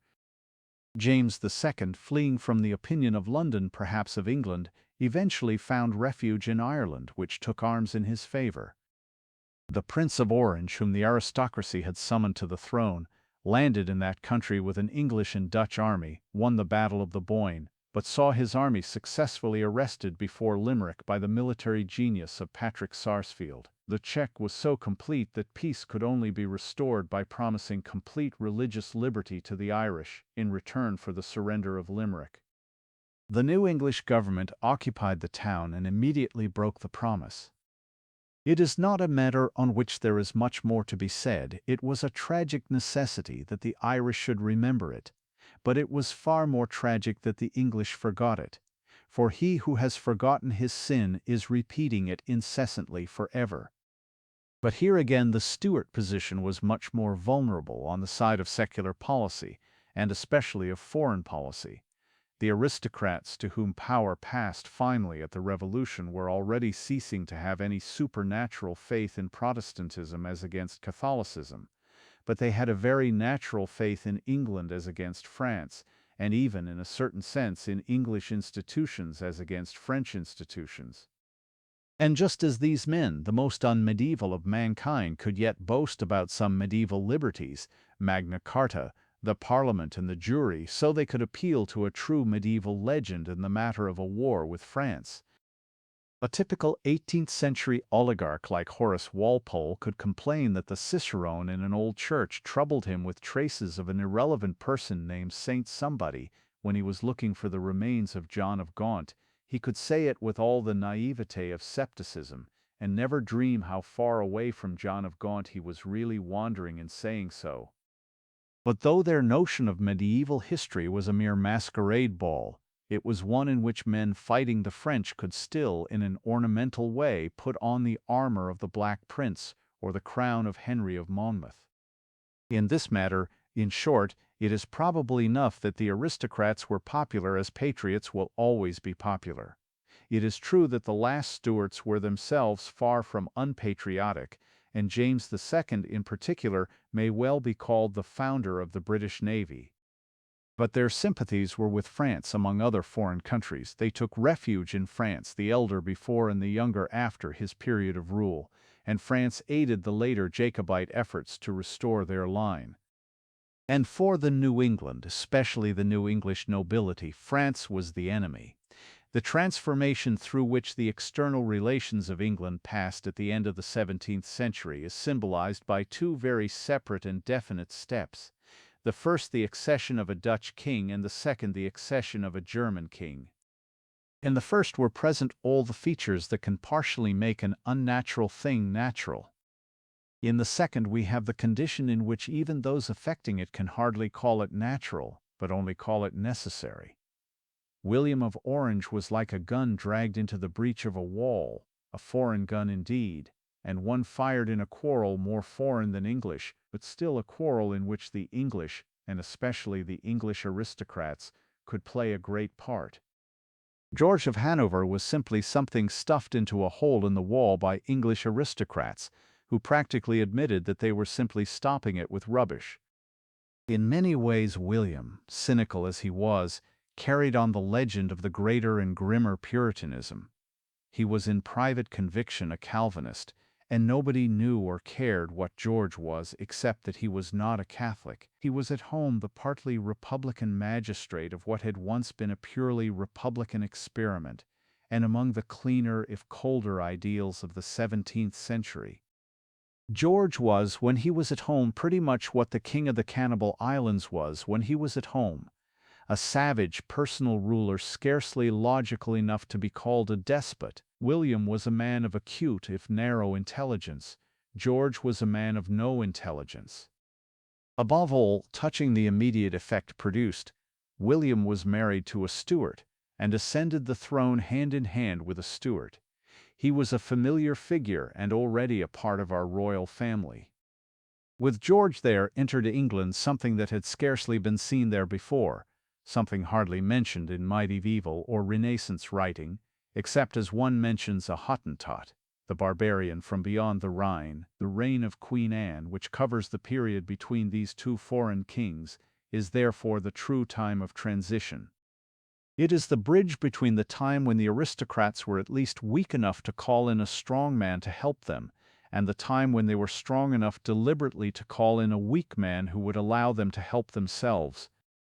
To symbolize is always to simplify, and to simplify too much, but the whole may be well symbolized as the struggle of two great figures, both gentlemen and men of genius, both courageous and clear about their own aims, and in everything else a violent contrast at every point. One of them was Henry St. John, Lord Bolingbroke. The other was John Churchill, the famous and infamous Duke of Marlborough. The story of Churchill is primarily the story of the Revolution and how it succeeded. The story of Bolingbroke is the story of the counter-revolution and how it failed. Churchill is a type of the extraordinary time in this that he combines the presence of glory with the absence of honor. When the new aristocracy had become normal to the nation, in the next few generations, it produced personal types not only of aristocracy but of chivalry. The Revolution reduced us to a country wholly governed by gentlemen. The popular universities and schools of the Middle Ages, like their guilds and abbeys, had been seized and turned into what they are, factories of gentlemen, when they are not merely factories of snobs. It is hard now to realize that what we call the public schools were once undoubtedly public. By the Revolution they were already becoming as private as they are now. But at least in the 18th century there were great gentlemen in the generous, perhaps too generous sense now given to the title. Types not merely honest but rash and romantic in their honesty remain in the record with the names of Nelson or of Fox, We have already seen that the later reformers defaced from fanaticism the churches which the first reformers had defaced simply from avarice. Rather, in the same way, the 18th century Whigs often praised, in a spirit of pure magnanimity, what the 17th century Whigs had done in a spirit of pure meanness. How mean was that meanness can only be estimated by realizing that a great military hero had not even the ordinary military virtues of loyalty to his flag or obedience to his superior officers, that he picked his way through campaigns that have made him immortal with the watchful spirit of a thieving camp follower. When William landed at Torby on the invitation of the other Whig nobles, Churchill, as if to add something ideal to his imitation of Iscariot, went to James with wanton professions of love and loyalty, went forth in arms as if to defend the country from invasion, and then calmly handed the army over to the invader. To the finish of this work of art but few could aspire, but in their degree all the politicians of the Revolution were upon this ethical pattern. While they surrounded the throne of James, there was scarcely one of them who was not in correspondence with William. When they afterwards surrounded the throne of William, there was not one of them who was not still in correspondence with James. It was such men who defeated Irish Jacobitism by the treason of Limerick. It was such men who defeated Scotch Jacobitism by the treason of Glencoe. Thus, the strange yet splendid story of 18th century England is one of greatness founded on smallness, a pyramid standing on a point.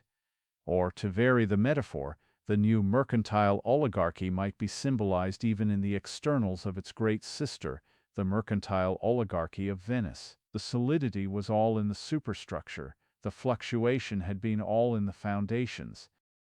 The great temple of Chatham and Warren Hastings was reared in its origins on things as unstable as water and as fugitive as foam. It is only a fancy, of course, to connect the unstable element with something restless and even shifty in the lords of the sea. But there was certainly in the genesis, if not in the later generations of our mercantile aristocracy, a thing only too mercantile, something which had also been urged against a yet older example of that polity, something called punica fides. The great royalist Strafford, going disillusioned to death, had said, "Put not your trust in princes." The great royalist Bolingbroke may well be said to have retorted, "And least of all in merchant princes." Bolingbroke stands for a whole body of conviction which bulked very big in English history, but which with the recent winding of the course of history has gone out of sight. Yet without grasping it we cannot understand our past, nor, I will add, our future. Curiously enough, the best English books of the 18th century are crammed with it, yet modern culture cannot see it when it is there. Dr. Johnson is full of it. It is what he meant when he denounced minority rule in Ireland, as well as when he said that the devil was the first Whig. Goldsmith is full of it. It is the whole point of that fine poem, The Deserted Village, and is set out theoretically with great lucidity and spirit in The Vicar of Wakefield. Swift is full of it, and found in it an intellectual brotherhood in arms with Bolingbroke himself. In the time of Queen Anne it was probably the opinion of the majority of people in England. But it was not only in Ireland that the minority had begun to rule. This conviction, as brilliantly expounded by Bolingbroke, had many aspects.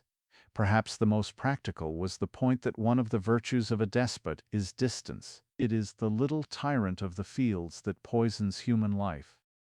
The thesis involved the truism that a good king is not only a good thing but perhaps the best thing, but it also involved the paradox that even a bad king is a good king, for his oppression weakens the nobility and relieves the pressure on the populace.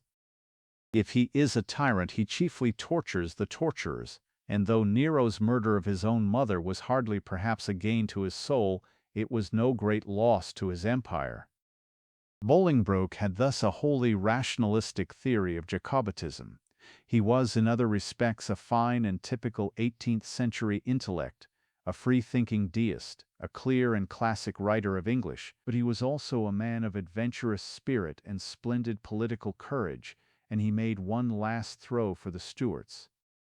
It was defeated by the great Whig nobles who formed the committee of the new regime of the gentry, and considering who it was who defeated it, it is almost unnecessary to say that it was defeated by a trick. The small German prince ascended the throne, or rather was hoisted into it like a dummy, and the great English royalist went into exile.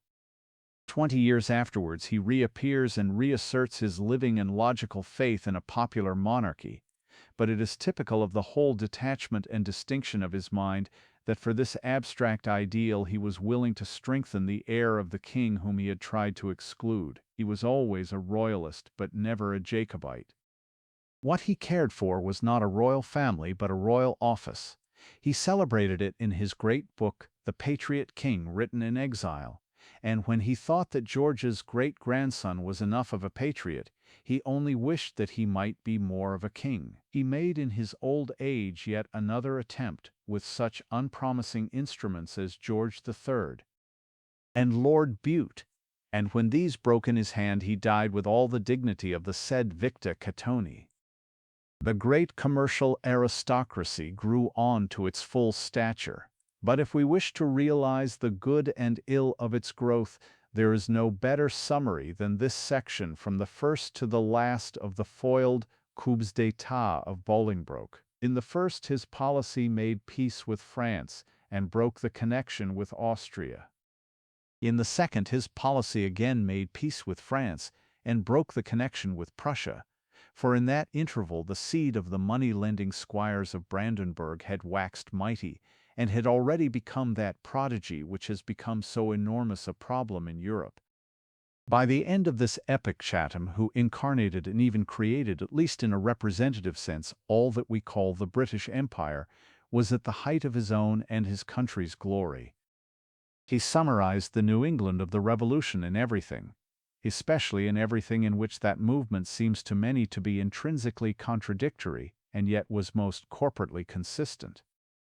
Thus, he was a Whig, and even in some ways what we should call a liberal, like his son after him. But he was also an imperialist and what we should call a jingo, and the Whig party was consistently the jingo party. He was an aristocrat, in the sense that all our public men were then aristocrats, but he was very emphatically what may be called a commercialist, one might almost say Carthaginian. In this connection he has the characteristic which perhaps humanized, but was not allowed to hamper the aristocratic plan. I mean that he could use the middle classes. It was a young soldier of middle rank, James Wolfe, who fell gloriously driving the French out of Quebec. It was a young clerk of the East India Company, Robert Clive, who threw open to the English the golden gates of India.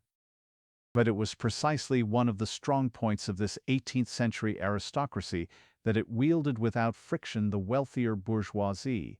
It was not there that the social cleavage was to come. He was an eloquent parliamentary orator, and though Parliament was as narrow as a Senate, it was one of great senators. The very word recalls the roll of those noble Roman phrases they often used, which we are right in calling classic, but wrong in calling cold.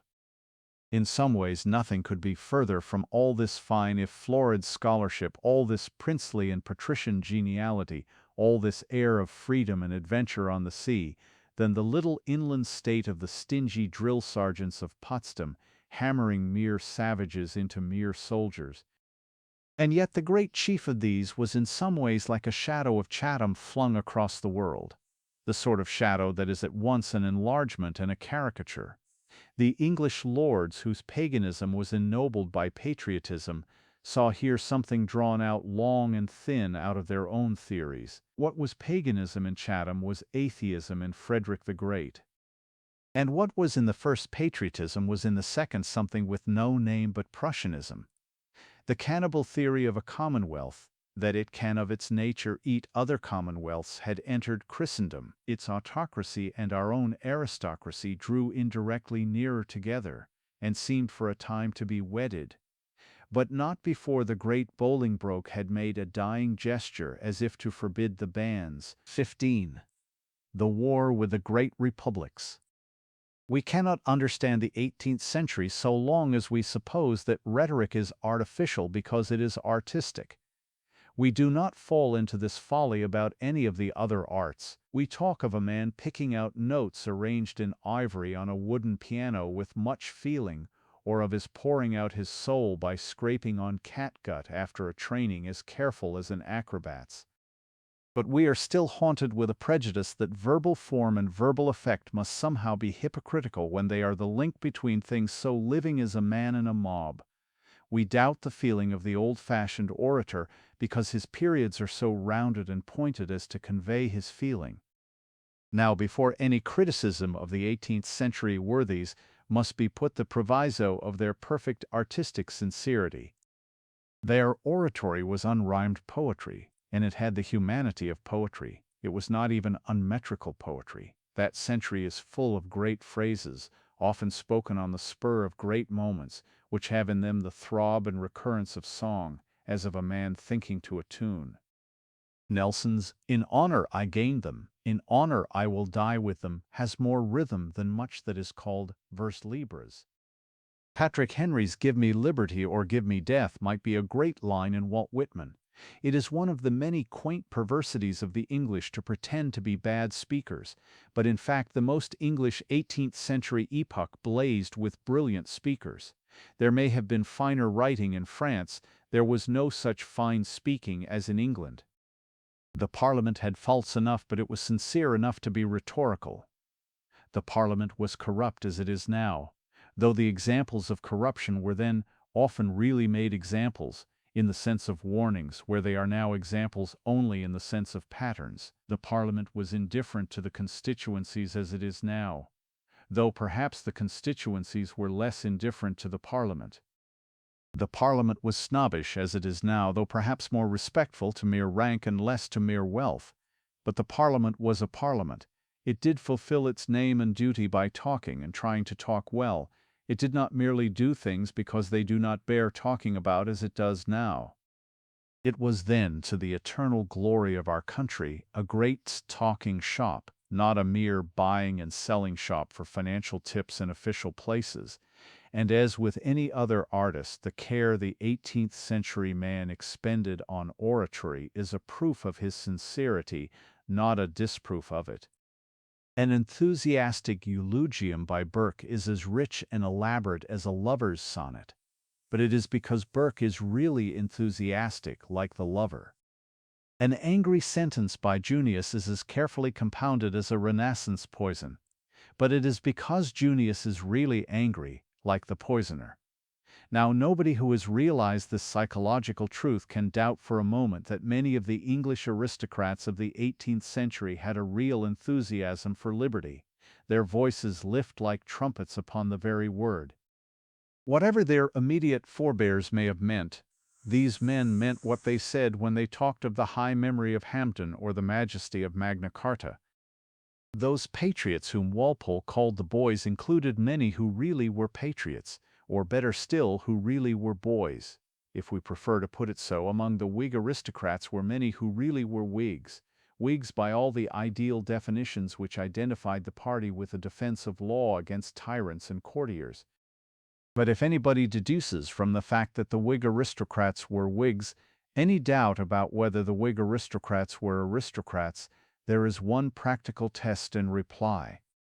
It might be tested in many ways by the game laws and enclosure laws they passed, or by the strict code of the duel and the definition of honor on which they all insisted. But if it be really questioned whether I am right in calling their whole world an aristocracy, and the very reverse of it a democracy, the true historical test is this: that when republicanism really entered the world, they instantly waged two great wars with it, or, if the view be preferred, it instantly waged two great wars with them. America and France revealed the real nature of the English Parliament. Ice may sparkle, but a real spark will show it is only ice. So when the red fire of the Revolution touched the frosty splendors of the Whigs, there was instantly a hissing and a strife of the flame to melt the ice, of the water to quench the flame. It has been noted that one of the virtues of the aristocrats was liberty, especially liberty among themselves. It might even be said that one of the virtues of the aristocrats was cynicism. They were not stuffed with our fashionable fiction, with its stiff and wooden figures of a good man named Washington and a bad man named Boney. They at least were aware that Washington's cause was not so obviously white nor Napoleon's so obviously black as most books in general circulation would indicate. They had a natural admiration for the military genius of Washington and Napoleon. They had the most unmixed contempt for the German royal family, but they were, as a class, not only against both Washington and Napoleon, but against them both for the same reason, and it was that they both stood for democracy. Great injustice is done to the English aristocratic government of the time through a failure to realize this fundamental difference, especially in the case of America. There is a wrong-headed humor about the English which appears especially in this, that while they often, as in the case of Ireland, make themselves out right where they were entirely wrong, they are easily persuaded, as in the case of America, to make themselves out entirely wrong where there is at least a case for their having been more or less right. George III's government laid certain taxes on the colonial community on the eastern seaboard of America. It was certainly not self-evident, in the sense of law and precedent, that the imperial government could not lay taxes on such colonists, nor were the taxes themselves of that practically oppressive sort which rightly raise everywhere the common casuistry of revolution. The Whig oligarchs had their faults, but utter lack of sympathy with liberty, especially local liberty, and with their adventurous kindred beyond the seas, was by no means one of their faults. Chatham, the great chief of the new and very national noblesse, was typical of them in being free from the faintest illiberality and irritation against the colonies as such. He would have made them free and even favored colonies if only he could have kept them as colonies. Burke, who was then the eloquent voice of Whiggism and was destined later to show how wholly it was a voice of aristocracy, went of course even further. Even North compromised, and though George III, being a fool, might himself have refused to compromise, he had already failed to effect the Bolingbroke scheme of the restitution of the royal power. The case for the Americans, the real reason for calling them right in the quarrel, was something much deeper than the quarrel. They were at issue not with a dead monarchy but with a living aristocracy. They declared war on something much finer and more formidable than poor old George. Nevertheless, the popular tradition, especially in America, has pictured it primarily as a duel of George III and George Washington, and, as we have noticed more than once, such pictures, though figurative, are seldom false. King George's head was not much more useful on the throne than it was on the signboard of a tavern. Nevertheless, the signboard was really a sign, and a sign of the times. It stood for a tavern that sold not English but German beer. It stood for that side of the Whig policy which Chatham showed when he was tolerant to America alone, but intolerant of America when allied with France. That very wooden sign stood, in short, for the same thing as the juncture with Frederick the Great. It stood for that Anglo-German alliance which, at a very much later time in history, was to turn into the world-old Teutonic race. Roughly and frankly speaking, we may say that America forced the quarrel. She wished to be separate, which was to her but another phrase for wishing to be free. She was not thinking of her wrongs as a colony, but already of her rights as a republic. The negative effect of so small a difference could never have changed the world without the positive effect of a great ideal, one may say of a great new religion. The real case for the colonists is that they felt they could be something, which they also felt, and justly, that England would not help them to be. England would probably have allowed the colonists all sorts of concessions and constitutional privileges, but England could not allow the colonists equality. I do not mean equality with her, but even with each other. Chatham might have compromised with Washington because Washington was a gentleman, but Chatham could hardly have conceived a country not governed by gentlemen. Burke was apparently ready to grant everything to America, but he would not have been ready to grant what America eventually gained. If he had seen American democracy, he would have been as much appalled by it as he was by French democracy, and would always have been by any democracy. In a word, the Whigs were liberal and even generous aristocrats, but they were aristocrats. That is why their concessions were as vain as their conquests. We talk, with a humiliation too rare with us, about our dubious part in the secession of America. Whether it increase or decrease the humiliation I do not know, but I strongly suspect that we had very little to do with it. I believe we counted for uncommonly little in the case. We did not really drive away the American colonists, nor were they driven. They were led on by a light that went before. That light came from France, like the armies of Lafayette that came to the help of Washington. France was already in travail with the tremendous spiritual revolution which was soon to reshape the world. Her doctrine, disruptive and creative, was widely misunderstood at the time, and is much misunderstood still, despite the splendid clarity of style in which it was stated by Rousseau in the Contrat Social and by Jefferson in the Declaration of Independence. Say the very word equality in many modern countries, and 400 fools will leap to their feet at once to explain that some men can be found, on careful examination, to be taller or handsomer than others. As if Danton had not noticed that he was taller than Robespierre, or as if Washington was not well aware that he was handsomer than Franklin. This is no place to expound a philosophy. It will be enough to say in passing, by way of a parable, that when we say that all pennies are equal, we do not mean that they all look exactly the same. We mean that they are absolutely equal in their one absolute character, in the most important thing about them. It may be put practically by saying that they are coins of a certain value, 12 of which go to a shilling. It may be put symbolically and even mystically by saying that they all bear the image of the king, and, though the most mystical, it is also the most practical summary of equality that all men bear the image of the King of Kings. Indeed, it is of course true that this idea had long underlain all Christianity, even in institutions less popular in form than were, for instance, the mob of medieval republics in Italy. A dogma of equal duties implies that of equal rights. I know of no Christian authority that would not admit that it is as wicked to murder a poor man as a rich man, or as bad to burgle an inelegantly furnished house as a tastefully furnished one. But the world had wandered further and further from these truisms, and nobody in the world was further from them than the group of the great English aristocrats. The idea of the equality of men is in substance simply the idea of the importance of man. But it was precisely the notion of the importance of a mere man which seems startling and indecent to a society whose whole romance and religion now consisted of the importance of a gentleman. It was as if a man had walked naked into Parliament.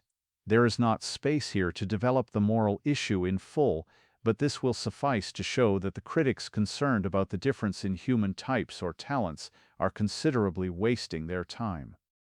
If they can understand how two coins can count the same though one is bright and the other brown, they might perhaps understand how two men can vote the same though one is bright and the other dull. If, however, they are still satisfied with their solid objection that some men are dull, I can only gravely agree with them that some men are very dull. But a few years after Lafayette had returned from helping to found a republic in America, he was flung over his own frontiers for resisting the foundation of a republic in France. So furious was the onward stride of this new spirit that the Republican of the New World lived to be the reactionary of the old. For when France passed from theory to practice, the question was put to the world in a way not thinkable in connection with the prefatory experiment of a thin population on a colonial coast.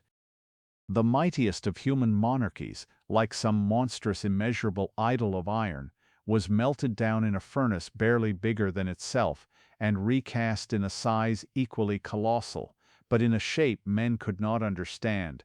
Many, at least, could not understand it, and least of all the liberal aristocracy of England. There were of course practical reasons for a continuous foreign policy against France, whether royal or republican. There was primarily the desire to keep any foreigner from menacing us from the Flemish coast. There was, to a much lesser extent, the colonial rivalry in which so much English glory had been gained by the statesmanship of Chatham and the arms of Wolfe and of Clive. The former reason is returned on us with a singular irony, for in order to keep the French out of Flanders we flung ourselves with increasing enthusiasm into a fraternity with the Germans. We purposely fed and pampered the power which was destined in the future to devour Belgium as France would never have devoured it, and threaten us across the sea with terrors of which no Frenchman would ever dream. But indeed much deeper things unified our attitude towards France before and after the Revolution. It is but one stride from despotism to democracy, in logic as well as in history, and oligarchy is equally remote from both. The Bastille fell, and it seemed to an Englishman merely that a despot had turned into a demos.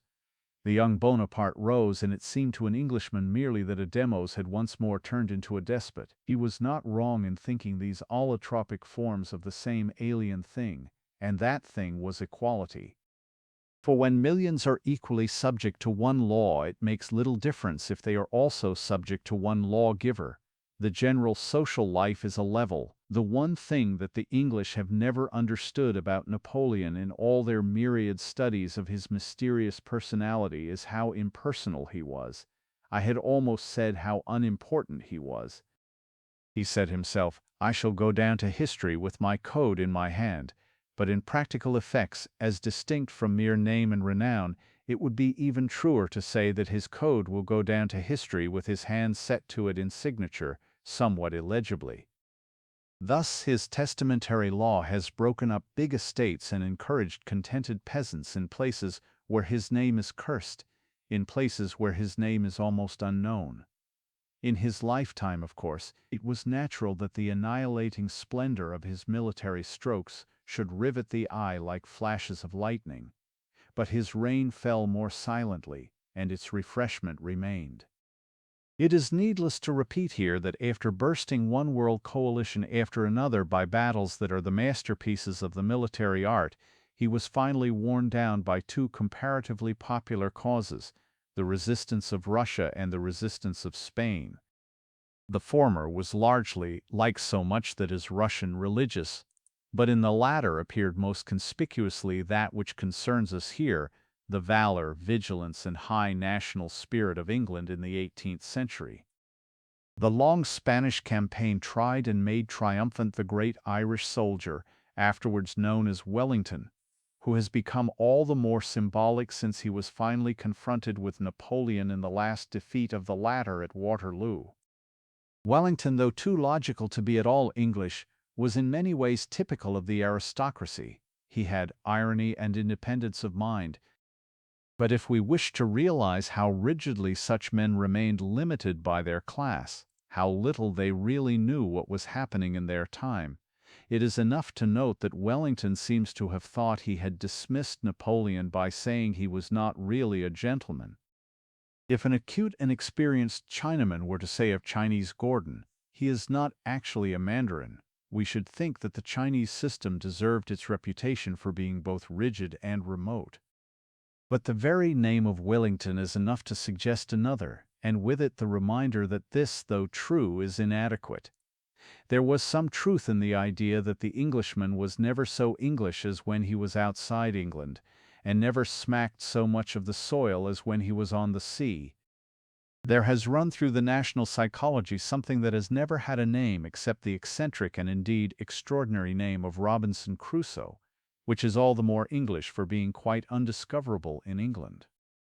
It may be doubted if a French or German boy especially wishes that his cornland or Vineland were a desert, but many an English boy has wished that his island were a desert island. But we might even say that the Englishman was too insular for an island. He awoke most to life when his island was sundered from the foundations of the world, when it hung like a planet and flew like a bird. And, by a contradiction, the real British army was in the navy. The boldest of the islanders were scattered over the moving archipelago of a great fleet. There still lay on it, like an increasing light, the legend of the Armada. It was a great fleet full of the glory of having once been a small one.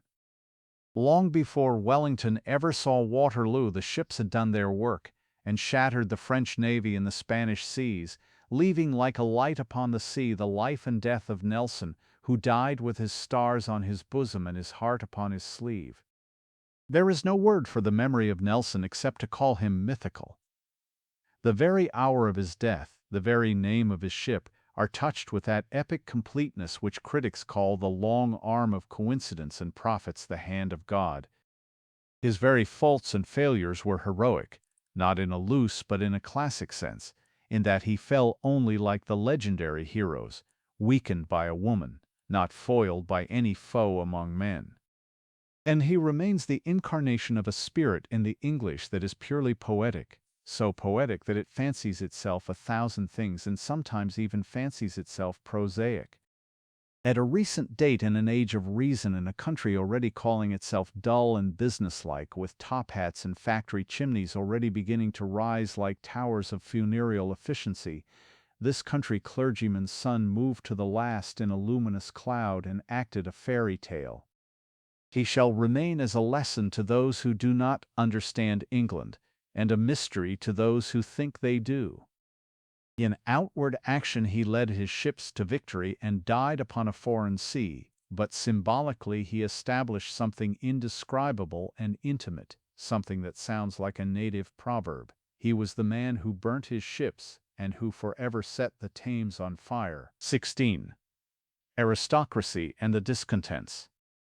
It is the pathos of many hackneyed things that they are intrinsically delicate and are only mechanically made dull. Anyone who has seen the first white light when it comes in by a window knows that daylight is not only as beautiful but as mysterious as moonlight. It is the subtlety of the color of sunshine that seems to be colorless. So patriotism, and especially English patriotism, which is vulgarized with volumes of verbal fog and gas, is still in itself something as tenuous and tender as a climate. The name of Nelson, with which the last chapter ended, might very well summarize the matter, for his name is banged and beaten about like an old tin can, while his soul had something in it of a fine and fragile 18th-century vase. And it will be found that the most threadbare things contemporary and connected with him have a real truth to the tone and meaning of his life and time, though for us they have too often degenerated into dead jokes. The expression "hearts of oak," for instance, is no unhappy phrase for the finer side of that England of which he was the best expression. Even as a material metaphor, it covers much of what I mean.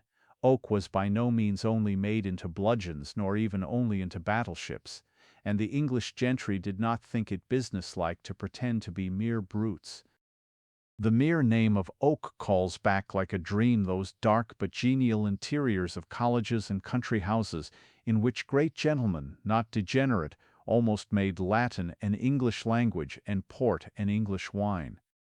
Some part of that world at least will not perish, for its autumnal glow passed into the brush of the great English portrait painters, who more than any other men were given the power to commemorate the large humanity of their own land, immortalizing a mood as broad and soft as their own brushwork. Come naturally at the right emotional angle upon a canvas of Gainsborough, who painted ladies like landscapes as great and as unconscious with repose, and you will note how subtly the artist gives to a dress flowing in the foreground something of the divine quality of distance. Then you will understand another faded phrase and words spoken far away upon the sea. There will rise up quite fresh before you and be borne upon a bar of music, like words you have never heard before, for England, home and beauty. When I think of these things, I have no temptation to mere grumbling at the great gentry that waged the great war of our fathers. But indeed the difficulty about it was something much deeper than could be dealt with by any grumbling. It was an exclusive class, but not an exclusive life. It was interested in all things, though not for all men. Or rather, those things it failed to include through the limitations of this rationalist interval between medieval and modern mysticism, were at least not of the sort to shock us with superficial inhumanity. The greatest gap in their souls, for those who think it a gap, was their complete and complacent paganism. All their very decencies assumed that the old faith was dead. Those who held it still, like the great Johnson, were considered eccentrics. The French Revolution was a riot that broke up the very formal funeral of Christianity, and was followed by various other complications, including the corpse coming to life. But the scepticism was no mere oligarchic orgy. It was not confined to the Hellfire Club, which might, in virtue of its vivid name, be regarded as relatively orthodox. It is present in the mildest middle-class atmosphere, as in the middle-class masterpiece about Northanger Abbey, where we actually remember it is an antiquity without ever remembering it is an abbey. Indeed, there is no clearer case of it than what can only be called the atheism of Jane Austen. Unfortunately, it could truly be said of the English gentleman, as of another gallant and gracious individual, that his honor stood rooted in dishonor.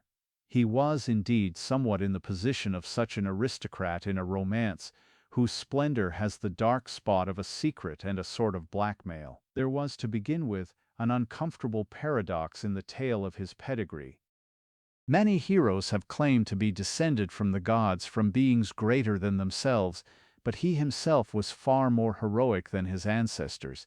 His glory did not come from the Crusades but from the Great Pillage. His fathers had not come over with William the Conqueror, but only assisted, in a somewhat shuffling manner, at the coming over of William of Orange. His own exploits were often really romantic, in the cities of the Indian sultans, or the War of the Wooden Ships.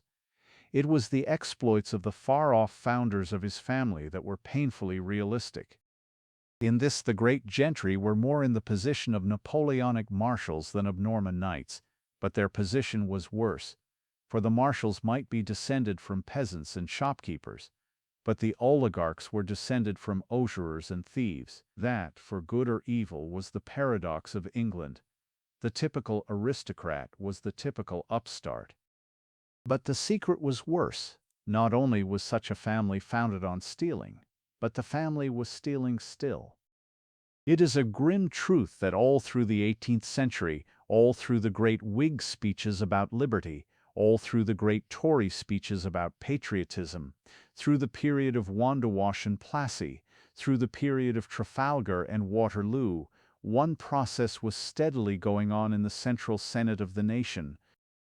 Parliament was passing bill after bill for the enclosure, by the great landlords of such of the common lands as had survived out of the great communal system of the Middle Ages.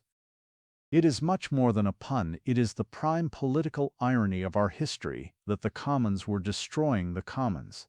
The very word common, as we have before noted, lost its great moral meaning, and became a mere topographical term for some remaining scrap of scrub or heath that was not worth stealing. In the 18th century, these last and lingering commons were connected only with stories about highwaymen, which still linger in our literature. The romance of them was a romance of robbers, but not of the real robbers. This was the mysterious sin of the English squires, that they remained human and yet ruined humanity all around them. Their own ideal, nay, their own reality of life, was really more generous and genial than the stiff savagery of Puritan captains and Prussian nobles, but the land withered under their smile as under an alien frown. Being still at least English, they were still in their way good-natured, but their position was false, and a false position forces the good-natured into brutality. The French Revolution was the challenge that really revealed to the Whigs that they must make up their minds to be really democrats, or admit that they were really aristocrats. They decided, as in the case of their philosophic exponent Burke, to be really aristocrats, and the result was the White Terror, the period of anti-Jacobin repression which revealed the real side of their sympathies more than any stricken fields in foreign lands. Cobbett, the last and greatest of the yeomen of the small farming class which the great estates were devouring daily, was thrown into prison merely for protesting against the flogging of English soldiers by German mercenaries. In that savage dispersal of a peaceful meeting which was called the Massacre of Peterloo, English soldiers were indeed employed, though much more in the spirit of German ones. And it is one of the bitter satires that cling to the very continuity of our history, that such suppression of the old yeoman spirit was the work of soldiers who still bore the title of the yeomanry. The name of Cobbett is very important here. Indeed, it is generally ignored because it is important. Cobbett was the one man who saw the tendency of the time as a whole and challenged it as a whole. Consequently, he went without support. It is a mark of our whole modern history that the masses are kept quiet with a fight. They are kept quiet by the fight because it is a sham fight. Thus, most of us know by this time that the party system has been popular only in the same sense that a football match is popular. The division in Cobbett's time was slightly more sincere, but almost as superficial. It was a difference of sentiment about externals which divided the old agricultural gentry of the 18th century from the new mercantile gentry of the 19th. Through the first half of the 19th century, there were some real disputes between the squire and the merchant. The merchant became converted to the important economic thesis of free trade and accused the squire of starving the poor by dear bread to keep up his agrarian privilege. Later, the squire retorted not ineffectively by accusing the merchant of brutalizing the poor by overworking them in his factories to keep up his commercial success. The passing of the Factory Acts was a confession of the cruelty that underlay the new industrial experiments, just as the repeal of the Corn Laws was a confession of the comparative weakness and unpopularity of the squires, who had destroyed the last remnants of any peasantry that might have defended the field against the factory. These relatively real disputes would bring us to the middle of the Victorian era. But long before the beginning of the Victorian era, Cobbett had seen and said that the disputes were only relatively real, or rather, he would have said, in his more robust fashion, that they were not real at all. He would have said that the agricultural pot and the industrial kettle were calling each other black when they had both been blackened in the same kitchen. And he would have been substantially right, for the great industrial disciple of the kettle, James Watt, who learnt from it the lesson of the steam engine, was typical of the age in this, that he found the old trade guilds too fallen, unfashionable, and out of touch with the times to help his discovery, so that he had recourse to the rich minority which had warred on and weakened those guilds since the Reformation. There was no prosperous peasant's pot such as Henry of Navarre invoked to enter into alliance with the kettle. In other words, there was in the strict sense of the word no commonwealth, because wealth, though more and more wealthy, was less and less common. Whether it be a credit or discredit, industrial science and enterprise were in bulk a new experiment of the old oligarchy, and the old oligarchy had always been ready for new experiments, beginning with the Reformation. And it is characteristic of the clear mind which was hidden from many by the hot temper of Cobbett that he did see the Reformation as the root of both squirearchy and industrialism, and called on the people to break away from both. The people made more effort to do so than is commonly realized. There are many silences in our somewhat snobbish history, and when the educated class can easily suppress a revolt, they can still more easily suppress the record of it. It was so with some of the chief features of that great medieval revolution, the failure of which, or rather the betrayal of which, was the real turning point of our history. It was so with the revolts against the religious policy of Henry VIII, and it was so with the rick-burning and frame-breaking riots of Cobbett's epoch. The real mob reappeared for a moment in our history, for just long enough to show one of the immortal marks of the real mob: ritualism. There is nothing that strikes the undemocratic doctrinaire so sharply about direct democratic action as the vanity or mummery of the things done seriously in the daylight.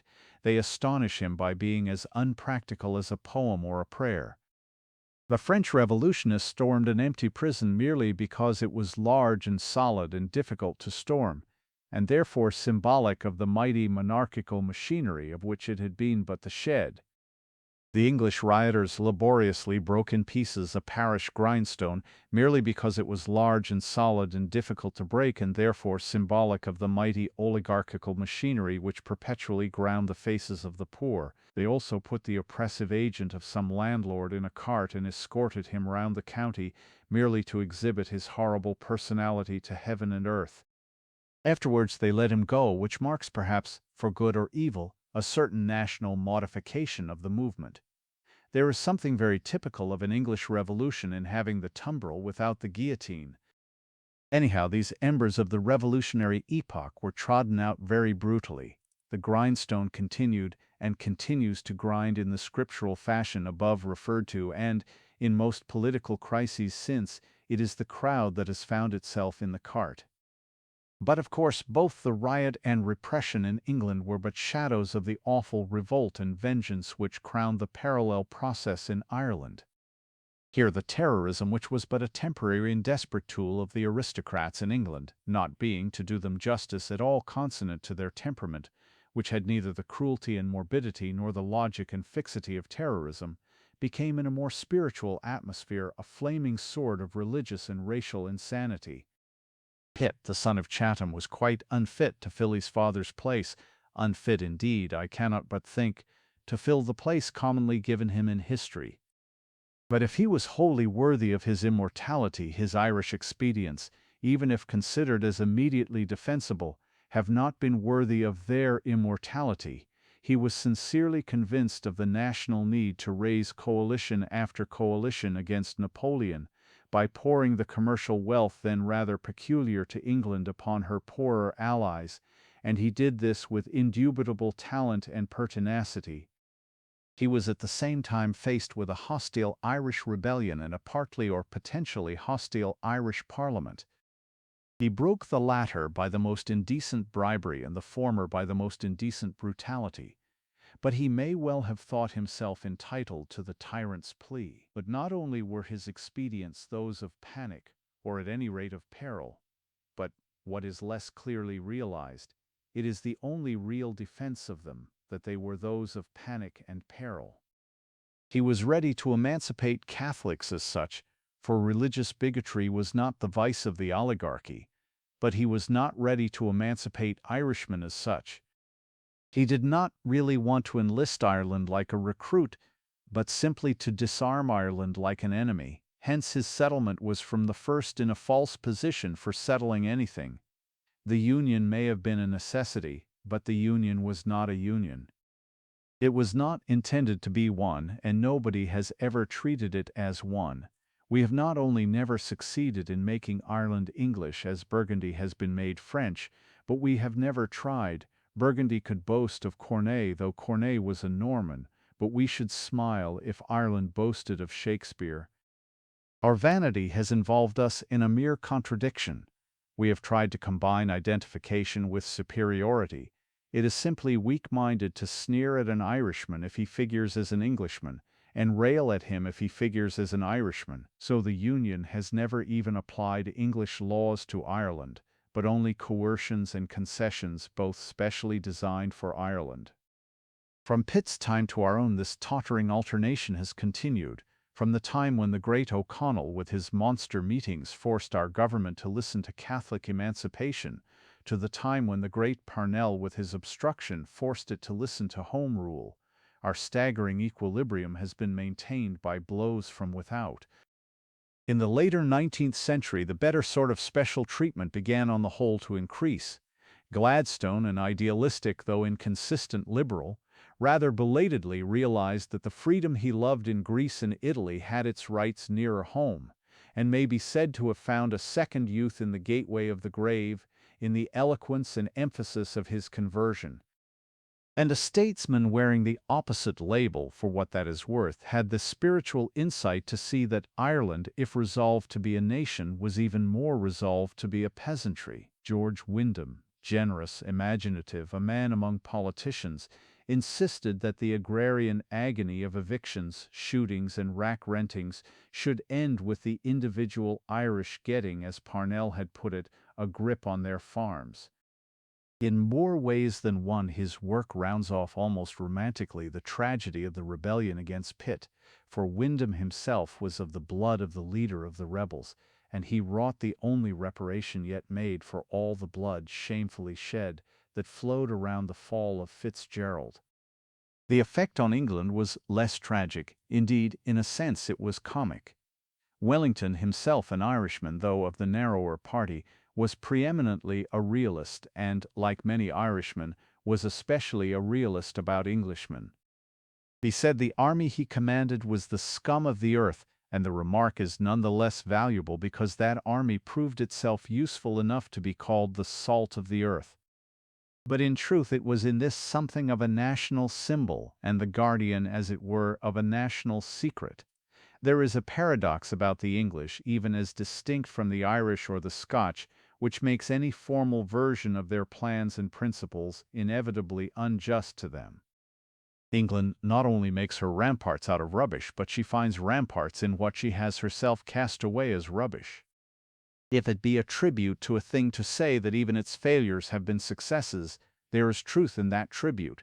Some of the best colonies were convict settlements, and might be called abandoned convict settlements. The army was largely an army of gall birds, raised by gall delivery, but it was a good army of bad men.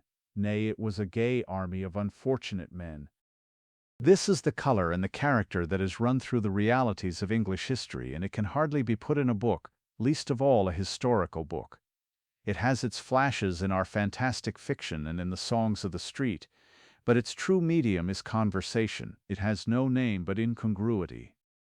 An illogical laughter survives everything in the English soul. It survived perhaps with only too much patience the time of terrorism in which the more serious Irish rose in revolt. That time was full of a quite topsy-turvy tyranny, and the English humorist stood on his head to suit it.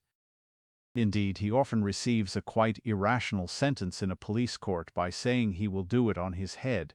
So, under Pitt's coercionist regime, a man was sent to prison for saying that George IV was fat, but we feel he must have been partly sustained in prison by the artistic contemplation of how fat he was.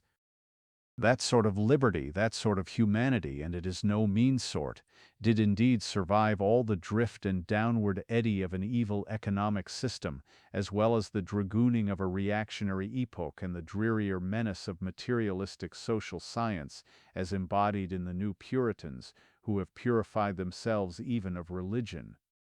Under this long process, the worst that can be said is that the English humorist has been slowly driven downwards in the social scale. Falstaff was a knight, Sam Weller was a gentleman's servant, and some of our recent restrictions seem designed to drive Sam Weller to the status of the Artful Dodger. But well it was for us that some such trampled tradition and dark memory of Merry England survived. Well for us, as we shall see, that all our social science failed and all our statesmanship broke down before it. For there was to come the noise of a trumpet and a dreadful day of visitation, in which all the daily workers of a dull civilization were to be called out of their houses and their holes like a resurrection of the dead, and left naked under a strange sun with no religion but a sense of humor.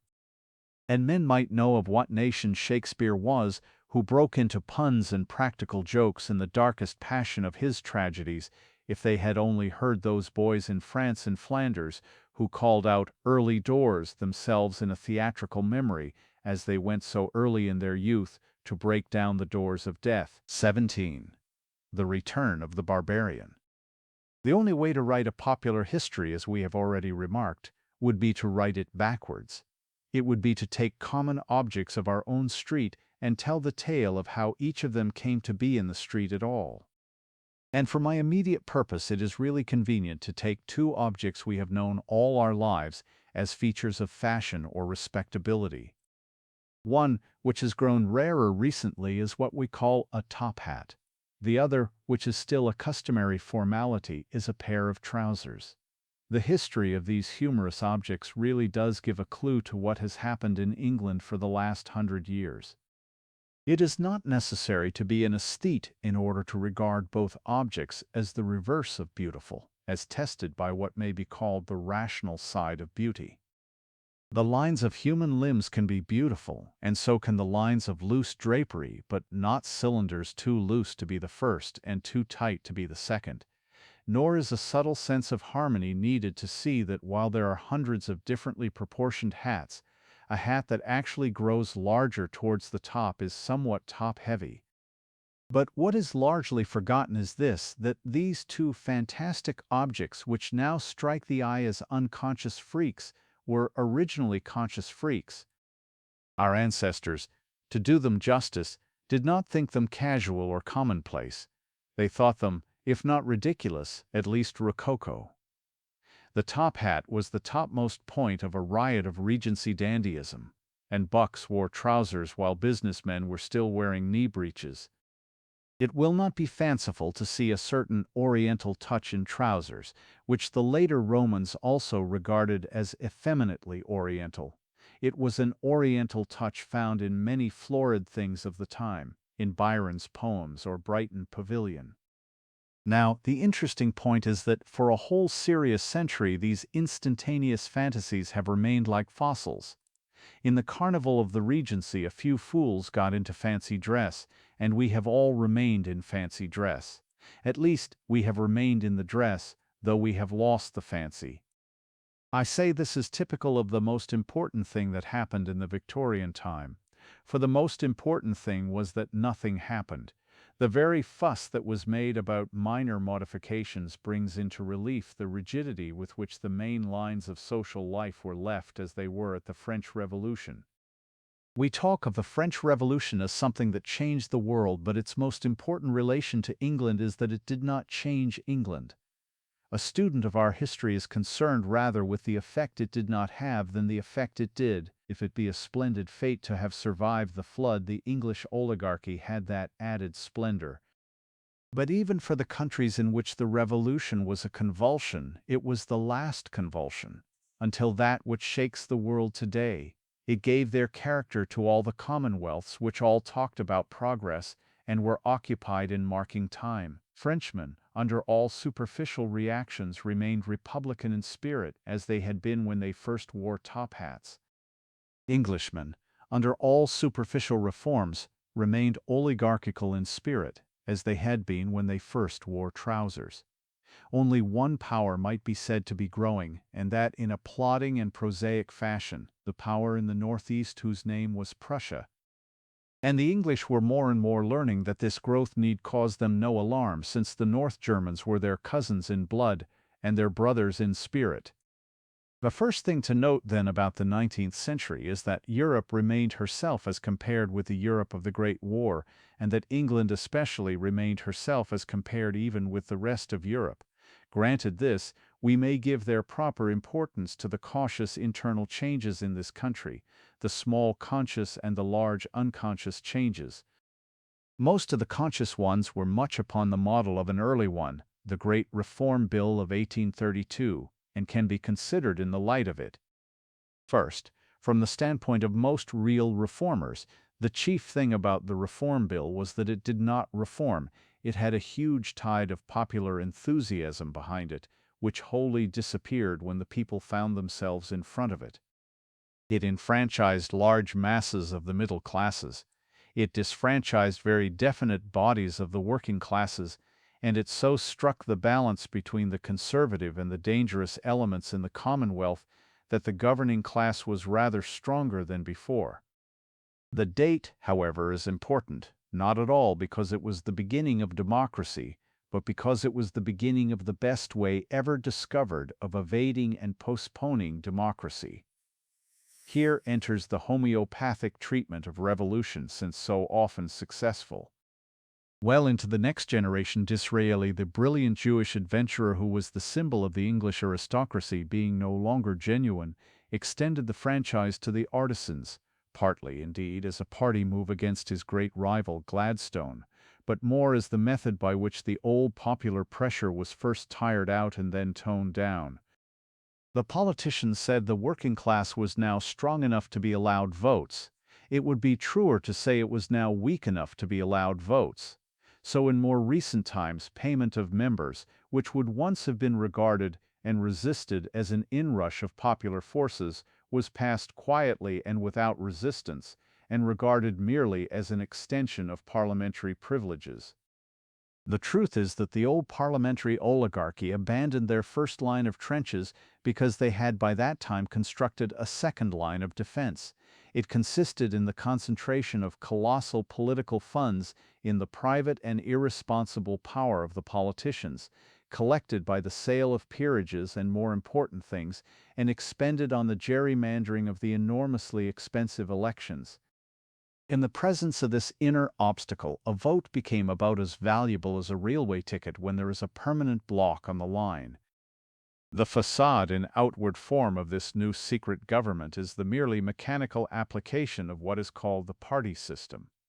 The party system does not consist, as some suppose, of two parties but of one. If there were two real parties, there could be no system. But if this was the evolution of parliamentary reform as represented by the first Reform Bill, we can see the other side of it in the social reform attacked immediately after the first Reform Bill. It is a truth that should be a tower and a landmark, that one of the first things done by the Reform Parliament was to establish those harsh and dehumanized workhouses which both honest radicals and honest Tories branded with the black title of the New Bastille. This bitter name lingers in our literature and can be found by the curious in the works of Carlyle and Hood, but it is doubtless interesting rather as a note of contemporary indignation than as a correct comparison. It is easy to imagine the logicians and legal orators of the parliamentary school of progress finding many points of differentiation and even of contrast. The Bastille was one central institution. The workhouses have been many, and have everywhere transformed local life with whatever they have to give of social sympathy and inspiration. Men of high rank and great wealth were frequently sent to the Bastille, but no such mistake has ever been made by the more business administration of the workhouse. Over the most capricious operations of the lettres de cachet there still hovered some hazy traditional idea that a man is put in prison to punish him for something. It was the discovery of a later social science that men who cannot be punished can still be imprisoned. But the deepest and most decisive difference lies in the better fortune of the new Bastille, for no mob has ever dared to storm it, and it never fell. The new Poor Law was indeed not wholly new in the sense that it was the culmination and clear enunciation of a principle foreshadowed in the earlier Poor Law of Elizabeth, which was one of the many anti-popular effects of the Great Pillage. When the monasteries were swept away and the medieval system of hospitality destroyed, tramps and beggars became a problem, the solution of which has always tended towards slavery, even when the question of slavery has been cleared of the irrelevant question of cruelty. It is obvious that a desperate man might find Mr. Bumble and the Board of Guardians less cruel than cold weather and the bare ground, even if he were allowed to sleep on the ground which, by a veritable nightmare of nonsense and injustice, he is not. He is actually punished for sleeping under a bush on the specific and stated ground that he cannot afford a bed.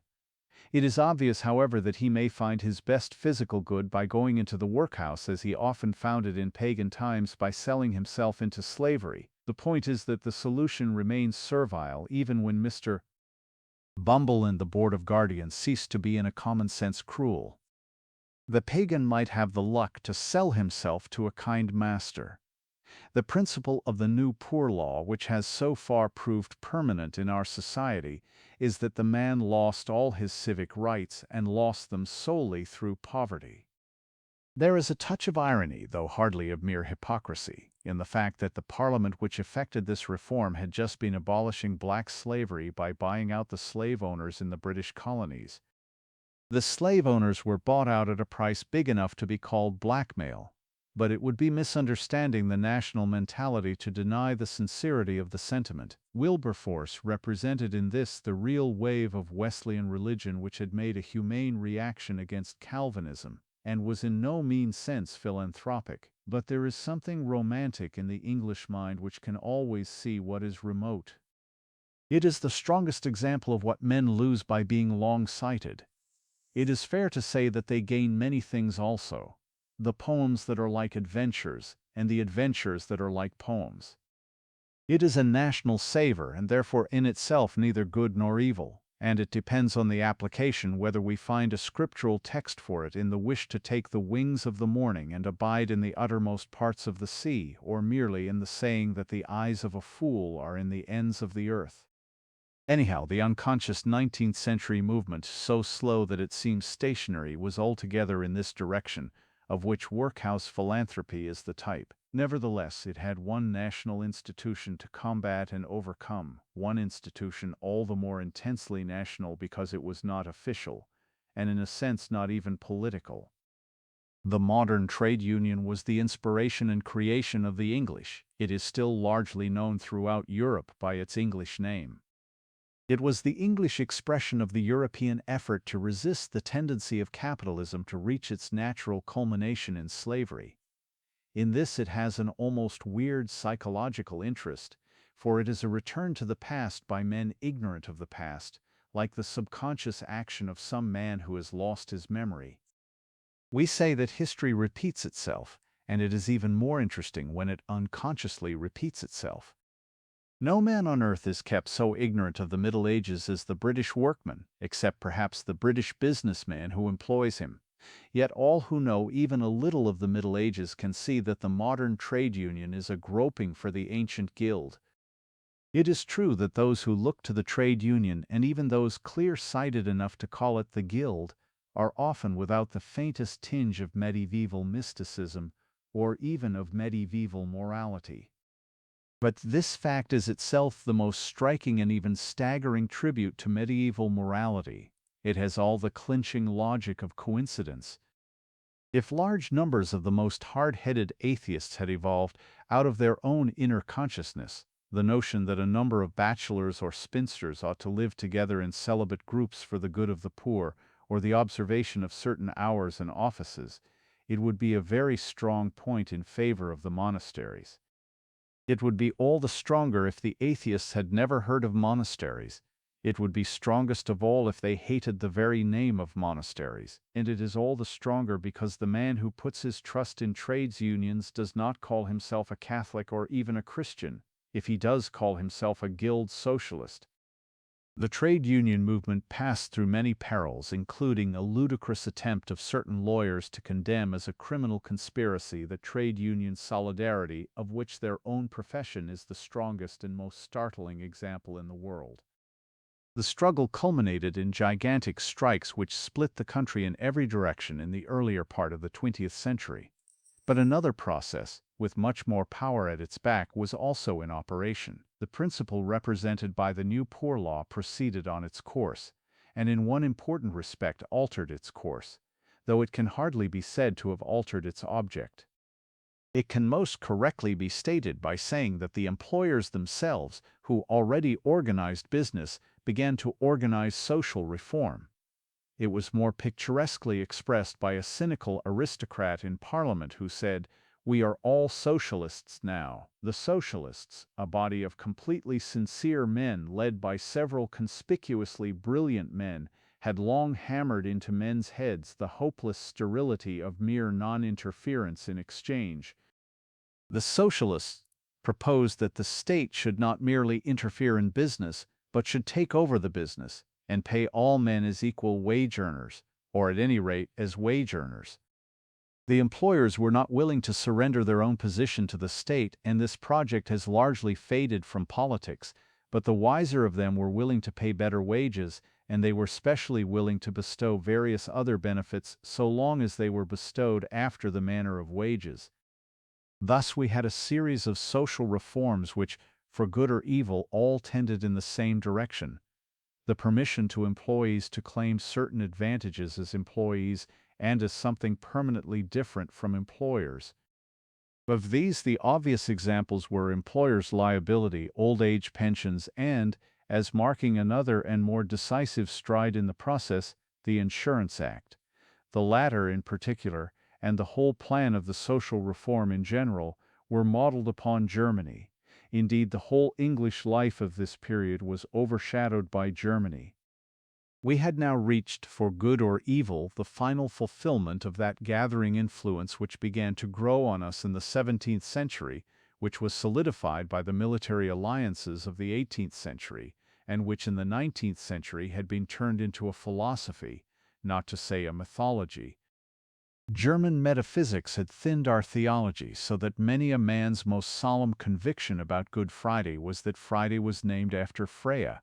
German history had simply annexed English history so that it was almost counted the duty of any patriotic Englishman to be proud of being a German. The genius of Carlyle, the culture preached by Matthew Arnold, would not, persuasive as they were, have alone produced this effect but for an external phenomenon of great force. Our internal policy was transformed by our foreign policy, and foreign policy was dominated by the more and more drastic steps which the Prussian, Now clearly the prince of all the German tribes was taking to extend the German influence in the world. Denmark was robbed of 2 provinces, France was robbed of 2 provinces, and though the fall of Paris was felt almost everywhere as the fall of the capital of civilization, a thing like the sacking of Rome by the Goths, many of the most influential people in England still saw nothing in it but the solid success of our kinsmen and old allies of Waterloo. The moral methods which achieved it, the juggling with the Augustenburg claim, the forgery of the Ems telegram, were either successfully concealed or were but cloudily appreciated. The higher criticism had entered into our ethics as well as our theology. Our view of Europe was also distorted and made disproportionate by the accident of a natural concern for Constantinople and our route to India, which led Palmerston and later premiers to support the Turk and see Russia as the only enemy. This somewhat cynical reaction was summed up in the strange figure of Disraeli, who made a pro-Turkish settlement full of his native indifference to the Christian subjects of Turkey and sealed it at Berlin in the presence of Bismarck. Disraeli was not without insight into the inconsistencies and illusions of the English.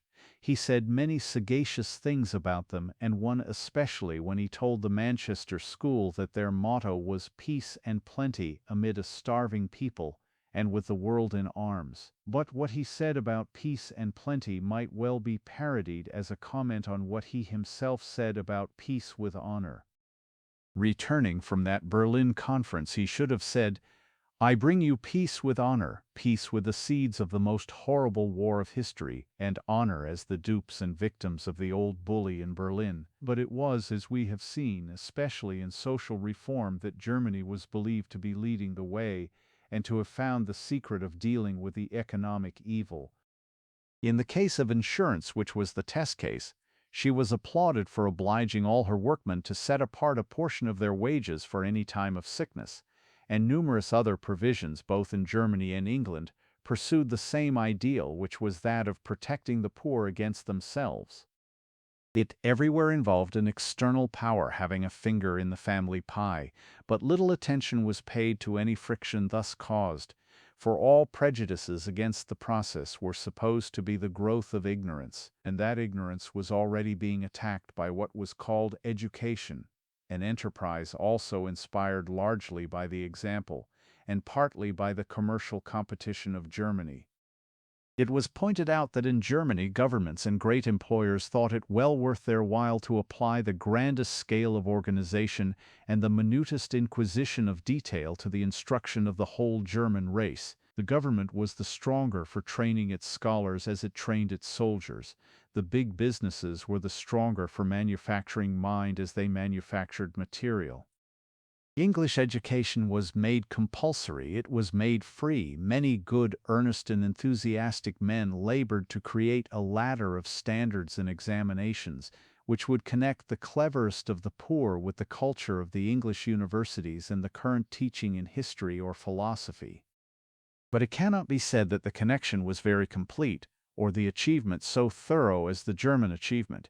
For whatever reason, the poor Englishman remained in many things much as his fathers had been, and seemed to think the higher criticism too high for him even to criticize. And then a day came, and if we were wise, we thanked God that we had failed. Education, if it had ever really been in question, would doubtless have been a noble gift, education in the sense of the central tradition of history, with its freedom, its family honor, its chivalry, which is the flower of Christendom. But what would our populace in our epoch have actually learned if they had learned all that our schools and universities had to teach? That England was but a little branch on a large Teutonic tree, that an unfathomable spiritual sympathy, all encircling like the sea, had always made us the natural allies of the great folk by the flowing Rhine, that all light came from Luther and Lutheran Germany, whose science was still purging Christianity of its Greek and Roman accretions, that Germany was a forest fated to grow, that France was a dung heap fated to decay, a dung heap with a crowing cock on it. What would the ladder of education have led to except a platform on which a posturing professor proved that a cousin German was the same as a German cousin? What would the gutter snipe have learnt as a graduate, except to embrace a Saxon because he was the other half of an Anglo-Saxon? The day came and the ignorant fellow found he had other things to learn. And he was quicker than his educated countrymen, for he had nothing to unlearn, he in whose honor all had been said and sung stirred, and stepped across the border of Belgium. Then were spread out before men's eyes all the beauties of his culture and all the benefits of his organization. Then we beheld under a lifting daybreak what light we had followed and after what image we had labored to refashion ourselves. Nor in any story of mankind has the irony of God chosen the foolish things so catastrophically to confound the wise. For the common crowd of poor and ignorant Englishmen, because they only knew that they were Englishmen, burst through the filthy cobwebs of 400 years and stood where their fathers stood when they knew that they were Christian men. The English poor, broken in every revolt, bullied by every fashion, long despoiled of property, and now being despoiled of liberty, entered history with a noise of trumpets, and turned themselves in 2 years into one of the iron armies of the world. And when the critic of politics and literature, feeling that this war is after all heroic, looks around him to find the hero, he can point to nothing but a mob. 18. Conclusion. In so small a book on so large a matter, finished hastily enough amid the necessities of an enormous national crisis, it would be absurd to pretend to have achieved proportion, but I will confess to some attempt to correct a disproportion. We talk of historical perspective, but I rather fancy there is too much perspective in history, for perspective makes a giant a pygmy and a pygmy a giant. The past is a giant foreshortened with his feet towards us, and sometimes the feet are of clay. We see too much merely the sunset of the Middle Ages, even when we admire its colors, and the study of a man like Napoleon is too often that of the last phase. So there is a spirit that thinks it reasonable to deal in detail with old Sarum, and would think it ridiculous to deal in detail with the use of Sarum, or which erects in Kensington Gardens a golden monument to Albert larger than anybody has ever erected to Alfred. English history is misread especially, I think, because the crisis is missed. It is usually put about the period of the Stuarts, and many of the memorials of our past seem to suffer from the same visitation as the memorial of Mr. Dick. But though the story of the Stuarts was a tragedy, I think it was also an epilogue. I make the guess, for it can be no more, that the change really came with the fall of Richard II, following on his failure to use medieval despotism in the interests of medieval democracy. England, like the other nations of Christendom, had been created not so much by the death of the ancient civilization as by its escape from death, or by its refusal to die. Medieval civilization had arisen out of the resistance to the barbarians, to the naked barbarism from the north and the more subtle barbarism from the east. It increased in liberties and local government under kings who controlled the wider things of war and taxation, and in the peasant war of the 14th century in England, the king and the populace came for a moment into conscious alliance. They both found that a third thing was already too strong for them. That third thing was the aristocracy, and it captured and called itself the Parliament. The House of Commons, as its name implies, had primarily consisted of plain men summoned by the king like jurymen, but it soon became a very special jury. It became, for good or evil, a great organ of government, surviving the church, the monarchy, and the mob. It did many great and not a few good things.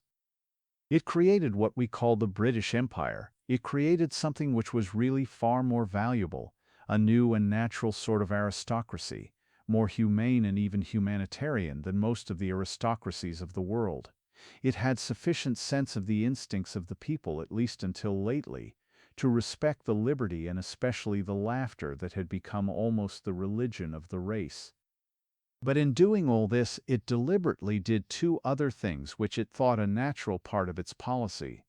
It took the side of the Protestants, and then, partly as a consequence, it took the side of the Germans. Until very lately, most intelligent Englishmen were quite honestly convinced that in both it was taking the side of progress against decay. The question which many of them are now inevitably asking themselves, and would ask whether I asked it or no, is whether it did not rather take the side of barbarism against civilization. At least, if there be anything valid in my own vision of these things, we have returned to an origin and we are back in the war with the barbarians. It falls as naturally for me that the Englishman and the Frenchman should be on the same side as that Alfred and Abbo should be on the same side in that black century when the barbarians wasted Wessex and besieged Paris. But there are now perhaps less certain tests of the spiritual as distinct from the material victory of civilization. Ideas are more mixed, are complicated by fine shades or covered by fine names.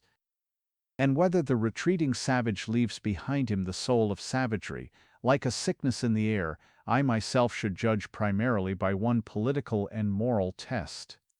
The soul of savagery is slavery under all its mask of machinery and instruction. The German regimentation of the poor was the relapse of barbarians into slavery. I can see no escape from it for ourselves in the ruts of our present reforms, but only by doing what the medievals did after the other barbarian defeat, beginning by guilds and small independent groups, gradually to restore the personal property of the poor and the personal freedom of the family. If the English really attempt that, the English have at least shown in the war to any one who doubted it that they have not lost the courage and capacity of their fathers and can carry it through if they will. If they do not do so, if they continue to move only with the dead momentum of the social discipline which we learnt from Germany, there is nothing before us but what Mr. Belloc, the discoverer of this great sociological drift, has called the servile state. And there are moods in which a man, considering that conclusion of our story, is half inclined to wish that the wave of Teutonic barbarism had washed out us and our armies together, and that the world should never know anything more of the last of the English except that they died for liberty. If you're enjoying this audiobook, please subscribe to the channel. Your support helps bring more adventures and more classic fantasy to life. If you have feedback or thoughts on this story, please leave a comment and let me know.